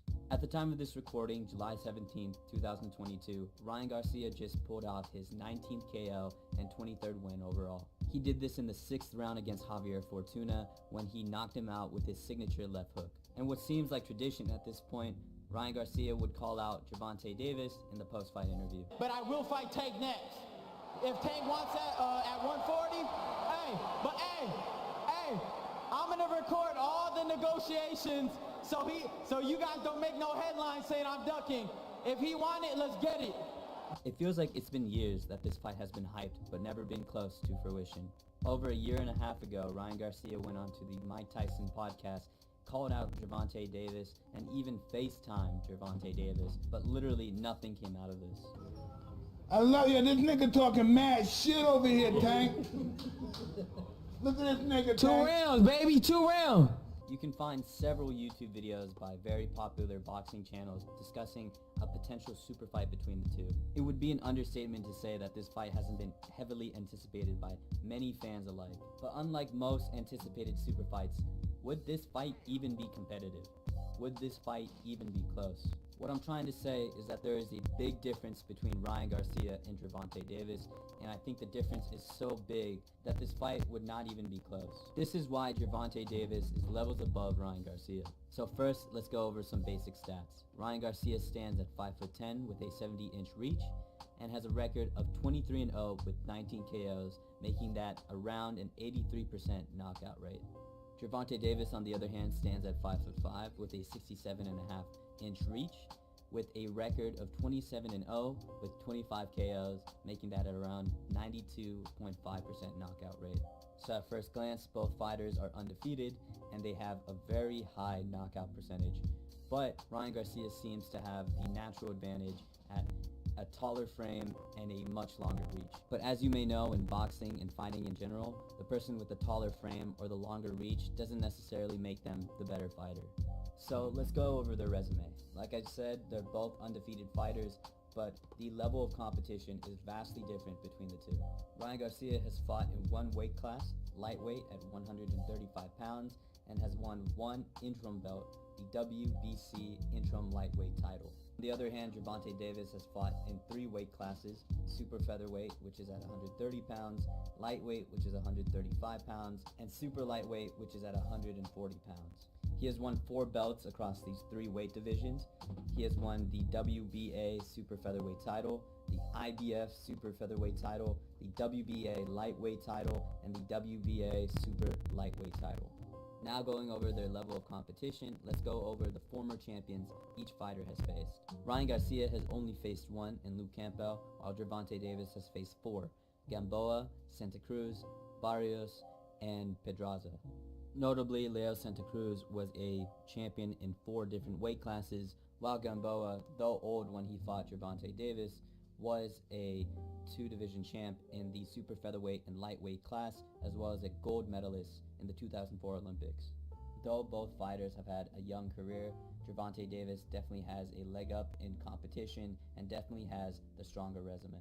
But resumes are one thing. Which fighter has the better style for the other, and which fighter has a better skill set to deal with the other. So Ryan Garcia is probably very well known as being an extremely quick puncher. He probably has some of the fastest hands in boxing, and his left hook is so deadly. Not only is it an extremely quick punch, but it's also extremely precise. As you saw this Saturday against Javier Fortuna, he was able to place his left hook right on the temple, and he's routinely placed it on the temple or the liver of many of his opponents. But besides his lightning quick hands and his extremely deadly and precise left hook, he really has nothing else elite in his skill set. He's He's been criticized for having a lack of head movement, footwork, and offensive variety like a right hand, an uppercut, or a jab. And to emphasize lack of head movement, Luke Campbell, who was the first real high-level fighter that Ryan has faced, was able to take advantage of this and drop Ryan in the second round. And on the other side of this, you might be thinking Gervonta Davis is just a power puncher, so this fight is simply just elite speed versus elite power. But if you are able to watch Gervonta Davis at a high level, he is extremely diversified. Most recently, he was able to show us his patience and high ring IQ when he perfectly timed Rolly with a counter in the 6th round. He showed this same level of patience, but instead in a more hunting and stalking approach when facing Mario Barrios. He eventually found a good opening in the 8th round when he dropped Mario Barrios once to the head and once to the body. He eventually wore down Mario Barrios, and by the 11th round was able to TKO him. And with the Leo Santa Cruz fight, he showed us that he was able to trade with a very high-level fighter, and eventually showed us his devastating power when he delivered one of the most deadly uppercuts that I ever seen live. And even though he didn't finish Isaac Cruz, he displayed a really good ring IQ and defensive skill, and mostly fought this fight on the back foot and eventually won this via points. Though this is a small sample size, I can go on and show you different ways Gervonta Davis is able to win his fights. And if you compare this with how Ryan Garcia finishes his fights, in his last 10 finishes, he KO'd his opponents 8 out of the 10 times with a left hook. I'm not going to go into extensive detail of how Ryan Garcia finishes his fights, but it's mostly moving forward, using his superior speed, and eventually catching them with a left hook. So through this pretty short but effective comparison, we can see that Gervonta Davis has much more weapons in his arsenal, and he can switch up his attack in a number of different ways. Ryan, in comparison, is relatively very one-dimensional, and only has one really elite weapon in his arsenal, which is his left hook. This is not to say Ryan doesn't have potential to have a really deep skill set, but frankly, we haven't seen different approaches to his wins. So from the sounds of this video, it sounds like I'm a really big Ryan hater, but I'm not. I actually think he's really good for boxing. He brings a lot of popularity and a lot of eyes to the sport. But there's levels to this. Even though this fight would be huge and extremely popular, I don't think it would be as competitive or as close as people may think. And again, that's not to say Ryan doesn't have the potential to become better and eventually make this fight with Gervonta Davis competitive, but currently he hasn't shown that improvement in his recent fights. Personally, I'd love to see him fight George Kambosos, who is another fighter I would say is on that tier of just below a Tank, a Devin Haney, Teofimo Lopez, or Lomachenko. And I know Kambosos did win over Teofimo Lopez, but we need to run that back. Kambosos lost really decisively against Devin Haney, so I wouldn't necessarily put Kambosos on that tier yet. As for Gervonta Davis, I'd love to see him fight Devin Haney. I think that would be a really good fight against two undefeated, really young guys that have shown that they can be champions. What do you guys think? If a Ryan Garcia and Gervonta Davis fight would happen right now? If you're losing money as a trader, here's why. Emotion. That's the problem. See, Paul Tudor Jones. Does Deontay Wilder hit harder than Francis Ngannou? And why is the answer probably yes? I've literally been obsessed with this question ever since I saw this post on my Instagram feed, and apparently when I posted this to my community poll, it was also very highly contested. The results of the poll was very close, with Deontay Wilder taking a slight lead with 56% to Francis Ngannou's 44%. So today I wanted to answer this question and find out who truly is the hardest puncher in the world. But before I begin, I want to address the elephant in the room, which is that Francis Ngannou is the current record holder of the hardest punch ever recorded. This was set back in 2017 in the UFC Performance Institute on a machine called the Power Cube, but the problem with this record is that Deontay Wilder has never hit this machine. So instead, in this video, I have to crunch the numbers myself, use some physics, and also compile as much evidence as possible to try to find out if Deontay Wilder truly does hit harder than Francis Ngannou, and I think the results may shock you. So when I first tried to answer this question, the more I realized how hard of a question this is. The first and most obvious problem is that we're comparing a boxer to an MMA fighter. In boxing, they usually use 10-ounce gloves, while MMA fighters in the UFC use 4-ounce gloves. This makes it hard to directly compare Deontay Wilder's power and Francis Ngannou's power, as the bigger surface area on a boxing glove is going to hinder Deontay Wilder's power. The second problem I ran into is defining what a harder punch truly is and what unit of measurement I should use to compare the two's punches. Initially, I was going to try to calculate Deontay Wilder's punch according to the Power Cube, but the more I dug deeper into the actual machine, the more I realized how vague they are in calculating the power of a punch. So if we go back to Francis Ngannou's world record punch that was set on this power cube, he recorded 129,000 units. But units of what? This Reddit post does a really good deep dive on the power cube and basically shows that their units are very vague, and shows that the way they quantify the power of a punch is not even disclosed to the public. So without this information, we need to quantify what a harder punch is. So to calculate what a harder punch is, I decided to use force. And as defined in a high school physics class, is basically a pull, or in this case a push, from a punch that changes an object's velocity. So to calculate force, it's mass times acceleration, and one thing to note from this formula is that mass is only one part of the equation.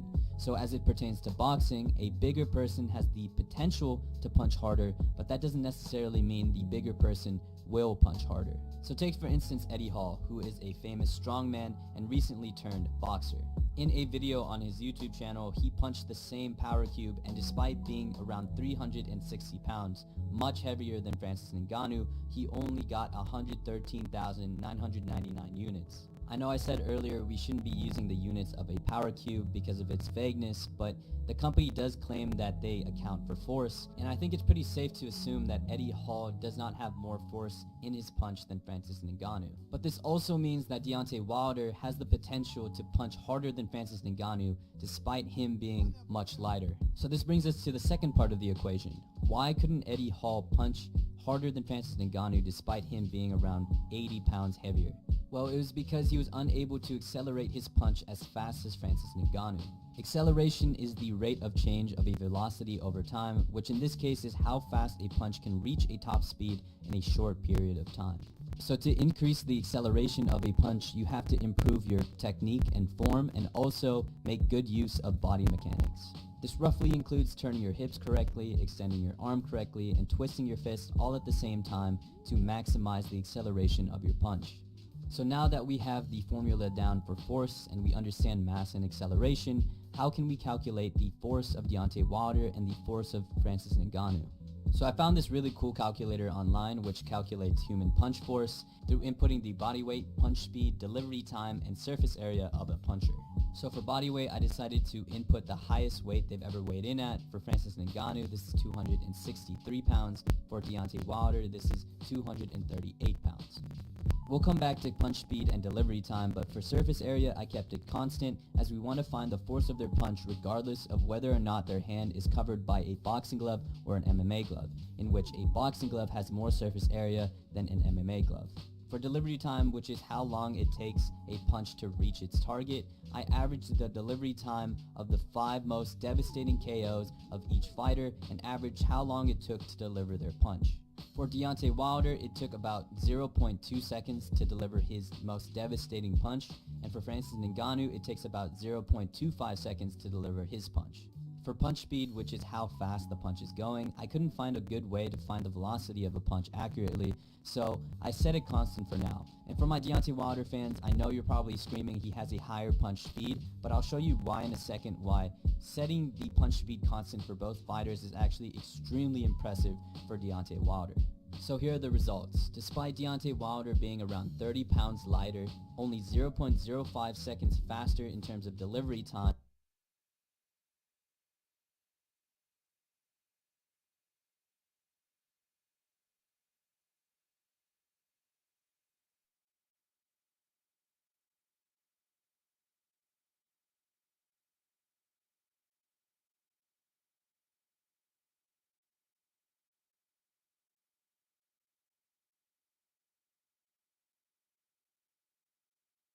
this resulted in over 1,000 more newtons in human punch force. Now please take these results with a big grain of salt. I'm no Isaac Newton, I made a lot of assumptions and I kept a lot of things constant.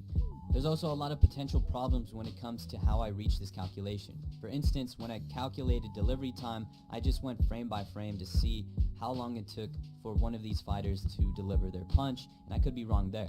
I also decided to take the heaviest they weighed in at, assuming that this would equal more mass, and assuming that they would continue to accelerate the same, which would then mean more force, but I could be wrong there. And there's probably a whole slew of problems that will definitely be mentioned in the comments, but roughly speaking, this is still really impressive for Deontay Wilder, considering that he weighs much less than Francis Ngannou, and we also kept punch speed constant. If I had to guess, he probably does have a higher punch speed, and he was still able to punch harder, or at least with more force than Francis Ngannou, despite keeping his punch speed constant with Francis Ngannou's. But enough of his nerd stuff, let's go straight into the fights and see who truly does hit harder based on the eye test. So for Francis Ngannou, some of his feats of power include his iconic knockout of a 250-pound Alistair Overeem with a picture-perfect uppercut. He's also rocked a 234-pound Stipe Miocic with a jab. He dropped a 260-pound Curtis Blades with a right hand that wasn't really landed clean, and he slept a 242-pound Rosenstrike with a left hook.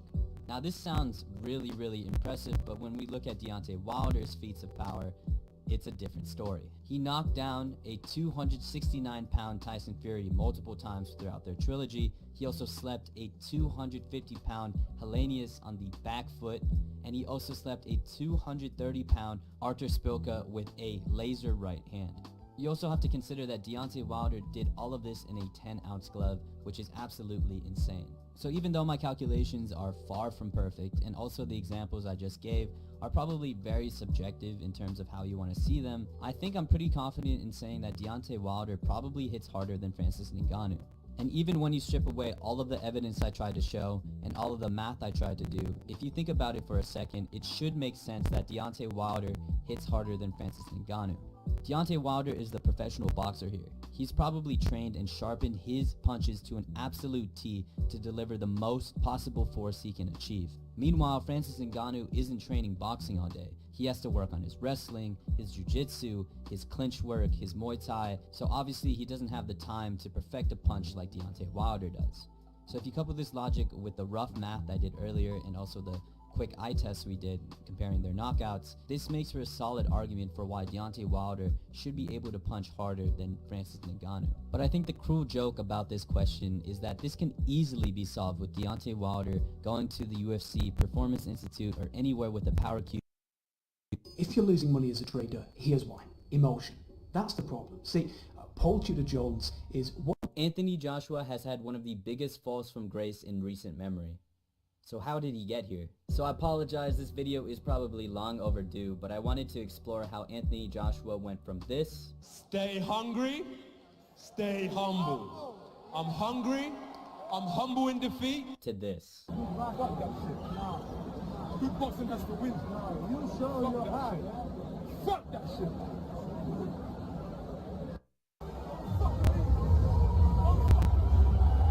It's crazy to think Anthony Joshua used to say stuff like, I'm humble in defeat and I'm going to stay humble in victory, and quotes such as, never let success get to your head and never let your failure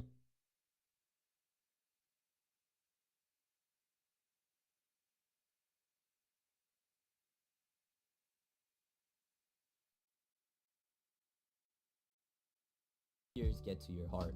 So how did somebody known for those quotes and having good character and also being humble lose all of that reputation all in one night? Well, we have to take it back to the very beginning. Anthony Joshua was born to be a star. He was easily one of the most marketable athletes, and in 2017 he was actually named the world's most marketable athlete. And it was easy to see why he was so marketable. He was tall, he was built like a bodybuilder, he was good looking, and most importantly, he had great character and was marketed as being humble. He had this mantra that he would always say, which is stay hungry, stay humble. And Beats by Dr. Dre, Under Armour, and all of these other brands just ate it up. And obviously on top of all of this, he simply was a super exciting boxer, and he had the boxing pedigree to back up his star power. I would consider 2016 to 2018 to be prime Anthony Joshua years. Up until 2018, he KO'd or TKO'd everybody except Joseph Parker, who he had a dominant unanimous decision over. One of the biggest highlights in these prime years, and probably Anthony Joshua's crown jewel of his entire career, is when he knocked out Vladimir Klitschko in a very exciting fight. It was such a big fight for a lot of reasons, but mostly because Anthony Joshua was able to change the guard basically of the heavyweight division, and this basically signaled the end of Vladimir Klitschko's reign over the heavyweight division, and hopefully would signal Anthony Joshua's reign over the division and also propel him to even more stardom. And yes, technically Tyson Fury beat Klitschko 2 years prior, but I don't really want to talk about that fight. I would say when Anthony Joshua took out Vladimir Klitschko with that awesome uppercut, that was when the Klitschko reign truly ended. But anyways, during these prime years, he also delivered a brutal beatdown on Dominic Breazeale. He also KO'd Dillian Whyte in a huge British super fight, and by this time, he was one of the biggest British superstars in boxing and sports in general.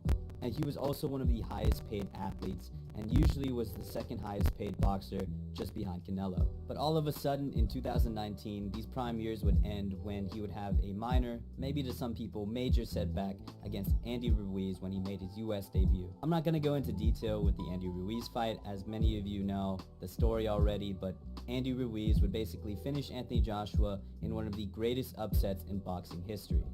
And to Anthony Joshua's credit, he actually took this loss very well. Even though this was probably one of the most embarrassing losses up until this point in Anthony Joshua's career, he stayed true to form in his character, and he was very humble and very respectful in his loss, and he made no excuses.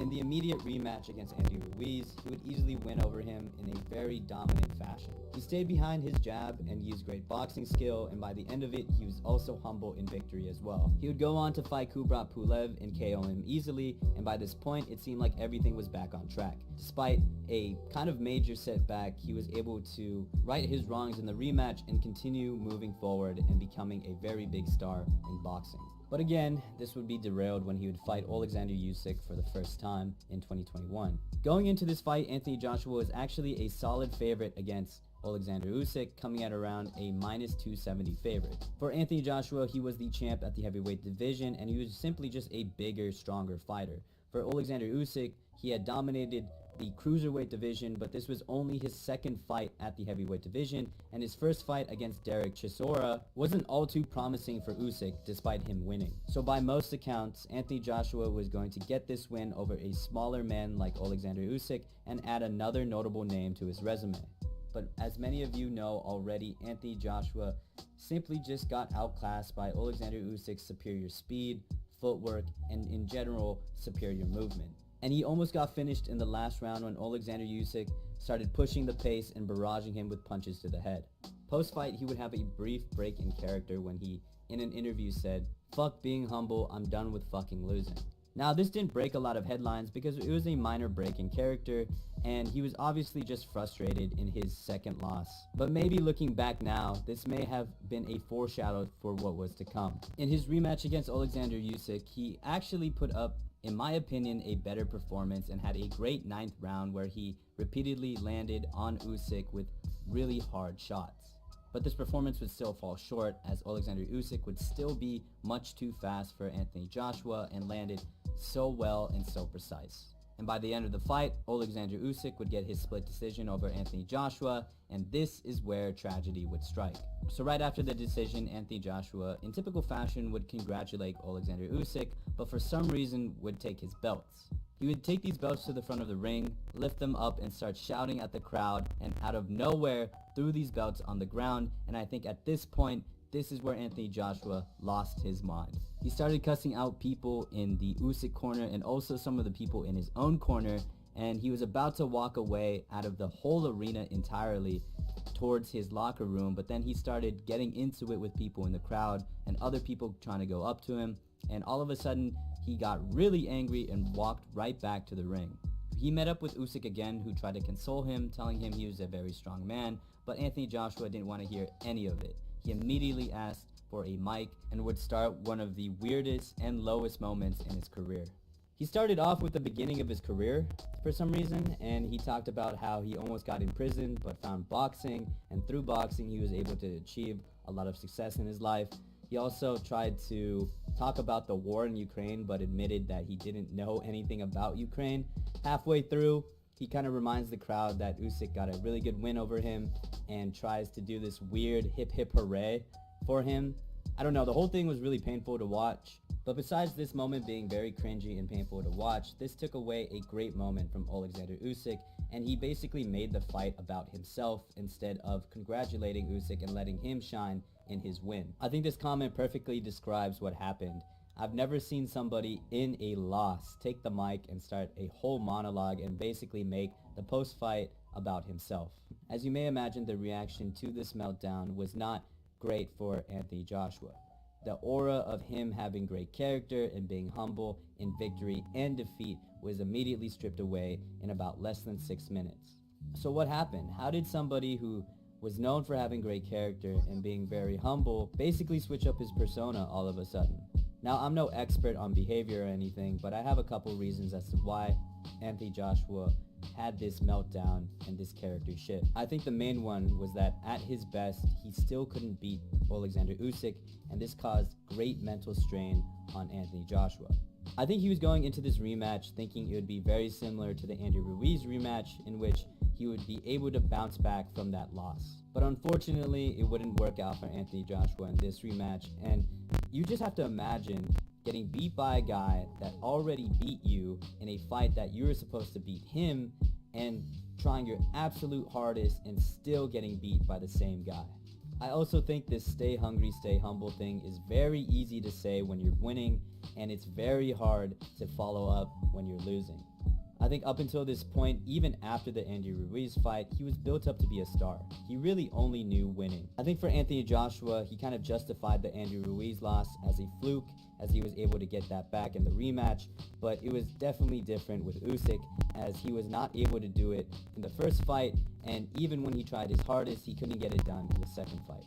But who knows? This is just an outsider looking in. Maybe something else contributed to this meltdown, but this still remains. Does Deontay Wilder hit harder than... I think there's a really big difference between... If you're losing money as a trader, here's why. Emotion. That's the problem. See, Paul Tudor Jones...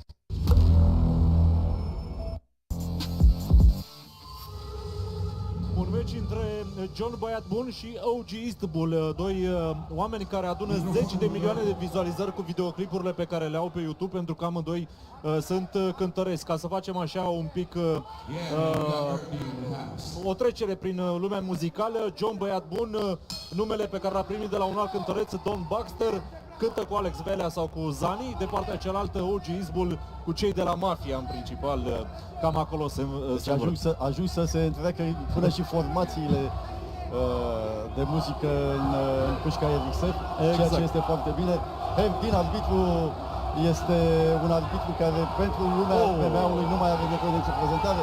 Ce dreapta a încasat un șut de dreapta foarte bun, OG acuză o lovitură la ceafă, dar nu a fost chiar în ceafă și până la urmă nu trebuie să te întorci cu spatele la adversar atunci când ești aproape.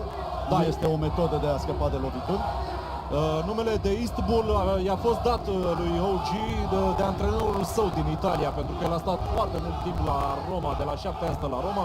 E născut în Germania, îl cheamă Alfred Hodor și este născut în Germania. Și pentru că în trecut a luptat în box și în Muay Thai, a primit această poreclă pentru că întotdeauna venea cu capul înainte, taurul din Est. Dar OG nu are de ce să vorbească cu arbitru în timpul meciului, indiferent despre ce este vorba. De partea cealaltă, John Băiat Bun, și el cu un background în judo, spre exemplu, are foarte multe stiluri pe care le încearcă în acest moment, inclusiv la jiu-jitsu brazilian s-a antrenat. Da, după cum știm cu toții, toți cei care au luptat astăzi în RTX, chiar și în galele anterioare, cu o lună, două înainte de a intra în meci, merg la diverse săli. Iată, l-am avut pe Toni Resei, pe Ciprian Cărăușu, Sandu Lungu și așa mai departe, Călin Petrișor, care au stat în colțul lor, deci și sportivi și antrenori cu state grele în sporturile de contact, ceea ce este foarte bine. Pică din nou OG Eastbull și din nou acuză această lovitură la ceafă. Bărb din... Pică din nou... cu state grele în sporturile de contact, ceea ce este foarte bine. Pică din nou OG Eastbull și din nou acuză această lovitură la ceafă. Bărb din... este foarte experimentat ca arbitru și rămâne calm, îi spune treci la luptă. Absolut da, absolut da. Barbin este un arbitru cu experiență, a arbitrat în foarte multe promoții uriașe la nivel mondial, inclusiv UFC. Nu se lasă ușor păcălit de astfel de lucruri. Dar Oci avusese o lovitură foarte bună pe coapsă la un moment dat, n-a știut să fructifice, brațul jos, John băiat bun, a contraatacat pe bărbie și ar fi putut să fie deznodământul finalul meciului, da? Acest meci a fost pus la cale la gala precedentă, când cei doi au pus mâna pe microfon lângă cușcă și s-au provocat, au avut o discuție foarte aprinsă. Au fost câteva apelative, fetiță, fustiță, chestii de genul ăsta. Până la urmă știi cum este, decât să te bați pe stradă, mai bine lupți într-o gală sportivă, după niște reguli, cu un arbitru. Uite, publicul este entuziast, au venit în număr mare să-l susțină atât pe John băiat bun cât și pe OG. Concentrați cei doi, începe a doua repriză, s-au dus doar 3 minute din cele 9 programate. Mă aștept să văd ceva mai multă acțiune din partea lui OG.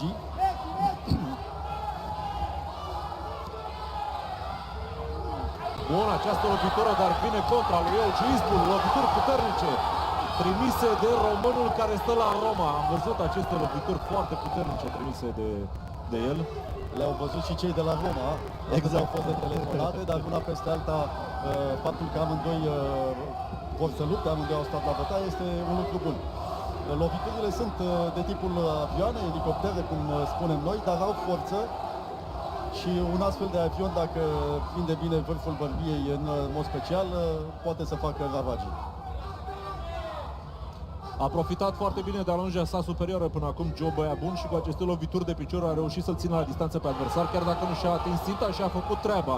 Nu l-a lăsat pe OG Izbul să se apropie. O stângă bună acum a lui OG Izbul. Bravează un pic, lasă brațele jos, trebuie să fie atent. OG Izbul, având o alonjă mai mică, trebuie să ajungă foarte aproape de John Băiabun și atunci se duce încet, caută să-l închidă.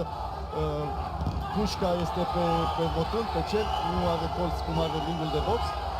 Este ceva mai dificil să-l prinzi din colț pentru că nu există colțuri. Da, și ca metri pătrați cred că sunt mult mai mulți aici decât într-un ring de box. Dar una peste alta trebuie să ajungă aproape de John Băiat Bun ca să poată să-și folosească avantajele și armele pe care le are în dotare.